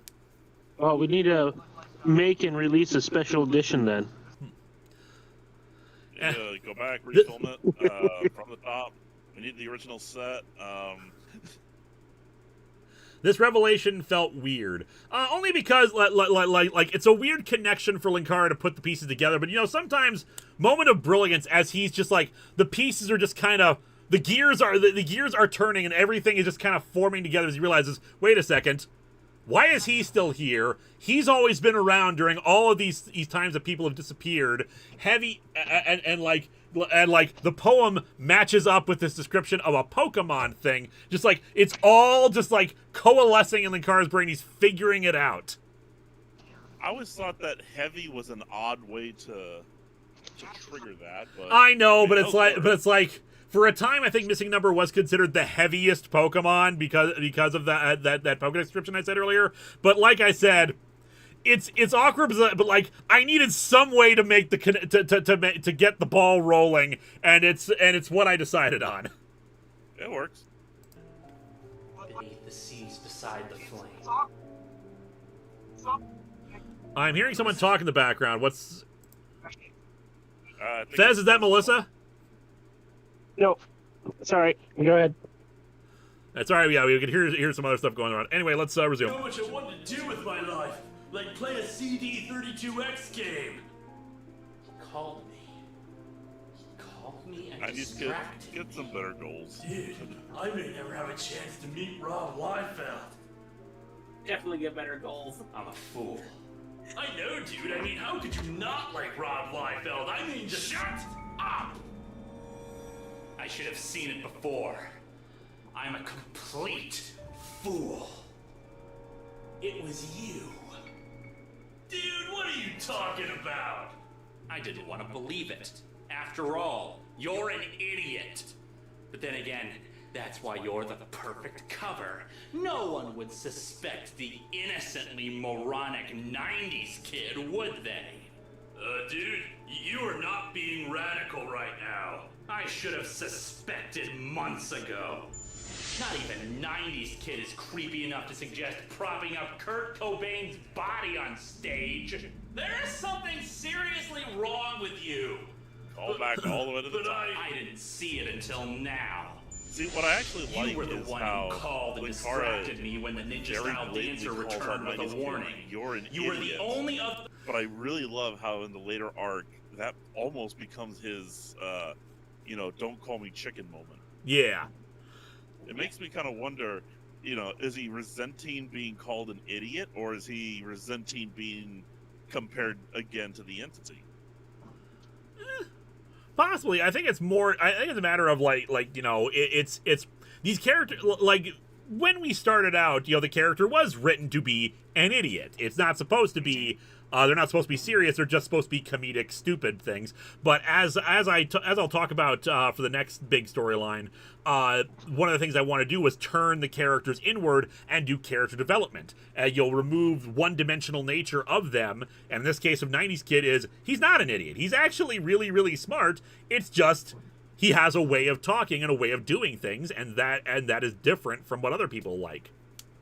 He's super enthusiastic about the things he likes, which is the 90s. And that came, I think, in full in the movie. Yep, when you had that. Yeah. Yep, that's where it all just really kind of finalized, to indicate no, 90s Kid is not a genius, a savant was the word I used, with mechanical stuff. With guns. He just really likes guns. The movie is when I really started to appreciate 90s dude. And he's aware of how people think of him. Other person here when Harvey disappeared. Poyo vanished after we were all in a room together. And the only other person still left on this planet is you. Why, of all people, of all creatures on this planet, would you be the only other person still here? But then again, you're not really 90s Kid, are you? You've been using his image this whole time, hiding in plain sight from Lord Vice. And I think I even know what you are. The clues were all there. Its voice is not its own. You have no voice or image of your own. You need to use others. Your mere It's become its presence has theme. been causing little glitches and errors all over the place, particularly in the credits of my videos. Sleepwalker. The poem gave away the whole story, but I didn't think about it correctly. There are so many ways of bringing you about, and you have so many names. But in the end, it really all comes back down to the one thing to call you. A piece of the world is missing. It doesn't mean it's gone. I want to ask what the music is called.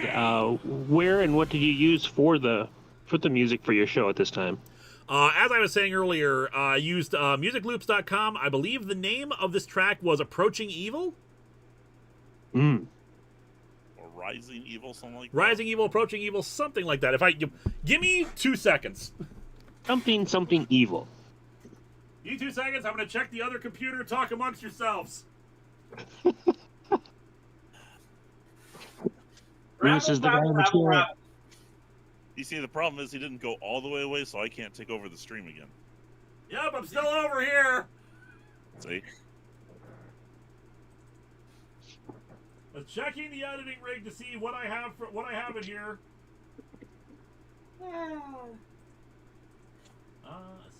Let me go to date modified. 2011 showdown cinematic premeditated hunt you down. Dark Force Rising? No. Darkness Rising? I hear working. Rise Victorious. Sorry, that's my puppy. Close Encounter. I used it again in 2017, 2018. I was thinking of how to play around with the "you're an idiot" part, and I was just thinking, it's like, what if you want to, it's like, my idiot? You know, you can't actually see that it's the different form of your. Malice Rising. That is the name of it. Malice Rising.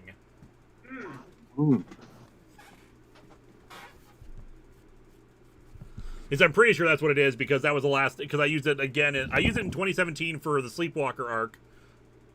And if it's not that, then oh crap, I'm not sure. I'll have to go check the thing again.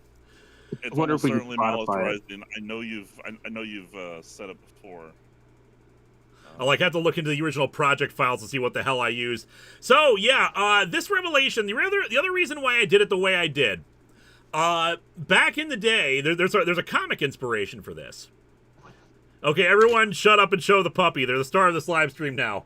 Is that GSR's dogs or Fez's dogs? Yes, it's Bob Barker.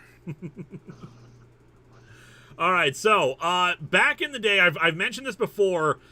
During Jeff Johns' Teen Titans run, there was also Judd Winnick's Outsiders book, and the Outsiders book, they had been setting up for a while now that there seemed to be like a spy on the team, like someone was deliberately disrupting things and making things worse, and it turned out to be Indigo, who was actually like Brainiac Act 9 from the future or whatever.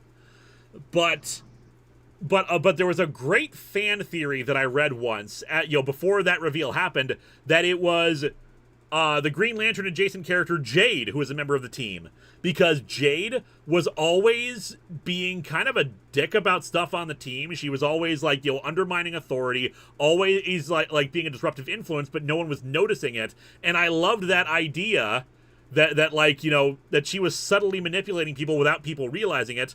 And Brainiac 8, thank you very much. Fair enough. And in this case, I was like, what if I set all these clues up for 90s Kid, but like very subtly, he's always the one around during all this, and no one notices. Because he's just 90s Kid being 90s Kid. And thus, in the end, the revelation happens. And you put together, oh my god, he was always the one nearby doing something when this was happening. How aware was 90s Kid while absorbed? Were they left entirely comatose while possessed, or did he have flashes? If not, was entirely aware of these events in a way? I think I've explained that he is aware of these events. Like, he's not in control of his own body, obviously. He's, like, absorbed. This is an image of him, for the most part. Anyway. This game has been very amusing, but I think it's time for it to end.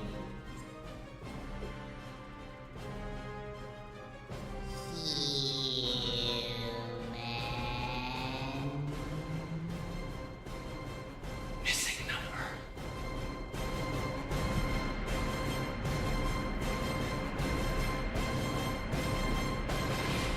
See, I thought Were it you was doing position tracking, or did you have like makeup on your eyelids? I was to green going screen? frame by frame in After Effects and Oh. rotoscoping it, which is something we'll be getting into in a little bit here, why that screwed me over.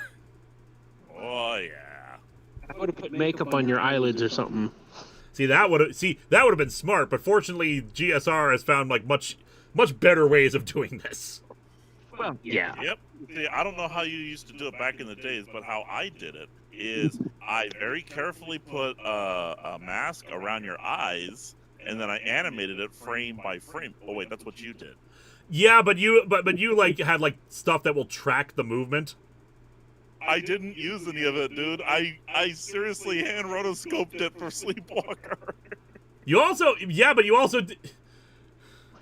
I'm so sorry. I hand rotoscoped it, including the blinks. Oh no! You really did not need to do the blinks. The blinks were like well above and beyond. I didn't even do the blinks. I know you didn't, but here's the thing: is that in the original effect, you couldn't tell when you blinked. When I was doing the effect, you could very clearly tell when you blinked. Frankly, I'm a personality infected 90s kid with Youngblood's disease, that monster. Yeah, he is possessing the body, but he's also absorbed him. It's a weird combination of things happening at the same time. He's wearing his skin. For the static with the eyes, I should explain that a little bit. Those squares were supposed to be the colors that you have on missing numbers, the pixels on him. When you put it through a colorized version of the game. So like it's like purple, black, and white. It did not come through very well. The effect did not quite work like I was hoping. Messy Ted, what's this? What's this? Your 90s kid is evolving. Congratulations, your 90s kid has evolved into missing number. Da da da da da da da da da. Run for your life. I kind of tried to do the same thing of the squares on the static, and I mean I didn't really read when I did it either. So you did a lot better. It still looks better than mine. Well, that's only because I added the orange glow. This opening, so someone knocked over their mic there. And it wasn't me for once. All right, let me go throw them outside. So this opening bit here, I can't remember what inspired it exactly. This narration that I give during it, like there is a sound in my nightmares. Like I just felt like doing it. I can't tell you why. It just felt like a thing that was right. Also, I should note, Messy Cadet gave a $50 super chat, so thank you so much for that. Could this missing number evolve into a Kangaskhan? Yes. All right, let us resume. There is a sound in my nightmares. It is a hiss, a screeching of notes that comes from a game that I played as a child. It's shrill and high-pitched, grating on your soul like nails on a chalkboard. This was not the sound of any natural creature. This is an abomination, a perversion of the programmed perfection of the world. In other times, in other places, and in my book, they called it the Lost Beast. But to me, it shall forever have a different name. Missing number. I am the voiceless that never should. A beautiful horror. I shouldn't zoom out on a remote, or somebody behind it helping you. I think I was manually I think I was just like artificially zooming in. Oh, okay. Which is why like it looks a little pixely. I was all alone when I filmed all this. You're not some Lovecraftian demon, you're a I'm glitch sorry. in a video game. A random scramble of pixels because the game is... Entities say human because it's pretending to be human, and Pokemon always say their species name. Not deliberately, but I love that explanation. That's beautiful. It's the reason why I had it always say human, because it's mocking them. It mocks other species. It mocks other species, and like he doesn't like to refer to them by name. It's like human, like it's like it laughs at our life form. What planet is this? Earth? Kate Cast Reviews. Fun fact, this was the first episode of Atop the Fourth Wall I ever watched. To say I was very confused. But I'm still here like a decade later, so take that for what it's worth. Now, the reason why I decided... Now, this finale, the previous two ones had been in February because it was the anniversary of when I started doing the text reviews. But for the first time, Monday fell on Halloween. And I was like, I gotta have something special for the Halloween episode. If it's gonna be premiering on Halloween itself, it must be there. I must do it on this day. And that kind of screwed me over for a little bit because of the amount of effects I had to do. This was before I started doing Longbox, but I think it was around this time that I wanted to do Longbox. Like, I want to say Longbox started the next year, but yeah, as Des Shinta pointed out, it wasn't finished. Like I was working as quickly as I could, but I was rotoscoping all the eye shots. Like, I think I realized while I was filming, I'm going to need to do something about these eye shots, which is why eventually he puts the sunglasses back on, and why he just has normal eyes at one point, just because, like, I'm running out of time, I need to get this done, I'm cutting as many corners as I can to make this work. And I still screwed it up. But we'll get to that a little bit later. But, yeah, I think it eventually did come out, like, 9 p.m., so, like, it was very late. It did get out on Halloween, but very, very late. Trying to call Reminds me of another Halloween storyline. I am the outer god that looks in Yep. and beholds a reality that lacks my beauty. I will correct through corruption until there is nothing left of my totality. The full screen static, that's to hide jump cuts, correct? Yes, I think originally I wanted to do something like some of the shots we'll see where he, like, bounces around.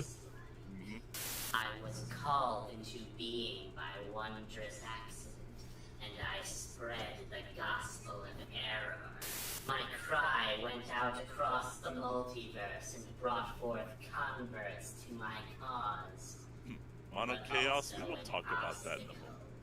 Lord Vice, he'd been trying to destroy you. That laugh, I pulled that off so good. He was a nuisance, not a threat. Especially how you went so perfectly back to the monotone. However, his Mwah, attacks perfect. diminished me, made me less. It was unacceptable. I fled to pursue the Okay, so let's start getting into some of the things with this, and especially that line right there. It was unacceptable. He was diminishing me. Called to being by wondrous accident. What does that mean? Originally, like, it was referring to the end. You know how missing number appears in the game. Like, it's just an accident. It's a glitch. It's not supposed to happen. But actually, I have written up the full history of the Technumina and how they came about. So yes. It came about because of wondrous accident, and we will get into that later, though I think we've briefly touched on it in one of the episodes. So, recall, as I said last time, we did one of these commentary streams, I was originally going to have every single storyline end with Power Rangers. That was the plan. And in this case, the plan was I would fight the entity with a Quasar Saber. Oh, I was gonna pick up my 3D printed Quasar Saber I have here, but it's falling apart slightly. I still have to paint this thing. But yeah, aha! I will defeat the Eldritch God with this thing. Although even worse because it was a toy, like an actual legit toy that I was trying to have the prop lady modify to make it more like a proper sword shape, but she was not having much luck with it. But yeah, that was the original plan. But as things were developing, especially as we were nearing the end of the Vice arc, I came to a realization people would freaking hate that. Like, this thing is the thing that made an interdimensional conqueror scared. It was the thing that he was hunting across universes, and I was gonna kill it with a Power Rangers reference? That is so unbelievably dumb. Yeah. That would have, people would have hated it. People would have been disappointed. After all that buildup, after everything it did, just killing it with a Power Rangers reference would have been awful. But now I have a problem. How the hell do I stop it? Andrew J. Brown Comics, I wonder if this event has made Linkara cautious about other famous game/movie glitches because of problems, like the shadow in the background of Wizard of Oz, lol. I have a few inspirations for some other glitches, possibly for Technumina stuff, but I've evolved the idea to being more about general technology stuff versus just glitches. Also, the shadow in the background of the Wizard of Oz is literally just a bird.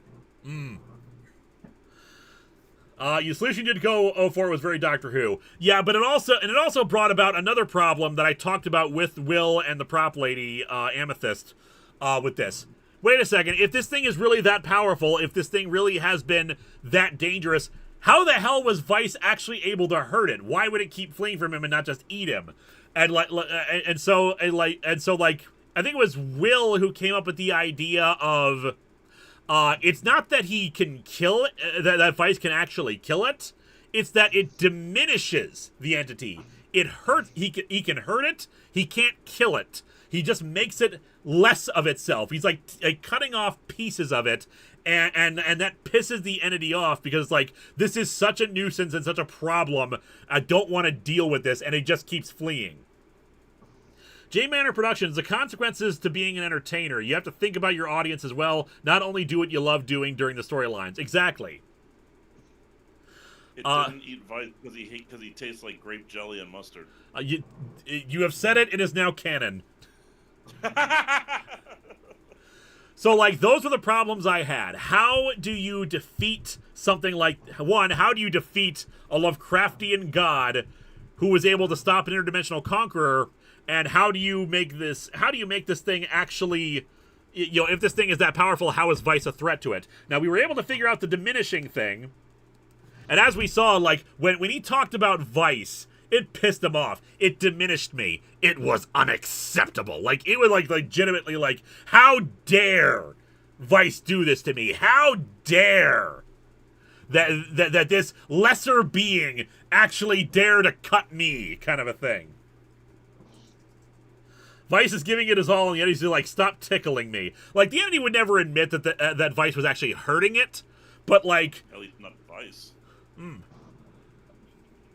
So yeah, and we'll get into a little bit later. Like, remind me because I might forget. Like, how I eventually came up with the idea of the entity's defeat.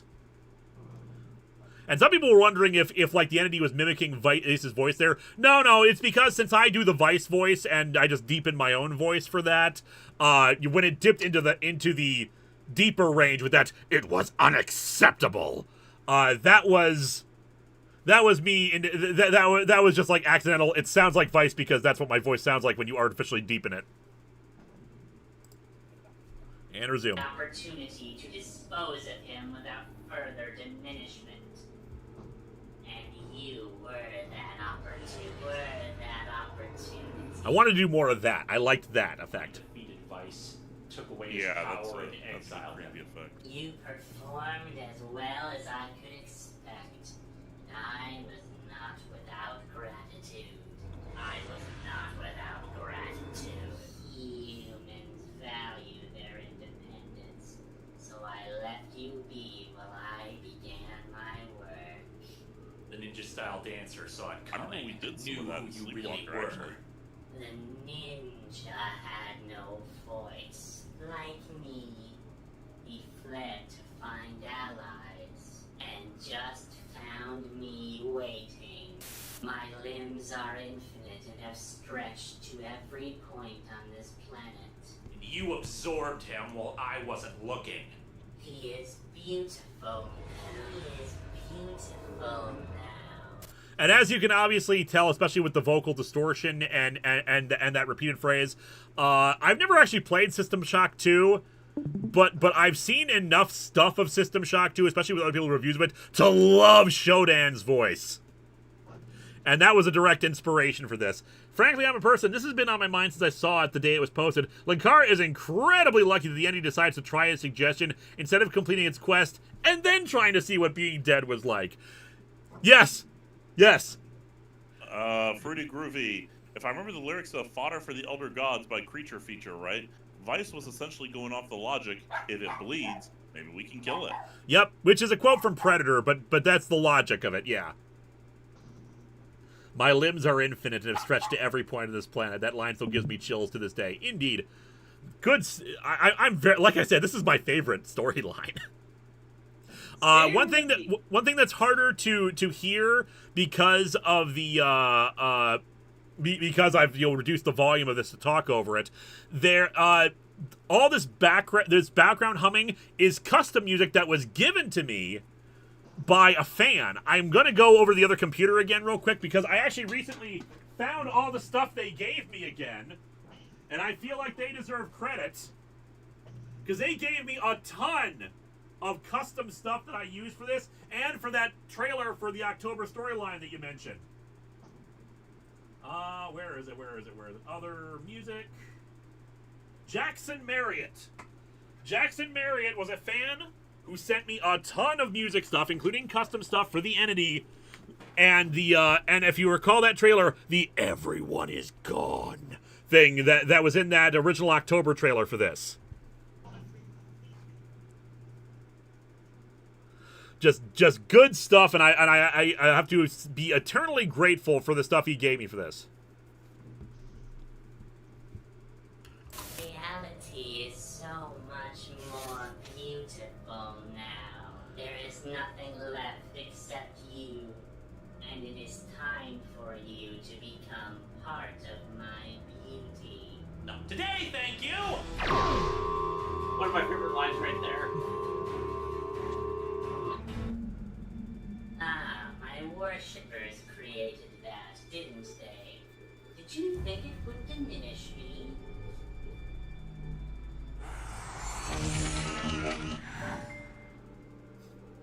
You have provided so much amusement, but I am the never should, and I already won this game long ago. Nimue, emergency procedure 5, execute!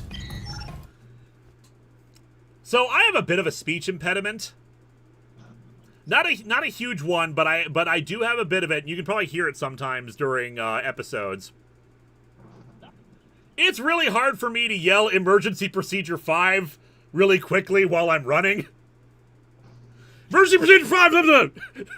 Emergency procedure 5! I did like 10 or 12 takes of that. I think I finally dubbed it in later, or I can't remember if I finally got a good take or if I just dubbed it in later. It does sound dubbed in now that I'm thinking about it. Emergency procedure 5, execute! In that case, decent ADR.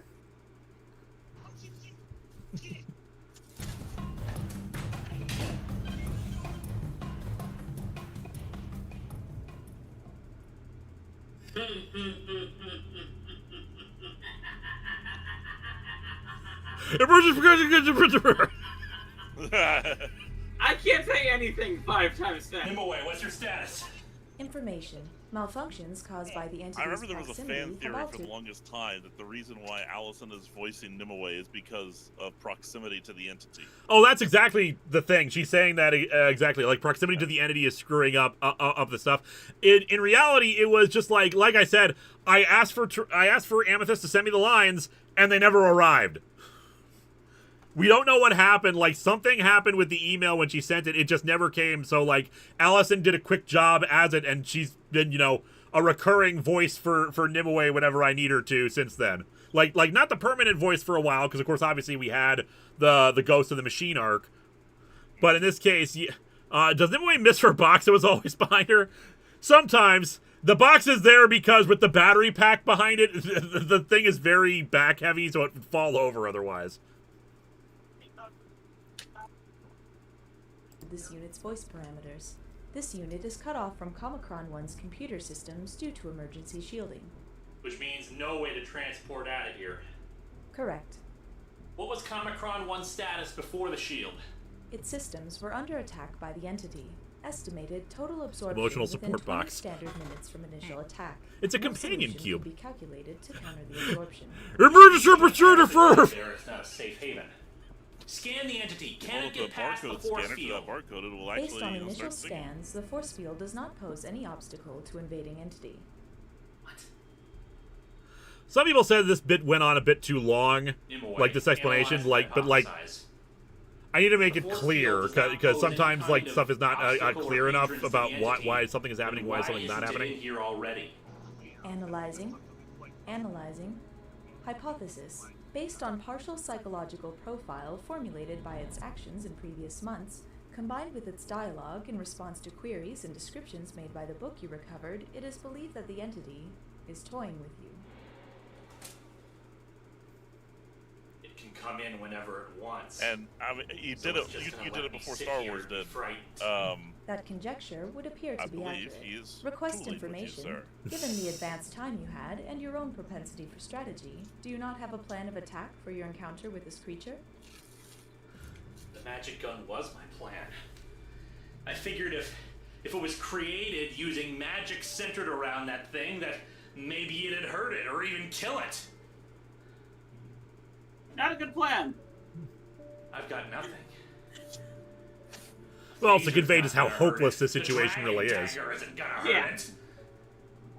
None of my weapons are gonna be any good against that thing. Conjecture. If this creature is based on something from Pokemon, could you not capture it with a Pokeball? All my Pokeballs are out there. And even if I could get to them... I do gotta get going. You guys have a good night. All right, have a good night, Fez. Good night, Fez. Oh yeah, the Pokeballs thing. People were asking, like, why not throw a Pokeball at it? As they realized what it was. Like, okay, I need a quick explanation because the Pokeball is out there, and then we would actually try it in the Sleepwalker. It's Sleepwalker, right? Powerful. I'm not even sure what I'd be throwing the Pokeball at. Request information. What will you do then? I need something to take my mind off of this. I am not going to sit here and be frightened. To read something.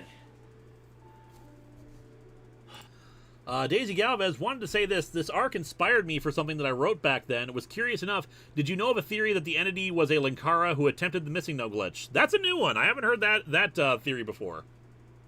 Interesting one. Most theories about stuff with the entity suggest that Vice was red from the original games. I do not ascribe to that because I've over time I've kind of tried to separate the missing number connection. It's still there, obviously, but like whatever the entity started as, in its original form as missing number, it's grown much past that at this point. He was not like originally from the Pokemon like Vice's world was very different from ours. Andrew J. Brown Comics. Oh wow, I just realized why the entity loves playing around so much, because it's born from a game. Boom. You get it. Own it. That may not have been your original intention. No, that was part of the thing. Too ironic. Too ironic. Saving it for next year. No. God, no. I'm gonna do Future 5 at some point. God, that was awful. And it's now we've got it. Okay, I think I've hinted at this before. Until I reviewed Holy Terror, Future 5 number 3 was the absolute worst comic I've ever read in my life. So hence the God no. That's why it's in every single intro in the big pile of comics, and I've got to review it at some point. Like it probably nowadays it probably is not the worst because I'm basing this off memories from like 15, 20 years ago, but like as opposed to Holy Terror, which is like racist and Islamophobic and stuff like that, and just like the level of badness there. Future 5 number 3, just like the sheer levels of badness in it, bad art, bad writing, just a very gross book. It's not even like sexist or racist like that one is, maybe a bit sexist, but like it's just like one of the most unpleasant reads I've ever had to sit through, and I was thinking like I will do this for like a big event sometime in the future, but I'd have to do the previous issues too. But like, man, after stuff like Marvel, I wonder if it would even go on my radar. I wonder, because I haven't touched that thing in so long. Is it really as bad as some of the other stuff I've done? Because Holy Terror is hands down the worst comic I've ever read before. Well, yeah, why don't you go ahead and give it another read through? Yeah. See if you haven't changed. I probably should have. I probably shouldn't admit that. Just because, like, I've always kept that kind of a hidden secret now. But you know what? Screw it. This is what commentaries are for, getting it all out in the open. Yeah, it's the 15th anniversary. You get to hear this stuff now. One asked this, was there an editing mistake when the entity was about to explode because their eyes, they don't have the glitching effect? I talked about this a little bit earlier. I was just starting to cut corners at that point to try to get it out on Halloween. And we got Pokemon, and you decided to include the explanation of what missing number is for the sake of the compilation, and I get that. Yes, I did. This might be one of my better unusual choices. Hello and welcome to Atop the Fourth Wall, where bad comics However, burn. in the next I'm recording this storyline right arc, now, despite which the is fact that it's Fifth Soul, I very, believe, very, I made very probably one of unlikely the that worst anyone will ever editing see choices. this, seeing as I Yep. am the only human being still alive. But we'll talk about that next If time. somehow someone manages to see this, I hope you enjoy it. I should probably explain some context to the situation I'm in, particularly the franchise known as Pokemon. Pokemon started as a successful video game series in Japan. The idea is very simple. On this world, the planet is inhabited by semi-sentient beings known as Pokemon, though they're really closer to animals. The entire industry of this planet seems to revolve around Pokemon, training them, fighting with them, breeding them, using them to commit crimes, etc., etc. 10-year-old children can have the unique honor of leaving their homes and embarking on a quest to capture Pokemon in devices called Pokeballs, and then using them in battles against other people's Pokemon until you are I the best really like hope no one that ever was. this brief We won't debate video the footage ethics does of not get animal claimed. cruelty or sending You know what? young, I'm gonna unprepared children out into the world with only an electric rodent or other Swear to such God, if it things gets to protect them. claimed The from this point is that tiny-ass Pokemon games pixel. are fun. Though my primary complaint with them is that the game Gotta love hasn't Show had Pro, any don't innovation ya? to them beyond, let's have more than 2 Pokemon fighting at a time. And for a franchise that's lasted since the mid-90s... I really like Legends Arceus's redesign of some of the Pokemon mechanics. I like turn-based battle stuff. I like Pokemon stuff, but as I keep saying, I want a Pokemon fighting game in the style of Smash Brothers. Like, people can bring up Pokken Tournament all they want, but that's a very different beast, and I want to be able to play all Pokemon. Yes, I know that's that's nearly impossible because of how many models would be necessary, but I want something like this. Anyway, I should probably I get it. I get that'd be like nearly impossible to do, but goddamn it, I want it because that's how I imagine Pokemon battles actually being like. The player's sprite is placed in an empty data slot for storage, so the old man sprite can appear. After that's completed, you immediately fly to a place called Cinnabar Island and surf along the coast. The thing is that your trainer's data hasn't been called back yet, and because the coast of Cinnabar Island does not have proper data pertaining to what sort of Pokemon Yeah, my explanation is not entirely accurate how it works. Feel free to look up, but it's like it's kind of the gist of it. It's missing numbers weird. Yeah. And there's more than just missing out. Yep, because if you have the lowercase w in your trainer name, it'll bring up the Kabutops skeleton from the Pewter City Museum. I got a different missing note myself. Which one did you get? A different one of the fossils. Aerodactyl fossil? Yep. Yeah, because the Aerodactyl skeleton's there too. And again, this is what I encountered. No one talked about that back in the day. They only mentioned the block of pixels, and then I saw this thing, and of course it terrified me. To me, on the other hand, I thought, oh, cool, giant Aerodactyl fossil. And it was like a level 160 something.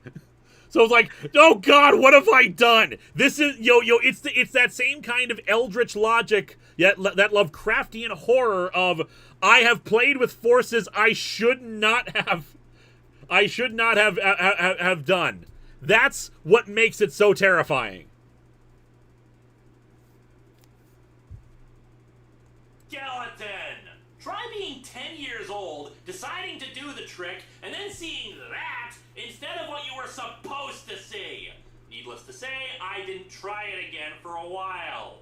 Admittedly, what's actually going on with the missing number trick is a little more complicated than that brief version, but my explanation is just the basics of how it works. Missing number is just a glitch in the game, and when people learned about it, they thought the thing was serious bad news, that it could erase your saved game, or even the entire cartridge. You have a plushie of There's that, been don't the you? occasional I do. person Someone sent me a who little says tiny, that happened one with like a kind of a gray texture in to reality, it. seeing it only does two things. It messes up your Hall of Fame data, and it massively duplicates whatever item is in the 6th slot of your inventory. It can cause some other glitches if you catch This is Glitch it, City, which is but technically an nothing unrelated really to glitch. the extremes people were worried about. It's a legend in game glitches, and in particular Pokemon history. And apparently in a parallel universe, it spawned off into some kind of outer god that intends to consume and absorb all reality in every dimension. And it's also standing outside my door. Yeah, it's been a bit of a day. However, as a comic, It's been a bit of a enjoyable day. and it told a complete story, and sometimes that's all I'm asking for. Gojiragon, can you get it in the 3DS digital version? Yep! Yep. Really? Yep! The Virtual Console release of it didn't patch out Missing Number. I would like to note that Missing Number is the most studied glitch in all of gaming. For 20 years, people have found whole new ways of summoning it, new interesting things about it. The grandfather of glitches that allowed them to study stuff like the Poke Gods, the Glitch City, the Mew trick, the Ditto trick, just like so many things. And all they would have had to do is to add some Pokemon to the location data to get rid of it. But no! They didn't! Not only did they not do it, people were able to transfer it up into other games. Now, mind you, technically it doesn't actually show up in their actual games, because it's not a real Pokemon. But It may as well be now. But what it does is, like, it really shifts the name. If I recall correctly, it shifts the names over of whatever other Pokemon you were transferring at the time. The Gen 2 cloning glitch was patched. Yeah! I don't get it! Yeah, actually, that says Zero says it right there. Of course they didn't patch it. People would complain if they did. Still, Yeah. Still, it caused some issues by not doing it. So why didn't they? It would have taken one simple fix. There's so much they could have fixed for the Virtual Console release, and they didn't. And I'm not, like, angry about it. I'm just confused. SK just video production, so they missed the Missing Number fix? What a miss. It's possible they did it on purpose, but it feels like that was a bad idea to leave it in. They probably didn't patch it on purpose. Like I said, it created some problems for transferring stuff up because people were like, "Hey, can I trade this up now?"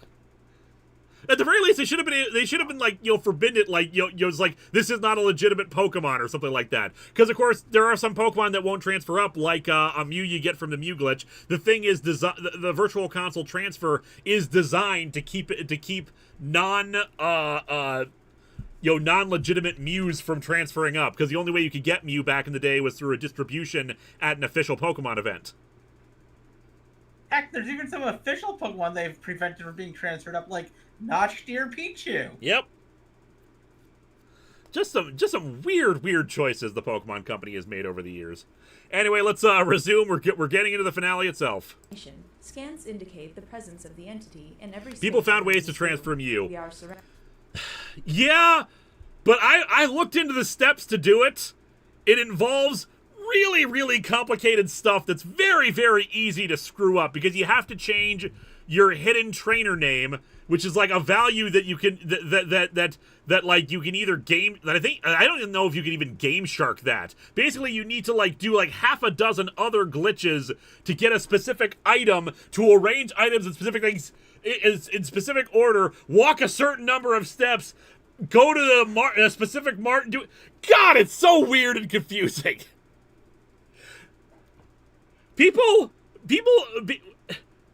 people wonder if, like, Pokemon fans who were fans of Gen 1 then got into the Pokemon Company when they were developing Gen 3 and its remakes, because some steps to get some Pokemon are so ridiculous that they feel like they were made specifically by the people who made up all these elaborate tricks to get certain things.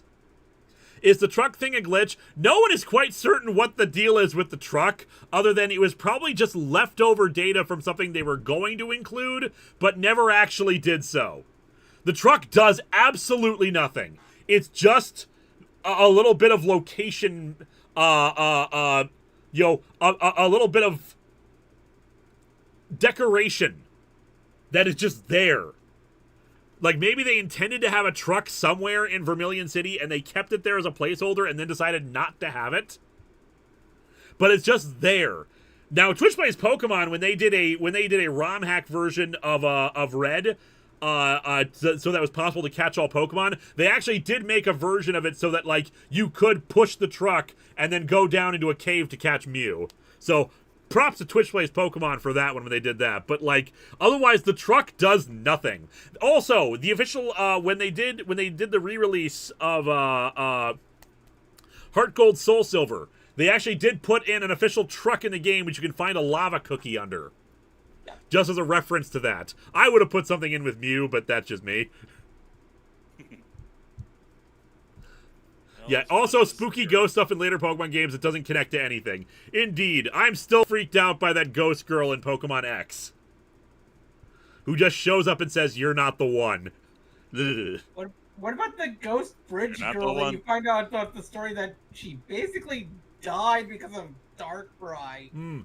Oh, that was in Fire Red Leaf Green, actually. Okay, yeah, it was Fire Red Leaf Green, not Heart Gold Soul Silver. Sorry, anytime someone says you're not the one, I immediately think Zathras. You're not the one. You're not the one. We need snow on Mount Silver. No, we don't. We don't need the actual creepypastas. There's enough creepypastas in the actual games. We don't need the decayed, dead Pokemon in there. You're not the one? What does that mean? It means you're Well, not the one. clearly it means that you're not Jet Li. Yeah, no one knows. No one's been able to figure out what the hell the ghost girl is in Pokemon X. You just get off of an elevator, and suddenly you're frozen. This ghost girl, like, skates, because her legs don't move, looks around you, stares at you, says, "You're not the one," and then disappears again. It's not repeatable. You do it once. No one knows what the hell the deal is with it. Maybe it was something left over. They were something for a quest later on. There's, like, another ghost later on who seems to be suggesting they're connected, but, like, there's nothing. No explanation. What it is, what its deal is. It's just... The girl shows up again in Omega Ruby saying the same thing. Kind of, but not in as creepy a scene. Also, you have to remember that they did kind of trash Pokemon Z. Yeah, maybe this was a thing meant for Pokemon Z. I think not being the one means you're not of the body. Are you not of the body? Anyway, let us resume. Grounded. Well, I guess this is it. It would appear to be so. There's nothing else I can do. Well, Nimue, it was nice knowing you, although brief. The emotion is shared. Sad Panda made a slow, like, kind of minor key version of the Atop the Fourth Wall theme once, and I decided to incorporate that here because I thought it worked really well for the mood.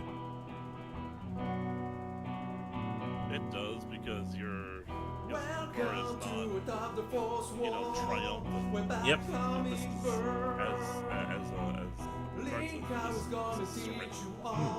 A lesson you won't learn. Yeah, like you're gonna face it with dignity. Yep. But it's still surrender. Anyone was out about comic publish could be your turn. Linkara, he's the man punch who was a pretty hot Linkara. He has a magic gun where we put your family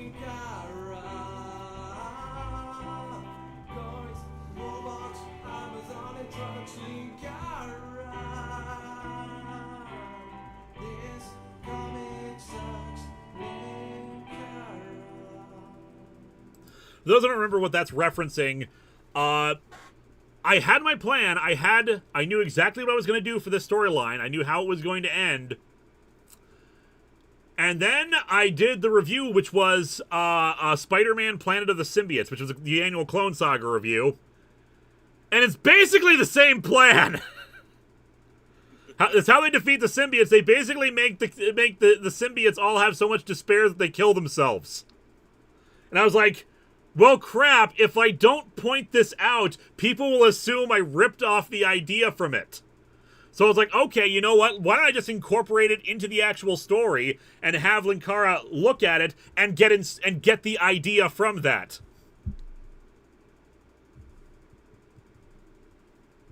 Is that hat spin hard to do? Not really. Making it look good for the camera, because, that's a little different, because, there's ways of making it look, just, like, very quick, not very impressive. Entity got Landrued. It is the word of Landru. I'm glad this is one of those times where I'm actually glad I still have some of those sounds on the soundboard. Very fortunate circumstances. I have a lot of providence and luck in my life. And I freely acknowledge that a lot of my success and a lot of things come about not because I'm terribly clever, I'm just incredibly lucky. Sometimes I'm clever, but a lot of times I'm just really, really lucky. And I can't rely on that. Anyway, let us resume and get to the actual meat of this, and we'll talk about how I was inspired to do this.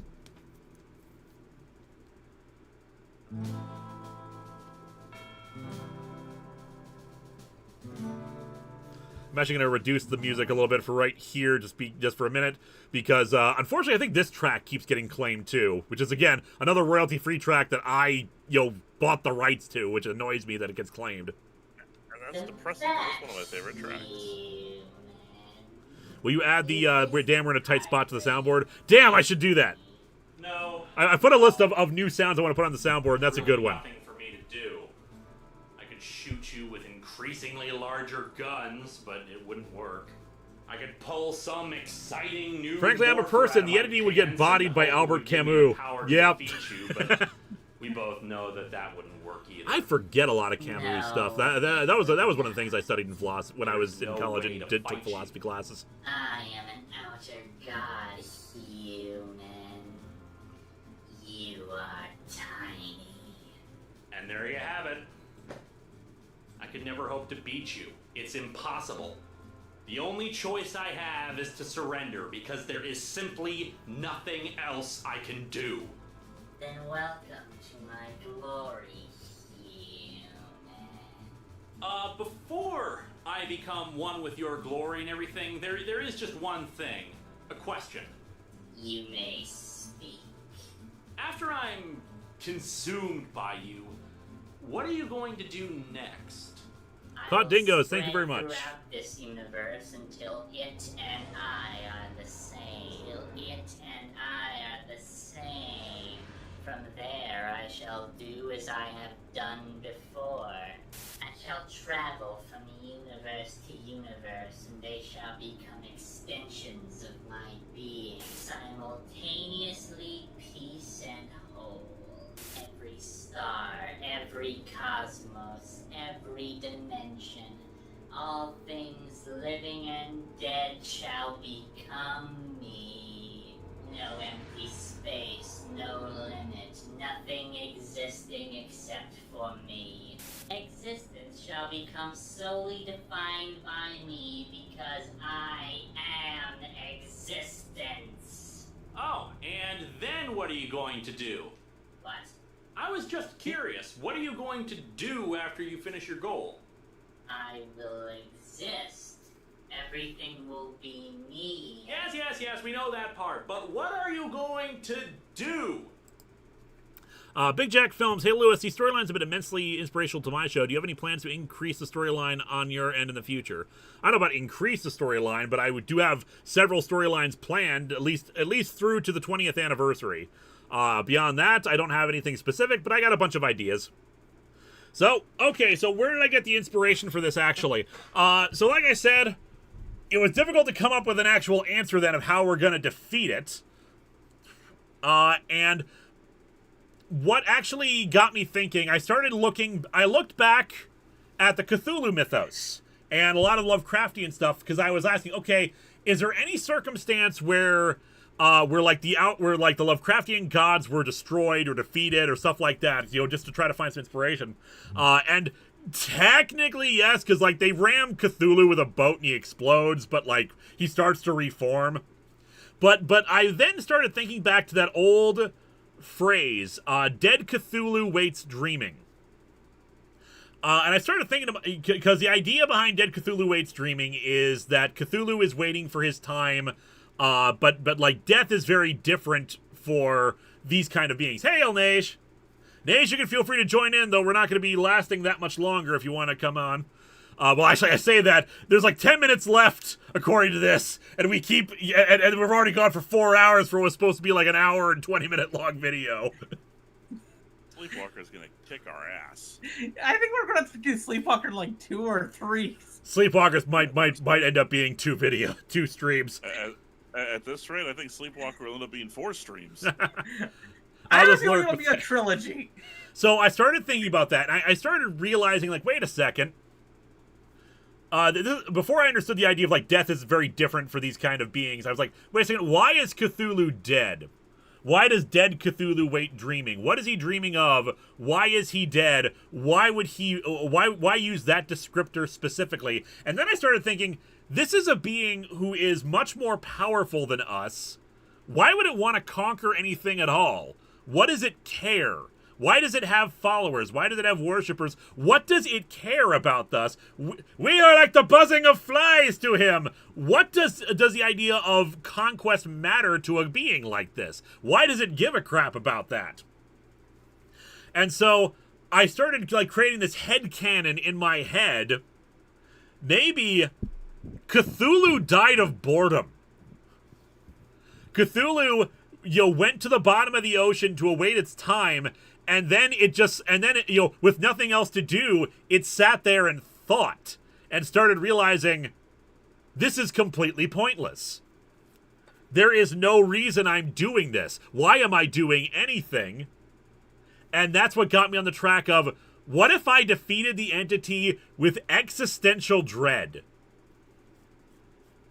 What if I defeated it by making it realize that its entire existence and the entire reason it does anything is completely pointless, a completely worthless exercise in nothingness? There is no reason for it. There's absolutely nothing to do with it. When you have goals, there's a reason for your goals. I want to have more viewers because more money means I can take care of my family. I can live a more comfortable lifestyle. Conquerors like to conquer for its own sake, just like the glory of battle and defeat. But, like, these are very ideas of conquest are beneath beings like this. What does it matter? Of course it'll win. It's a giant squid monster that can squish you. Ooh, how glorious a battle it's been! And thus, how do we defeat a being like this? By making it realize. By making it kill itself. By making it surrender.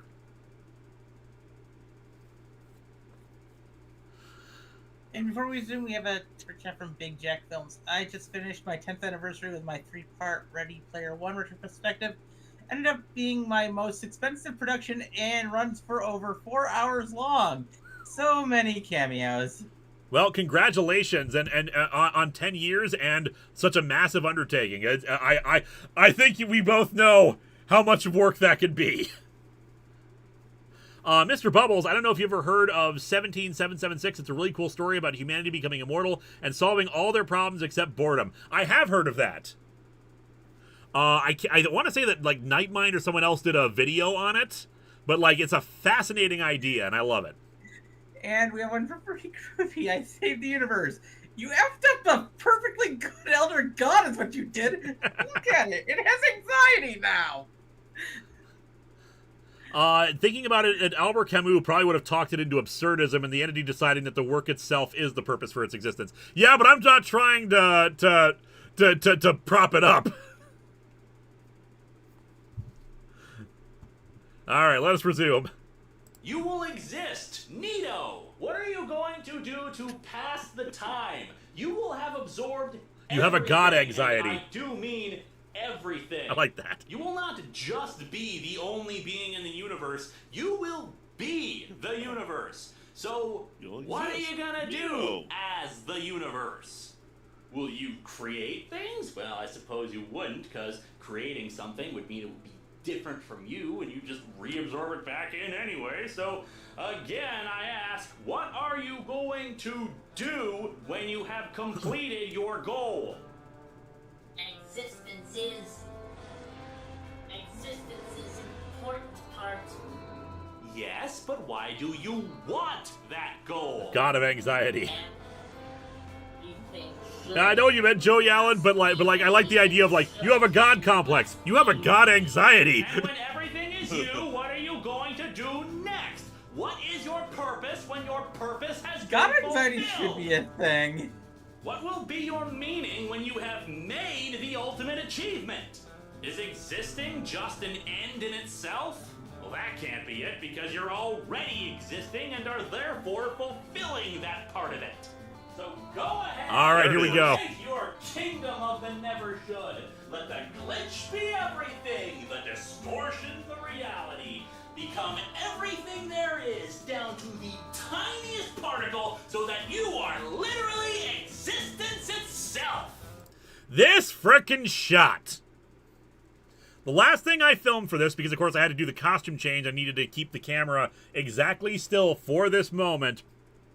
God, that shot is good. I know, this was the money shot. This was the thing I needed to pull off, and I didn't. I didn't pull off the shot. At least, not for the Halloween release. When this released, on October 31st, 2011, it was missing this shot. It was just, I just had a slow zoom in on the entity instead because I couldn't do it. I started working on it, but it was taking so goddamn long. It took like an hour to do like a few frames because I'm a moron. I know what you did. I'm a moron. What I'm doing here is, I've talked about this before, the masking effect. You put a mask around something, and thus, like, because the background is the same, I put a mask around myself as I'm walking around him, and like, it looks like I'm moving at the same, around him, when in reality, it's just like, a little outline around me that's moving around it. It was taking too long, because I was going frame by frame rotoscoping it. And I was already running out of time. It took so long to do all the rotoscoping for the eyes. This was such a big shot. And of course, I just like, okay, I want this shot. I'll do it after Halloween. And back in these days, this was Blip, so you'd upload over a previous version of a video. I'll just upload an updated version of it later. So in the original release of this shot is missing. You have the ranting audio, but you just have the slow zoom in and all that. Problem is, so I tried to come back to it like on November 1st and 2nd. No luck. It was still taking too goddamn long, and I needed to leave to go to Youmacon and actually work on other videos. This was still back in the day when I was able to release stuff every week on time. So it just wasn't working. It was taking too damn long. I come back from Youmacon, and I know Phaelus had done a bunch of effects work where he's interacting with himself, so I contact him and let him know, dude, I don't know what I'm doing wrong. I don't know how you managed to pull this off. If I give you this footage, is there any way you can do the shot? And he's like, yeah, sure, I'll give it a shot. 1 hour later, he sends it back to me and says, here you go. And I'm baffled. How the hell did you do this? How the hell did you get this shot done with so goddamn quickly when I spent days trying to do it and I am just not pulling it off? What is this magic that you have that I'm not doing? And he's like, well, I put the mask around 90s Kid. 90s Kid isn't moving. 90s Kid is perfectly still.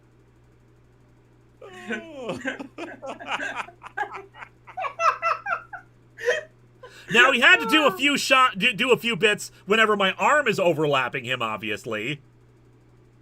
And there's like a split second where it looks like my hand just kind of phases through him, but it's not noticeable. And like, so I'm just staring at the screen before I just like bang my head against the desk, realizing how I could have done this. You always rotoscope the thing that's moving the least, if it's possible. And it's just like, ah! I say that now, you know. Thalos is amazing and wonderful, and I love him. We have 3 super chats. Go right ahead, read them off. Joseph B, this scene right here of you effectively walking behind yourself is what made me a lifelong fan of you and your content. Peak special effects work. Thank you so much. Like I said, this is the money shot. This is how I would make the finale as big as possible. The shot of me walking around myself. You can't really see it very well. On the ground at 90s Kids Feet is a quarter, which I put down as a marker for myself to look at. As I was walking around to try to make it convincing that I was looking at myself.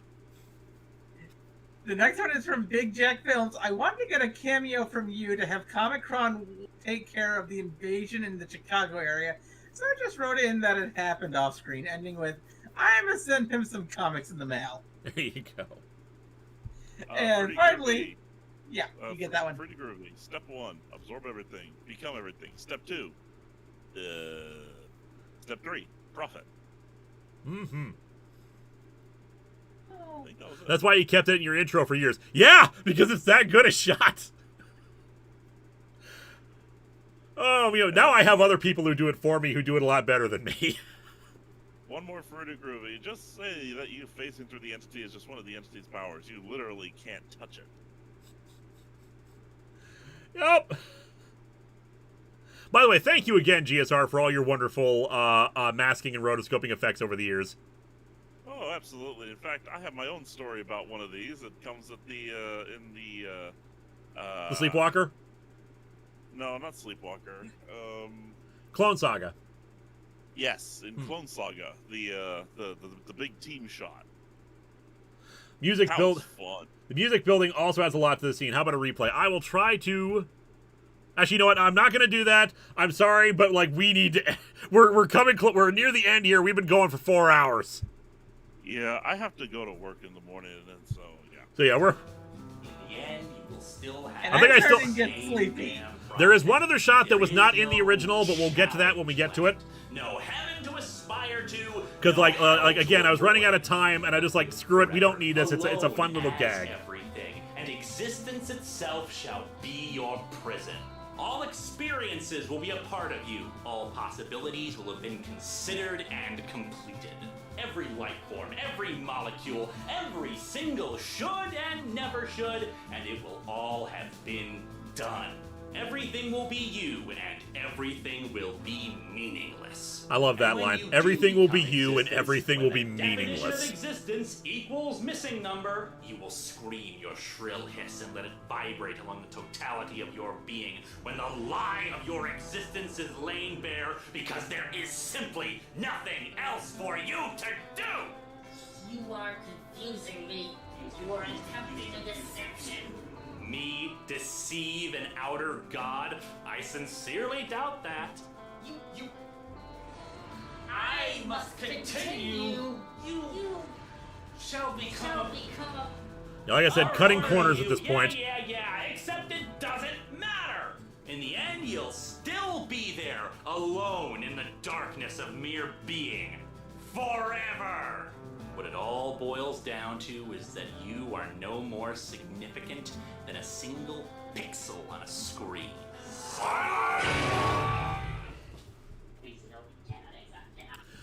Katie Cast, how difficult was it to write this speech? A little bit difficult. One of the reasons why it feels like why it might feel like it's a little repetitive is because I wasn't sure if I was getting the point across.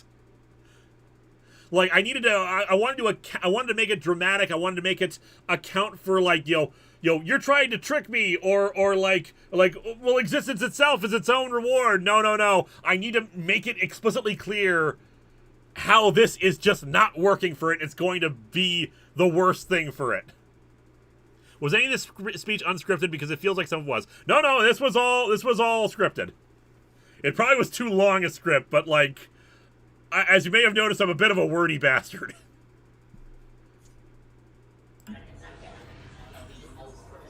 Yeah, like I said, cutting corners, no more rotoscoping on the eyes. We're just going for the static over it.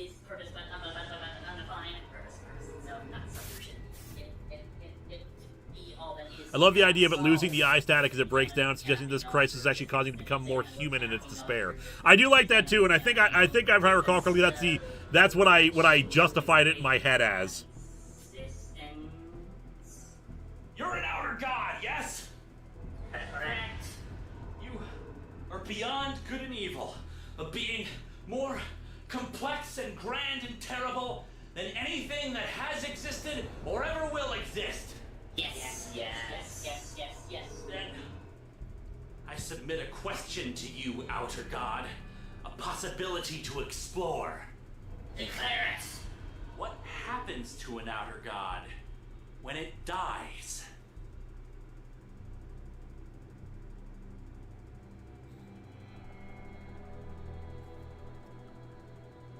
I will find out.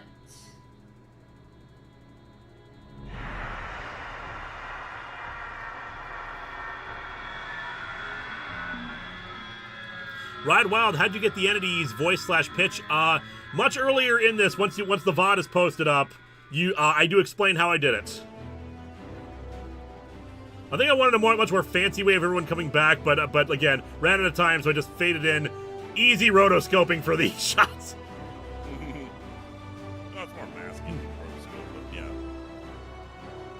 I don't think any of them oh, no, right there. Yep. This hug was impromptu. Kid, what just happened? We're not necessarily out of the woods just yet. Nimue! Online. Has Earth's entire population I haven't set up that there's a Scanning. Nimue interface on the top there. Confirmed. All life and property that have gone missing over the last several months have returned. Linkara? What did you do? A lot of people did ask, does that mean that all of Vice's original homeworld and whatnot were restored to? And the answer is no. Basically, like, there was a time limit. Like, there comes a point where, like, they would have been, like, digested, for lack of a better term. So, like, if they had waited too long, the Earth, all the population of Earth would not have come back. Lasume01, wait, is the entity basically the Swarm from Transformers Generation 2 comic? I wouldn't say so. We also have the burglar. I actually took some inspiration from this ending for my current D&D campaign. What happens to an elder god when it gets bored? Nice. We actually, the Temlins are kind of the other side of this. We get, I like the idea of, okay, we have godlike power now, but we're incredibly bored. Let's entertain ourselves with a contest. I think I convinced it to kill itself. And either because of its generosity or because of its death, everything has been returned to normal. Wait, where's the idiot? No one is more happy than Boffo. Airlock is a place we want to go. 90s kid, you okay? Oh, I think so, man. Hey, wait a second. Where are those issues of Blood Gun that I was sorting? Those were collector's editions! Oh joy, he's back to normal. Linkara? Are the Temlins the same species, the entity in their oak? Nope. I think you just saved Different the world beings. or something. So what happens now? I don't know. Anybody want to play Pokemon? Okay. I want to play Pokemon too, yeah, man! I've got a level 255 Mewtwo. And I wanted to make sure I showed everyone coming back to life. And I added in a few other ones just for funsies. It's hyper time. Oh yeah, we still released the Warrior number 4 review in between because we had filmed that. Alright, I'm back. This isn't the shirt I was wearing before. I'm back. Yeah, it was really important to see me return, otherwise no one would believe that I've come back. I'm back. And yet somehow I still released a review of The Howling Reborn, despite being taken by the entity.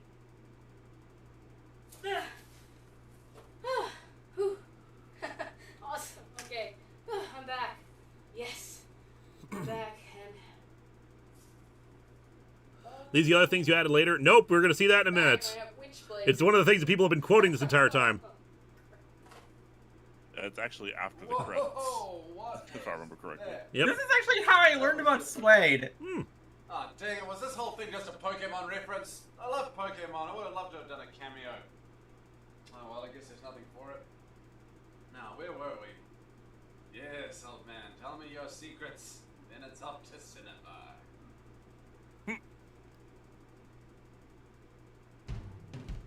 This is the end credits here. I'll skip to the end here. Ah! Oh, me oh my. You still keep in touch with everyone? Yes, I do. Pretty much everybody I still keep in touch with. Every time I credit Boffo, I always make sure I put CPA at the end. Suede, no! Yeah, I deliberately had him be the final one there just because I thought, yeah, that's cute. How long did it take you to find an actual ending song? Not too terribly long, because this was one of... remember that the original theme song was made via a contest, and this was one of the other entries for it, and I was like, I always liked this song. It doesn't match for an opening theme, but it would work really well for an ending theme. It's very beautiful. They always like it. I've always liked shows that have, like, really exciting opening themes, but, like, a calmer ending theme, because, like, we're decompressing. SK just video production, now sleep. Sleep is good. Sleep. I do that? But first... Linkara, you seem glum.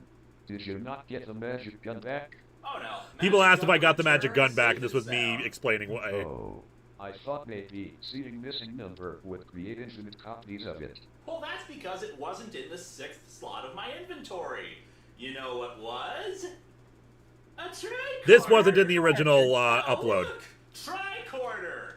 Oh look, tricorder. Oh look, tricorder.